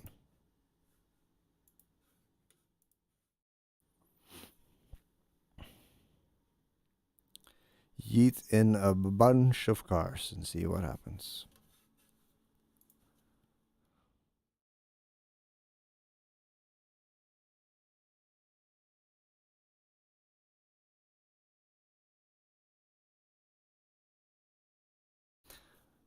And how long has passed now, I wonder. Probably 5 hours and change. No, 4 hours, 16 minutes. What the fuck? Oh my god. Oh dear. I am suddenly in the red light district now, and you look super weird. How do you react to lighting? Okay. Right. Oh shit, I need to... go say... Oh my god, yeah, alright. So this is like more akin to the suffering. Like, this is what I was getting earlier on Bahrain, but with much lower resolution and much lower settings. So that's fun. Which also kind of lends itself to the whole approach where, oh god damn, no, don't you, no, don't you run away, you bastard, stop. There, move. Get back here. I am the border collie, you are the sheep. Accept it. Oh, for fuck's sake. Move.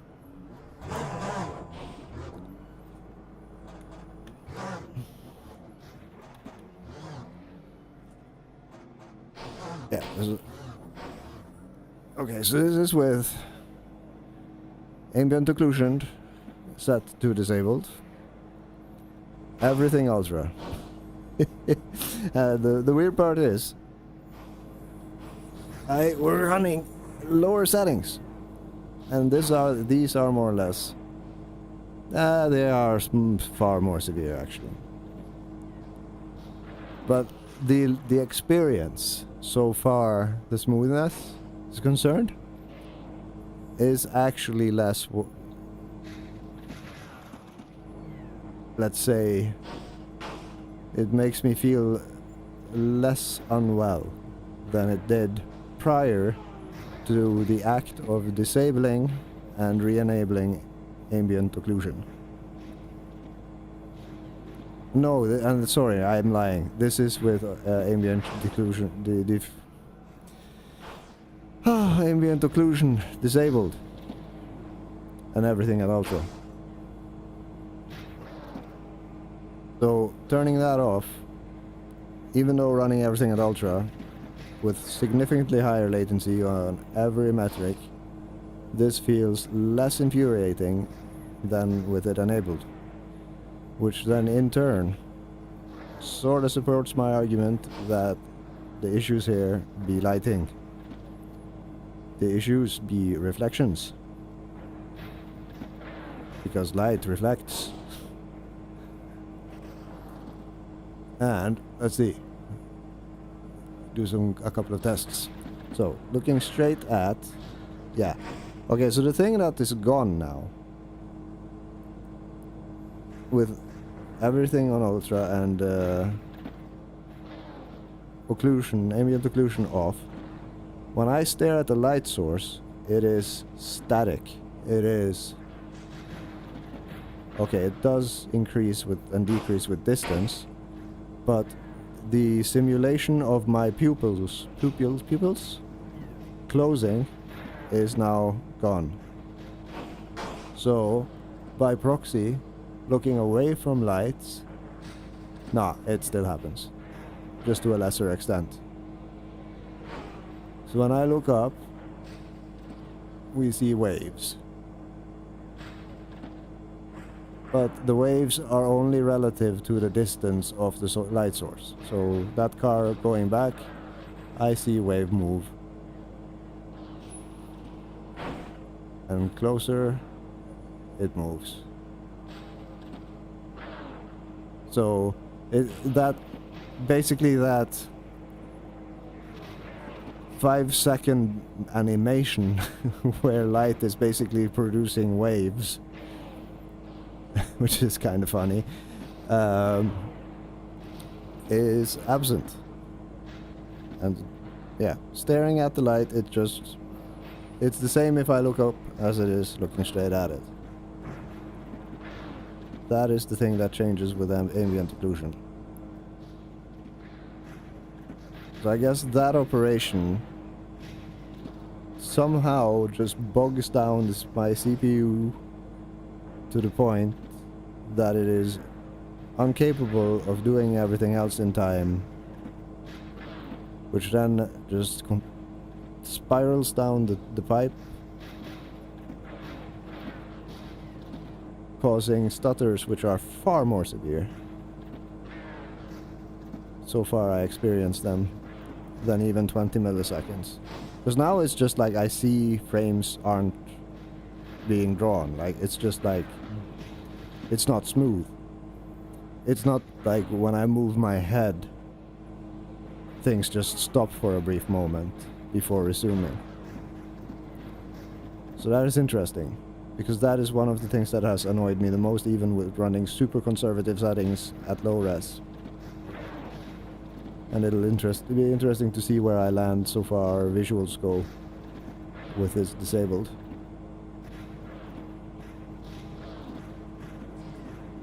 So some things have been confirmed. I have disproven myself somewhere in some ways. But that is how we do.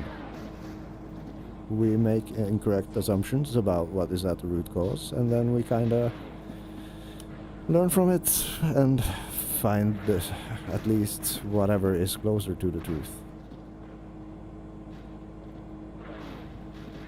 And I would say we have a lot of metrics at this point, which shall be interesting to edit. Though I do not look forward to that process, because it is very much akin to work. And I am not a fan of work at the moment. I must say, the light does look good. Ubis has done a good job at making light look lightish. But it does seem that some aspects of the implementation is lacking.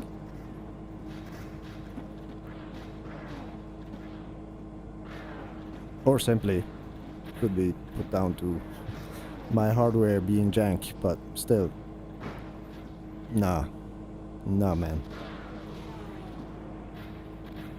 Not at my settings. Speaking of which,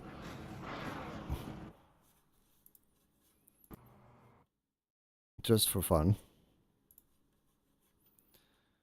let's go back to the ultra conservative. Post effects, apply, keep, and then let's see, that was the first attempt, discovering that I could run higher, discovering that, oh, I can actually do a lot more, and then coming to the conclusion that some things does have an effect even with ambient occlusion on, specifically circuit detail.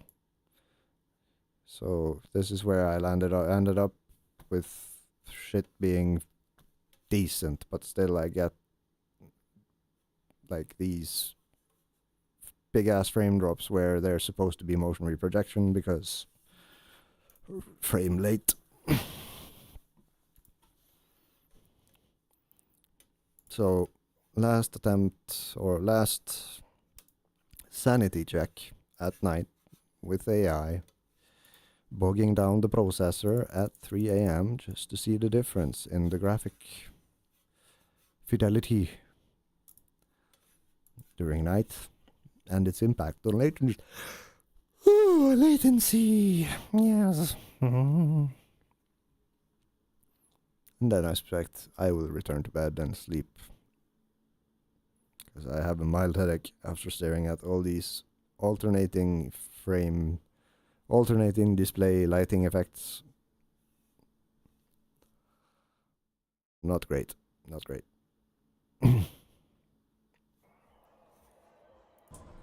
Okay, so hurry out of the pit, be the sheepdog you want to see in the world. God damn it, come back here, you bastard. No.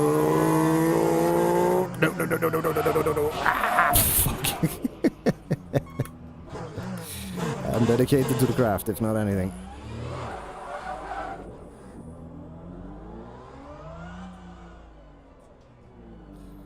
Oh my god. Oh my god, so strong.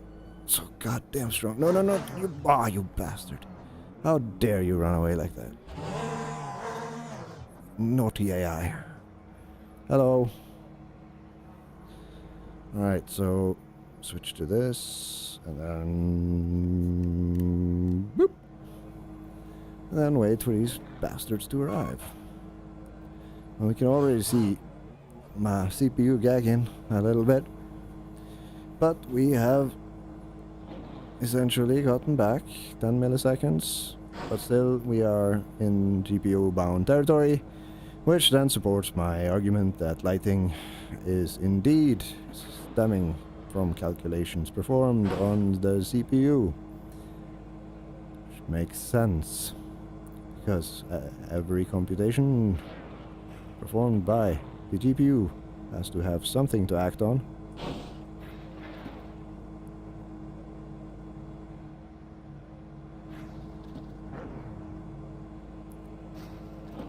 Ah, what the fuck? No way! This has returned at lower settings? Dude! What the fuck?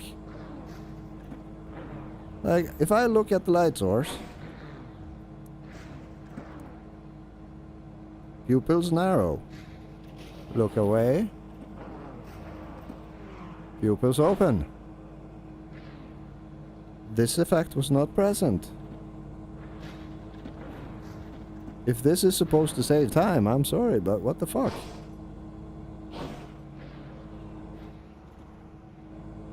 And the frame is jankier now. This is bizarre. You can see it on the Porsche lights. Wait, can I capture a Porsche? Okay, you may pass, Mr. Aston. Come here, Mr. Porsche. Come to me. Because yeah, now looking at the thing, I am not being blinded by the lights. If I look up, then we get the effect which were static with a higher setting. What the balls? And if we look at the...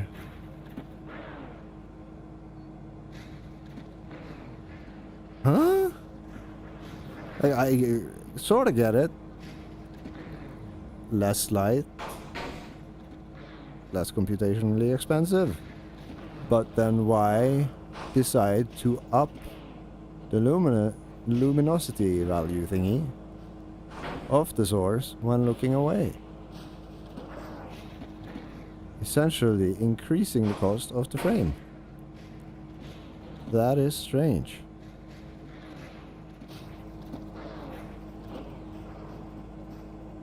Yeah, and the light thingy, it's more pronounced, but it could be that it's just...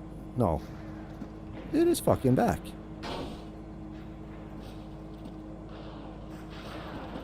You can see this on capture, right?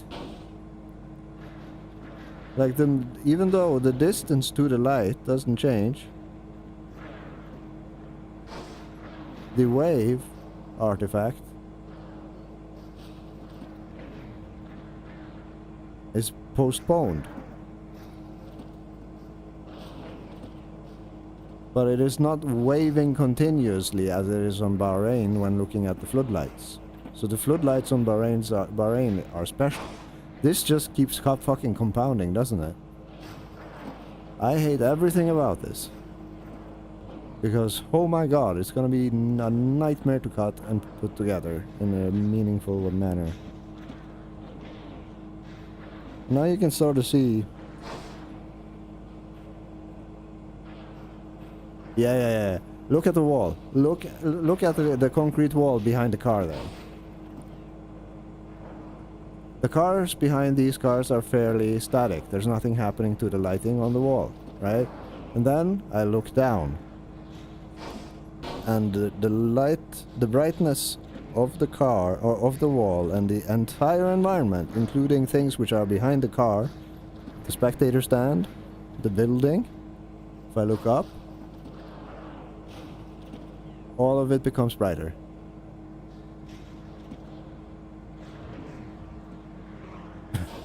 And this is kind of what happens even during daytime, after like driving for 5 to 10 minutes in a race.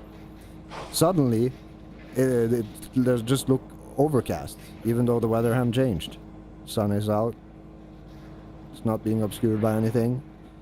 There's nothing really obscuring your view of the sun. Suddenly, the scene will just dim.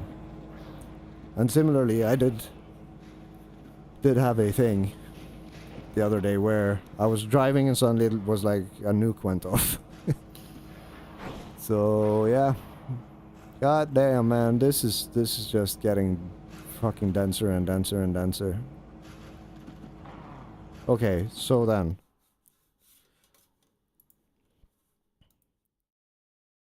if we just quickly look.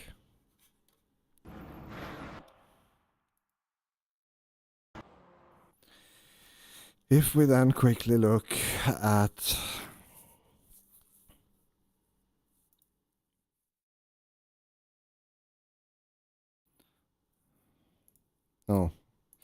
graphics.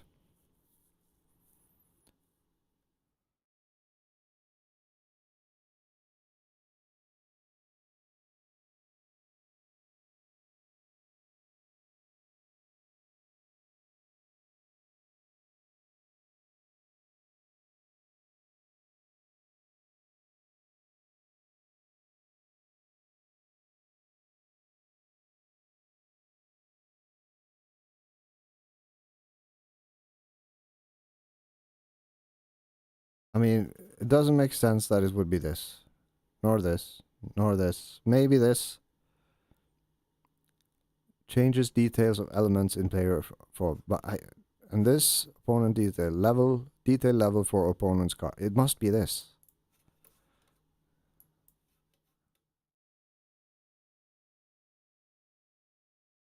It wouldn't shock me at all if this is just a case of reversed values. It seems to be a thing that plagues sim titles in general. No. And this is why I made the request, make the time of day persistent between sessions, because it's such a nuisance having to change it every time you want to test something offline.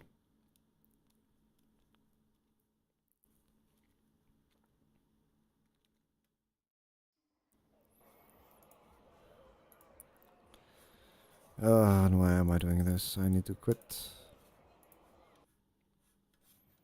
And settings. No. I also need to get some laps in on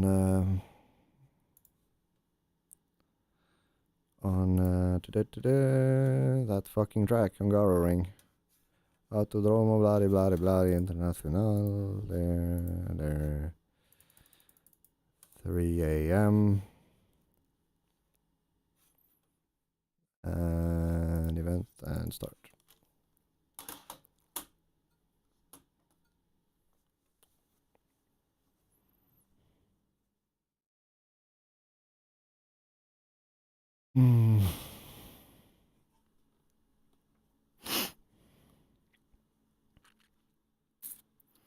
But I guess it's a good thing that I increased the bitrate for this one. More high quality ear captures. Hurry, get ahead of the sheep. Yes, they do cars.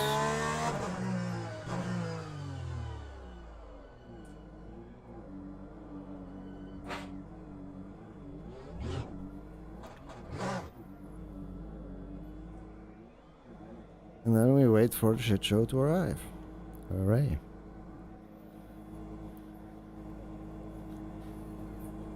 Please. Oh dear, you are violent.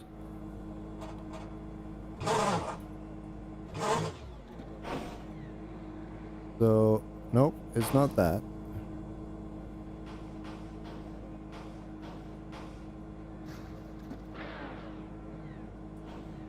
This, this kind of makes sense, really, that it acts like this. But it's not the setting I thought it would be. Oh dear. But I'm fucking tired of this. I know that I know roughly where in between it can be, but I'm not gonna hunt any further. I'm done. I'm absolutely done. Super done for now. Not with the game, but with this process. Because I need to fire up ACC and do me some laps on Hungaroring. So I'll do that.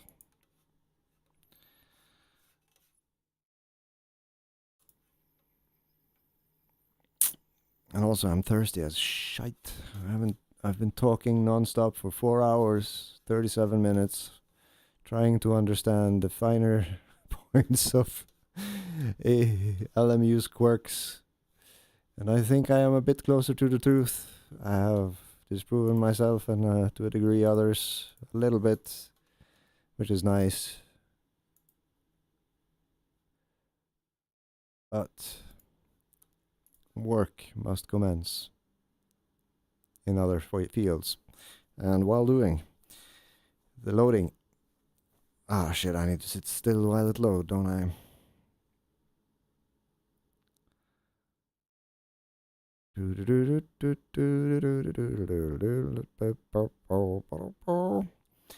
So I'm just gonna leave this right here and go grab me something to drink. Oh wait, no, hey, dude, you have drinks right here. What the fuck?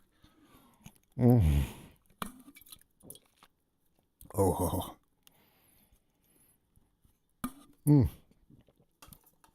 It is even of the energy variety, which is very nice. Been so long since I drove this title now, I don't even know where to begin. Alright, so this is we had a private server for it, didn't we?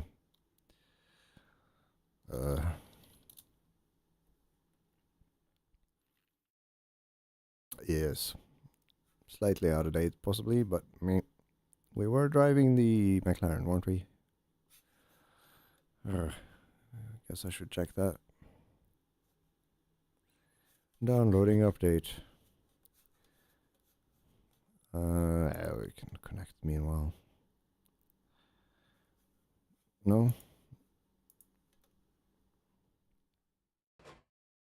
Oh, what are you doing all over there, Mr. ACC Drive? There we go.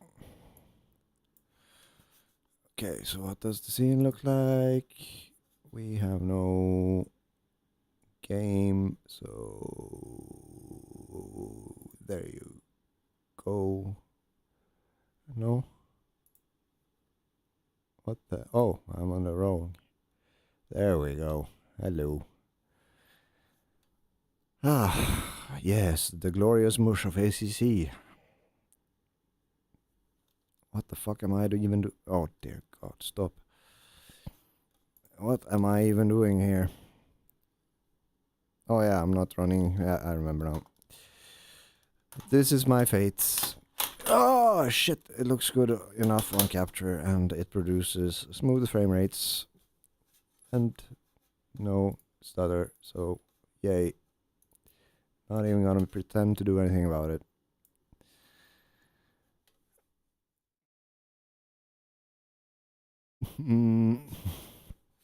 So, see, yep, the menu thing is still glitchy, so no setup screen hiding thingy needed. Base ammo. Oh, that is old.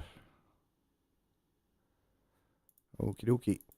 Fuel, 107 liters.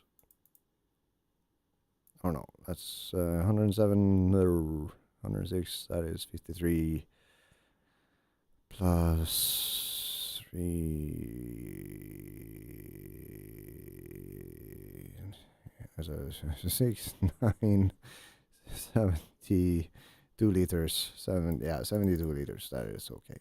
And then endurance pads. And just a bunch of telemetry laps, 30, 10 maybe, I don't know. 10, it's fine. Pressure's probably okay. Huh. Not meme. Meta stuff.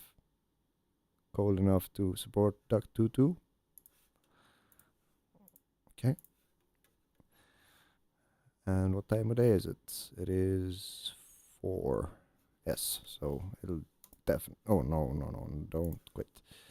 It'll definitely be Duck 2.2. And then... all the things I enjoy: starting up the car, turning on the pit limiter manually so I don't fuck myself over, but in turn fuck myself over in while playing LMU. Why is it not going away? I've forgotten how to use my own... Oh, it's already away. Jesus, crazy how quickly one forgets things. Okay, so then, one last thing to do. Why is my... What the heck? Can you please respond, desktop? That would be super nice of you. Return to garage. Huh. Seems Explorer has shot itself. Yeah. Okay. God damn it. Shift control escape. Explore. No, and if I do this, then it's gonna crash, isn't it? Oh, god damn it. You know what? I'm gonna take the cheap road out of here. I'm just gonna set this steer lock to 900 and not give a shit. Ugh. And then of course it won't let me do whole values or single digits. So 900 and 900 equals steer lock being soft, but it's better than crashing the virtual desktop by a lot, because Explorer has shut itself for some reason. So engine off, nope, engine on. Alright, let's suck on Hungaroring for the upcoming weekend's 6 hours. SSRI extravaganza.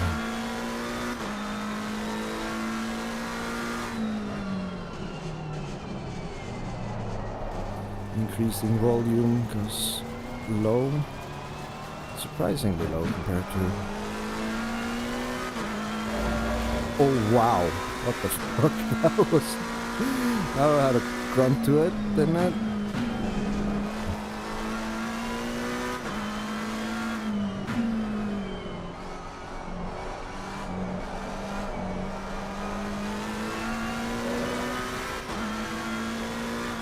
Boy, this feels weird now.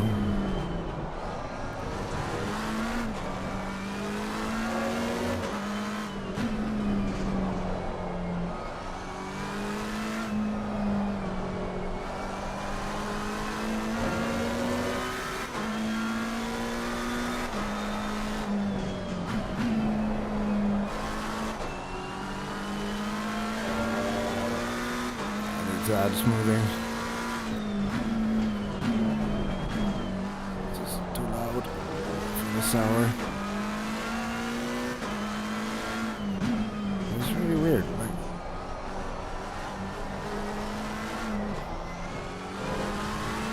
I hardly feel it, but it just, there's like a deep vibration to it.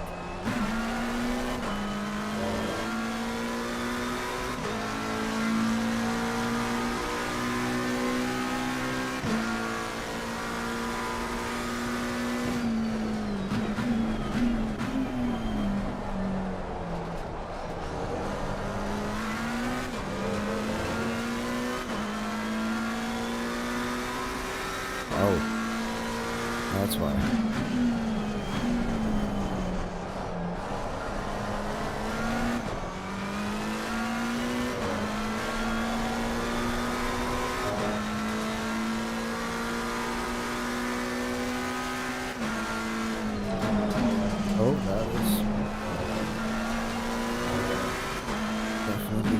problematic.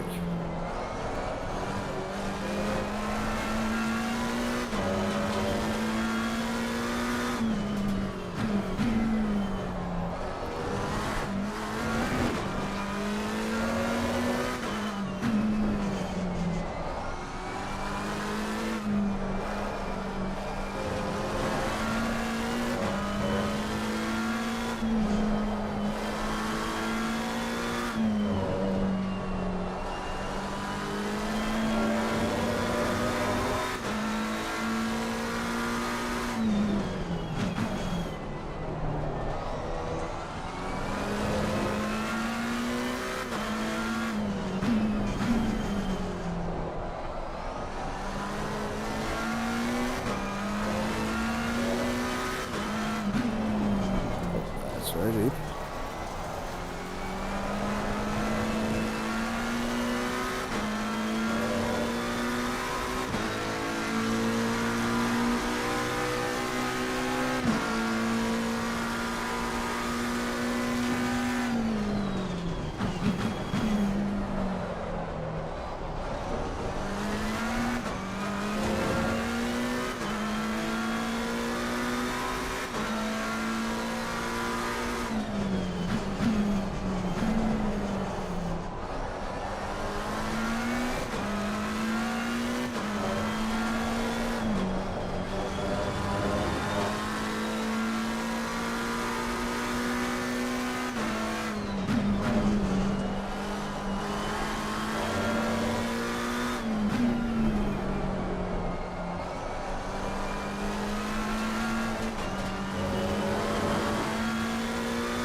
My god.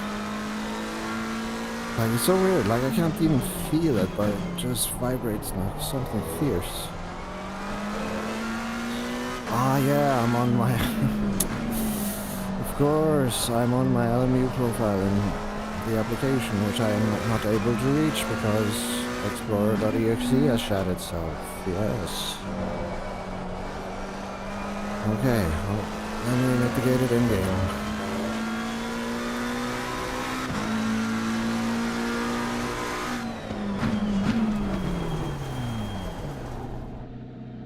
Alright, so... wait, maybe... we do that, and we do that. Is it... start? No, it just doesn't respond. It's as if there's a function key stuck or oh shit. It'll respond to Win tab. Sometimes. What the balls? It believes tabs is pressed. So it's constantly trying to tab.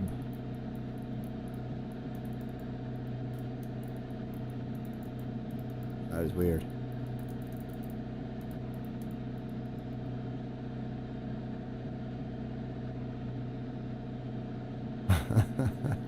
What the fuck?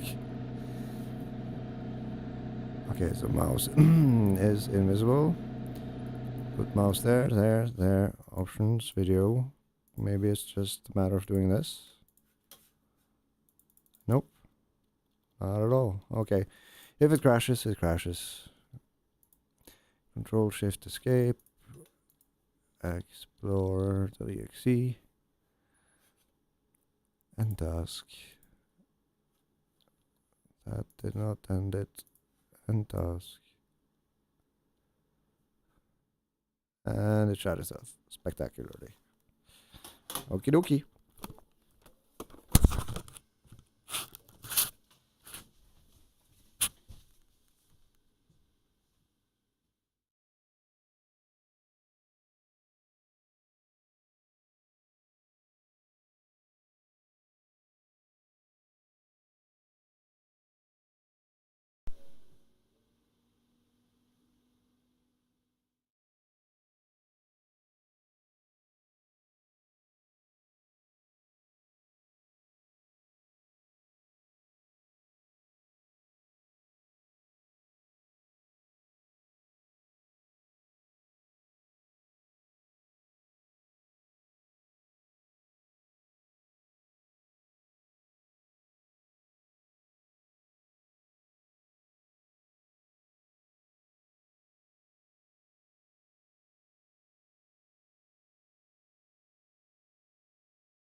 Up and running, just gotta take a piss.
Me and Doggo are reset. Let's suffer on Hungaroring.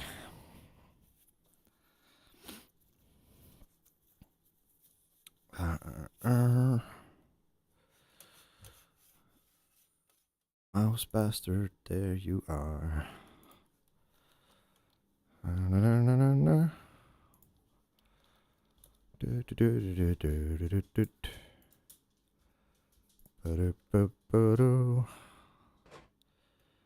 We are connected. Oh yeah. But we need pass through. Because I think I forgot to change the profile.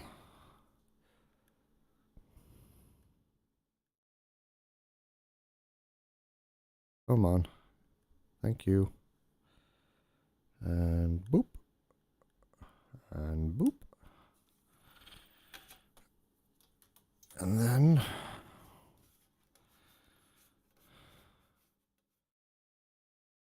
with this force feedback, with this force feedback, god damn it, force feedback detail. Hopefully I won't wake the dead. Or otherwise sleeping.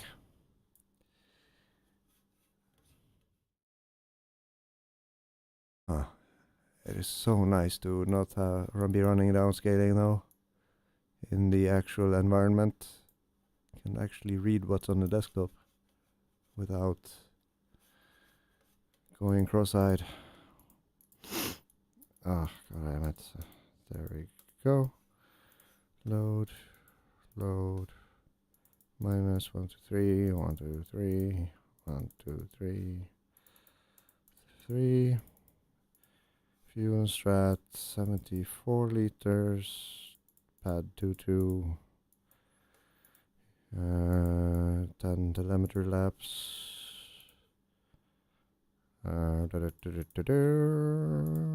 everything okay, duct 22, and then back. Have a sip of Coca-Cola, and video, enable reply, back, and bring things into view, and then laps in solitude.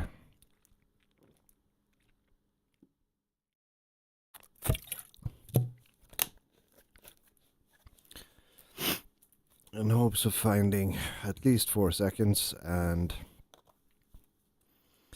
getting used to the transition point between a loaded McLaren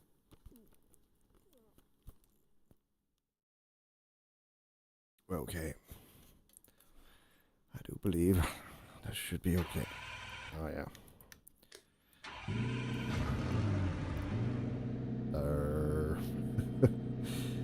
I've forgotten my keys, man. There we go.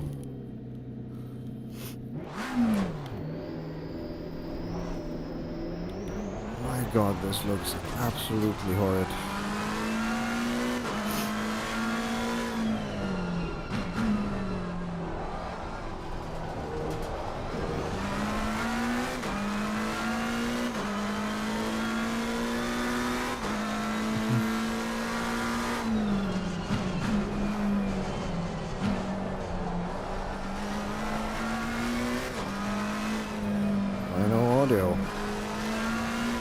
Oh, there we go.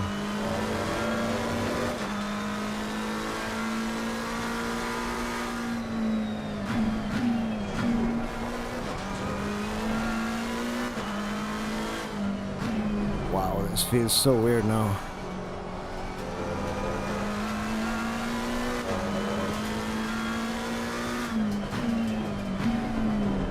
I think I shall add some smoothing just to keep the peace at this hour.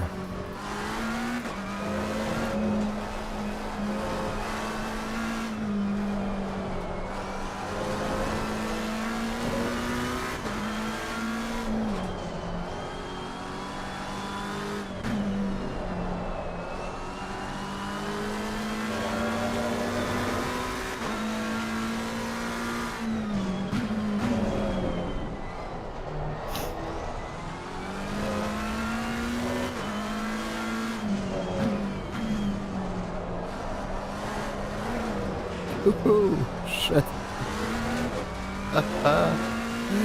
Oh yeah, I've kinda missed you, ACC, I gotta say.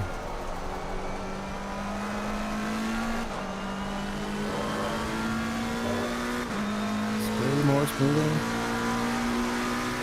Okey-dokey.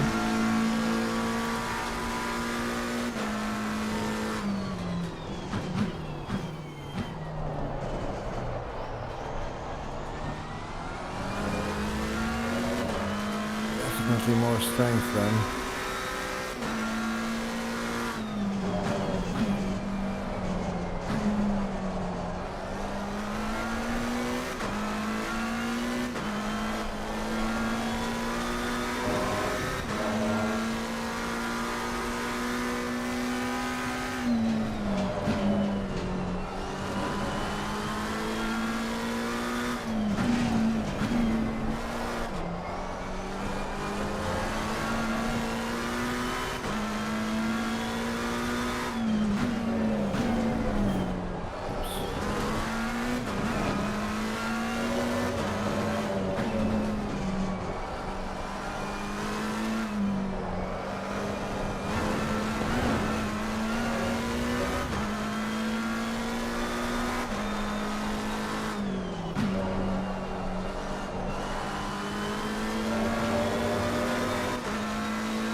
Oi.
God damn it. It's a bad entry.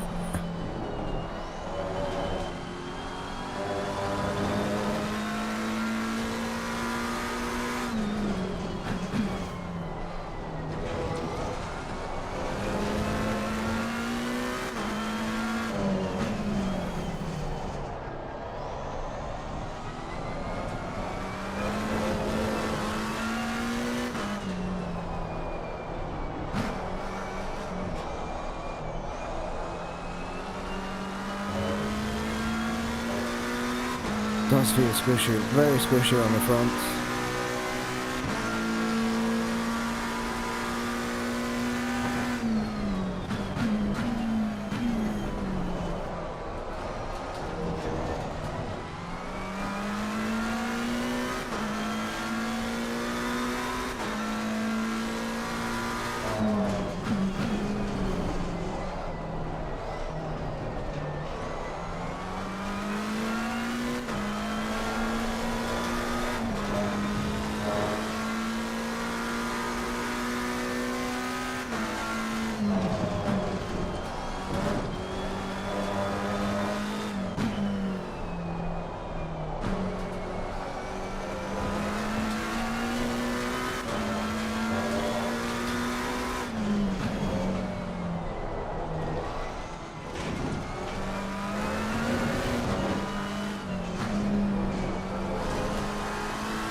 Oh boy, I regret not practicing more Hungar over the years.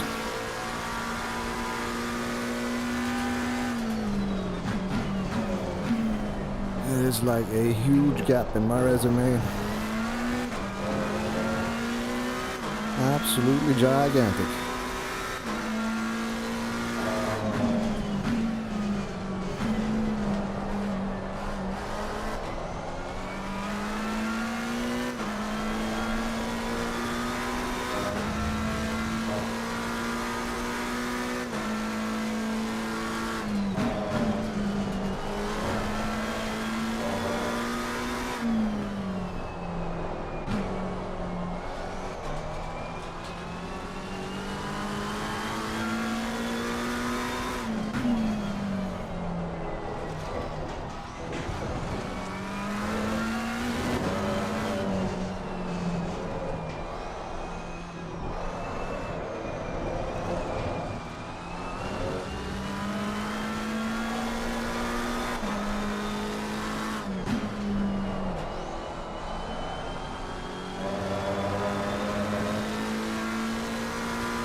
That's not gonna work over time.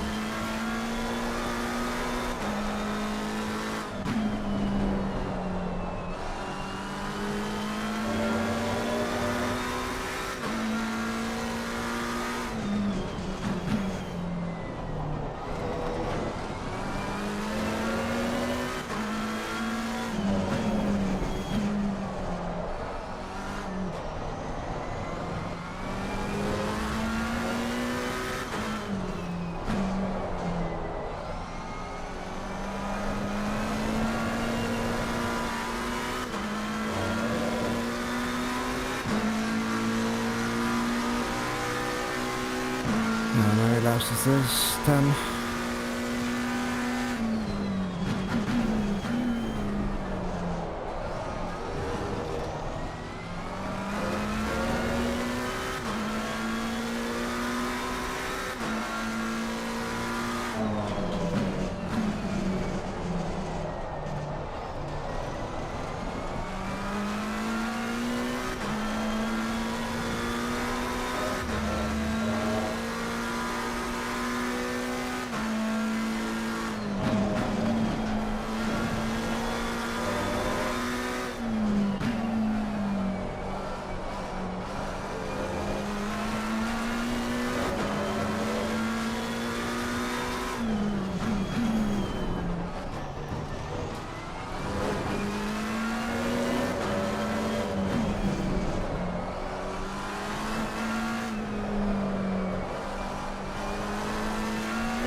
Fucking shit.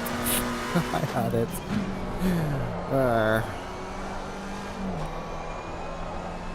I would have been happy with 44.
I think I'm not gonna get it today. I need to sleep on it. I know roughly where to go, but fail likely to do so.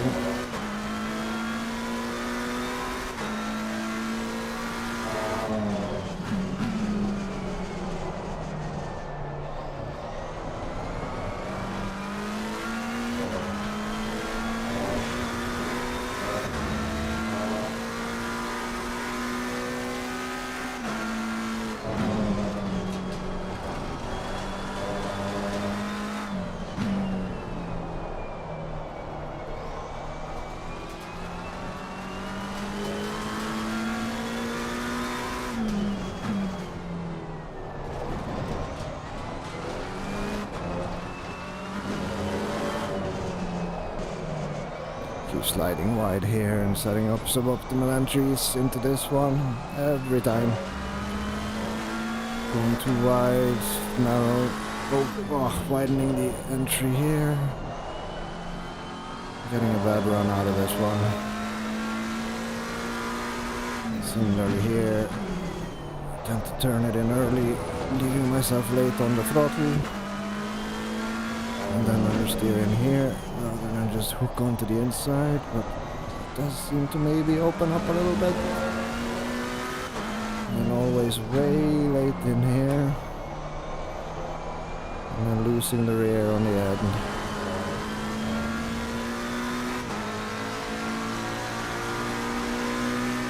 But this is the kind of shit that a good night of sleep cures after some practice.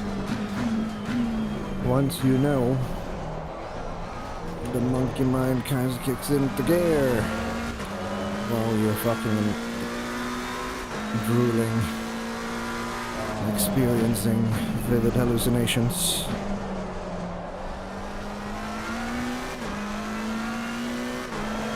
Oh dear, that's a kick.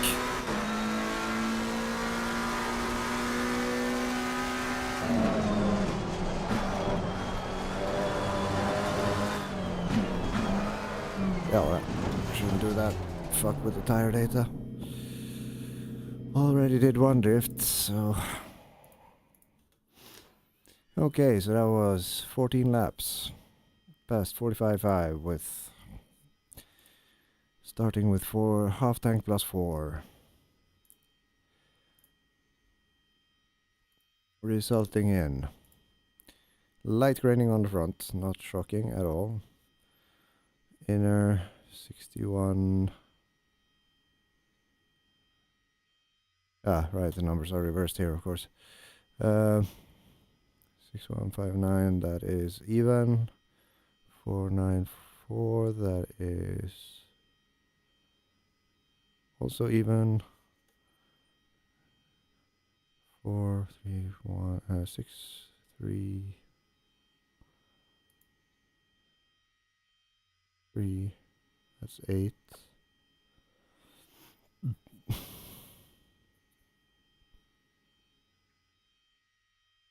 Even enough. So, considering there is nowhere to go on camber, that is optimal. Front is slightly stiff with soft bump stops and meme dampers minus 10 on the rebound. Right height 77, wing 12, duct 2 resulting in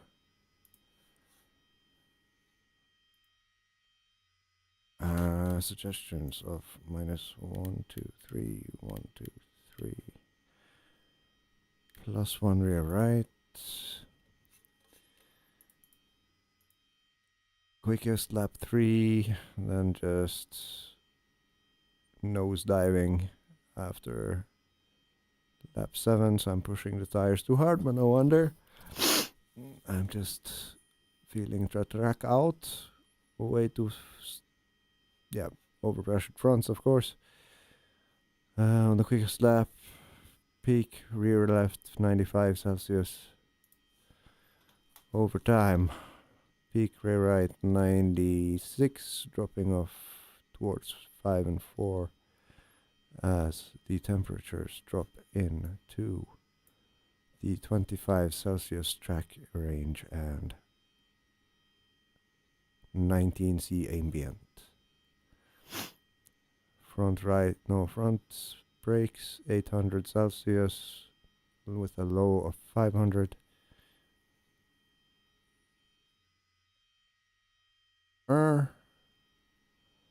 Maybe.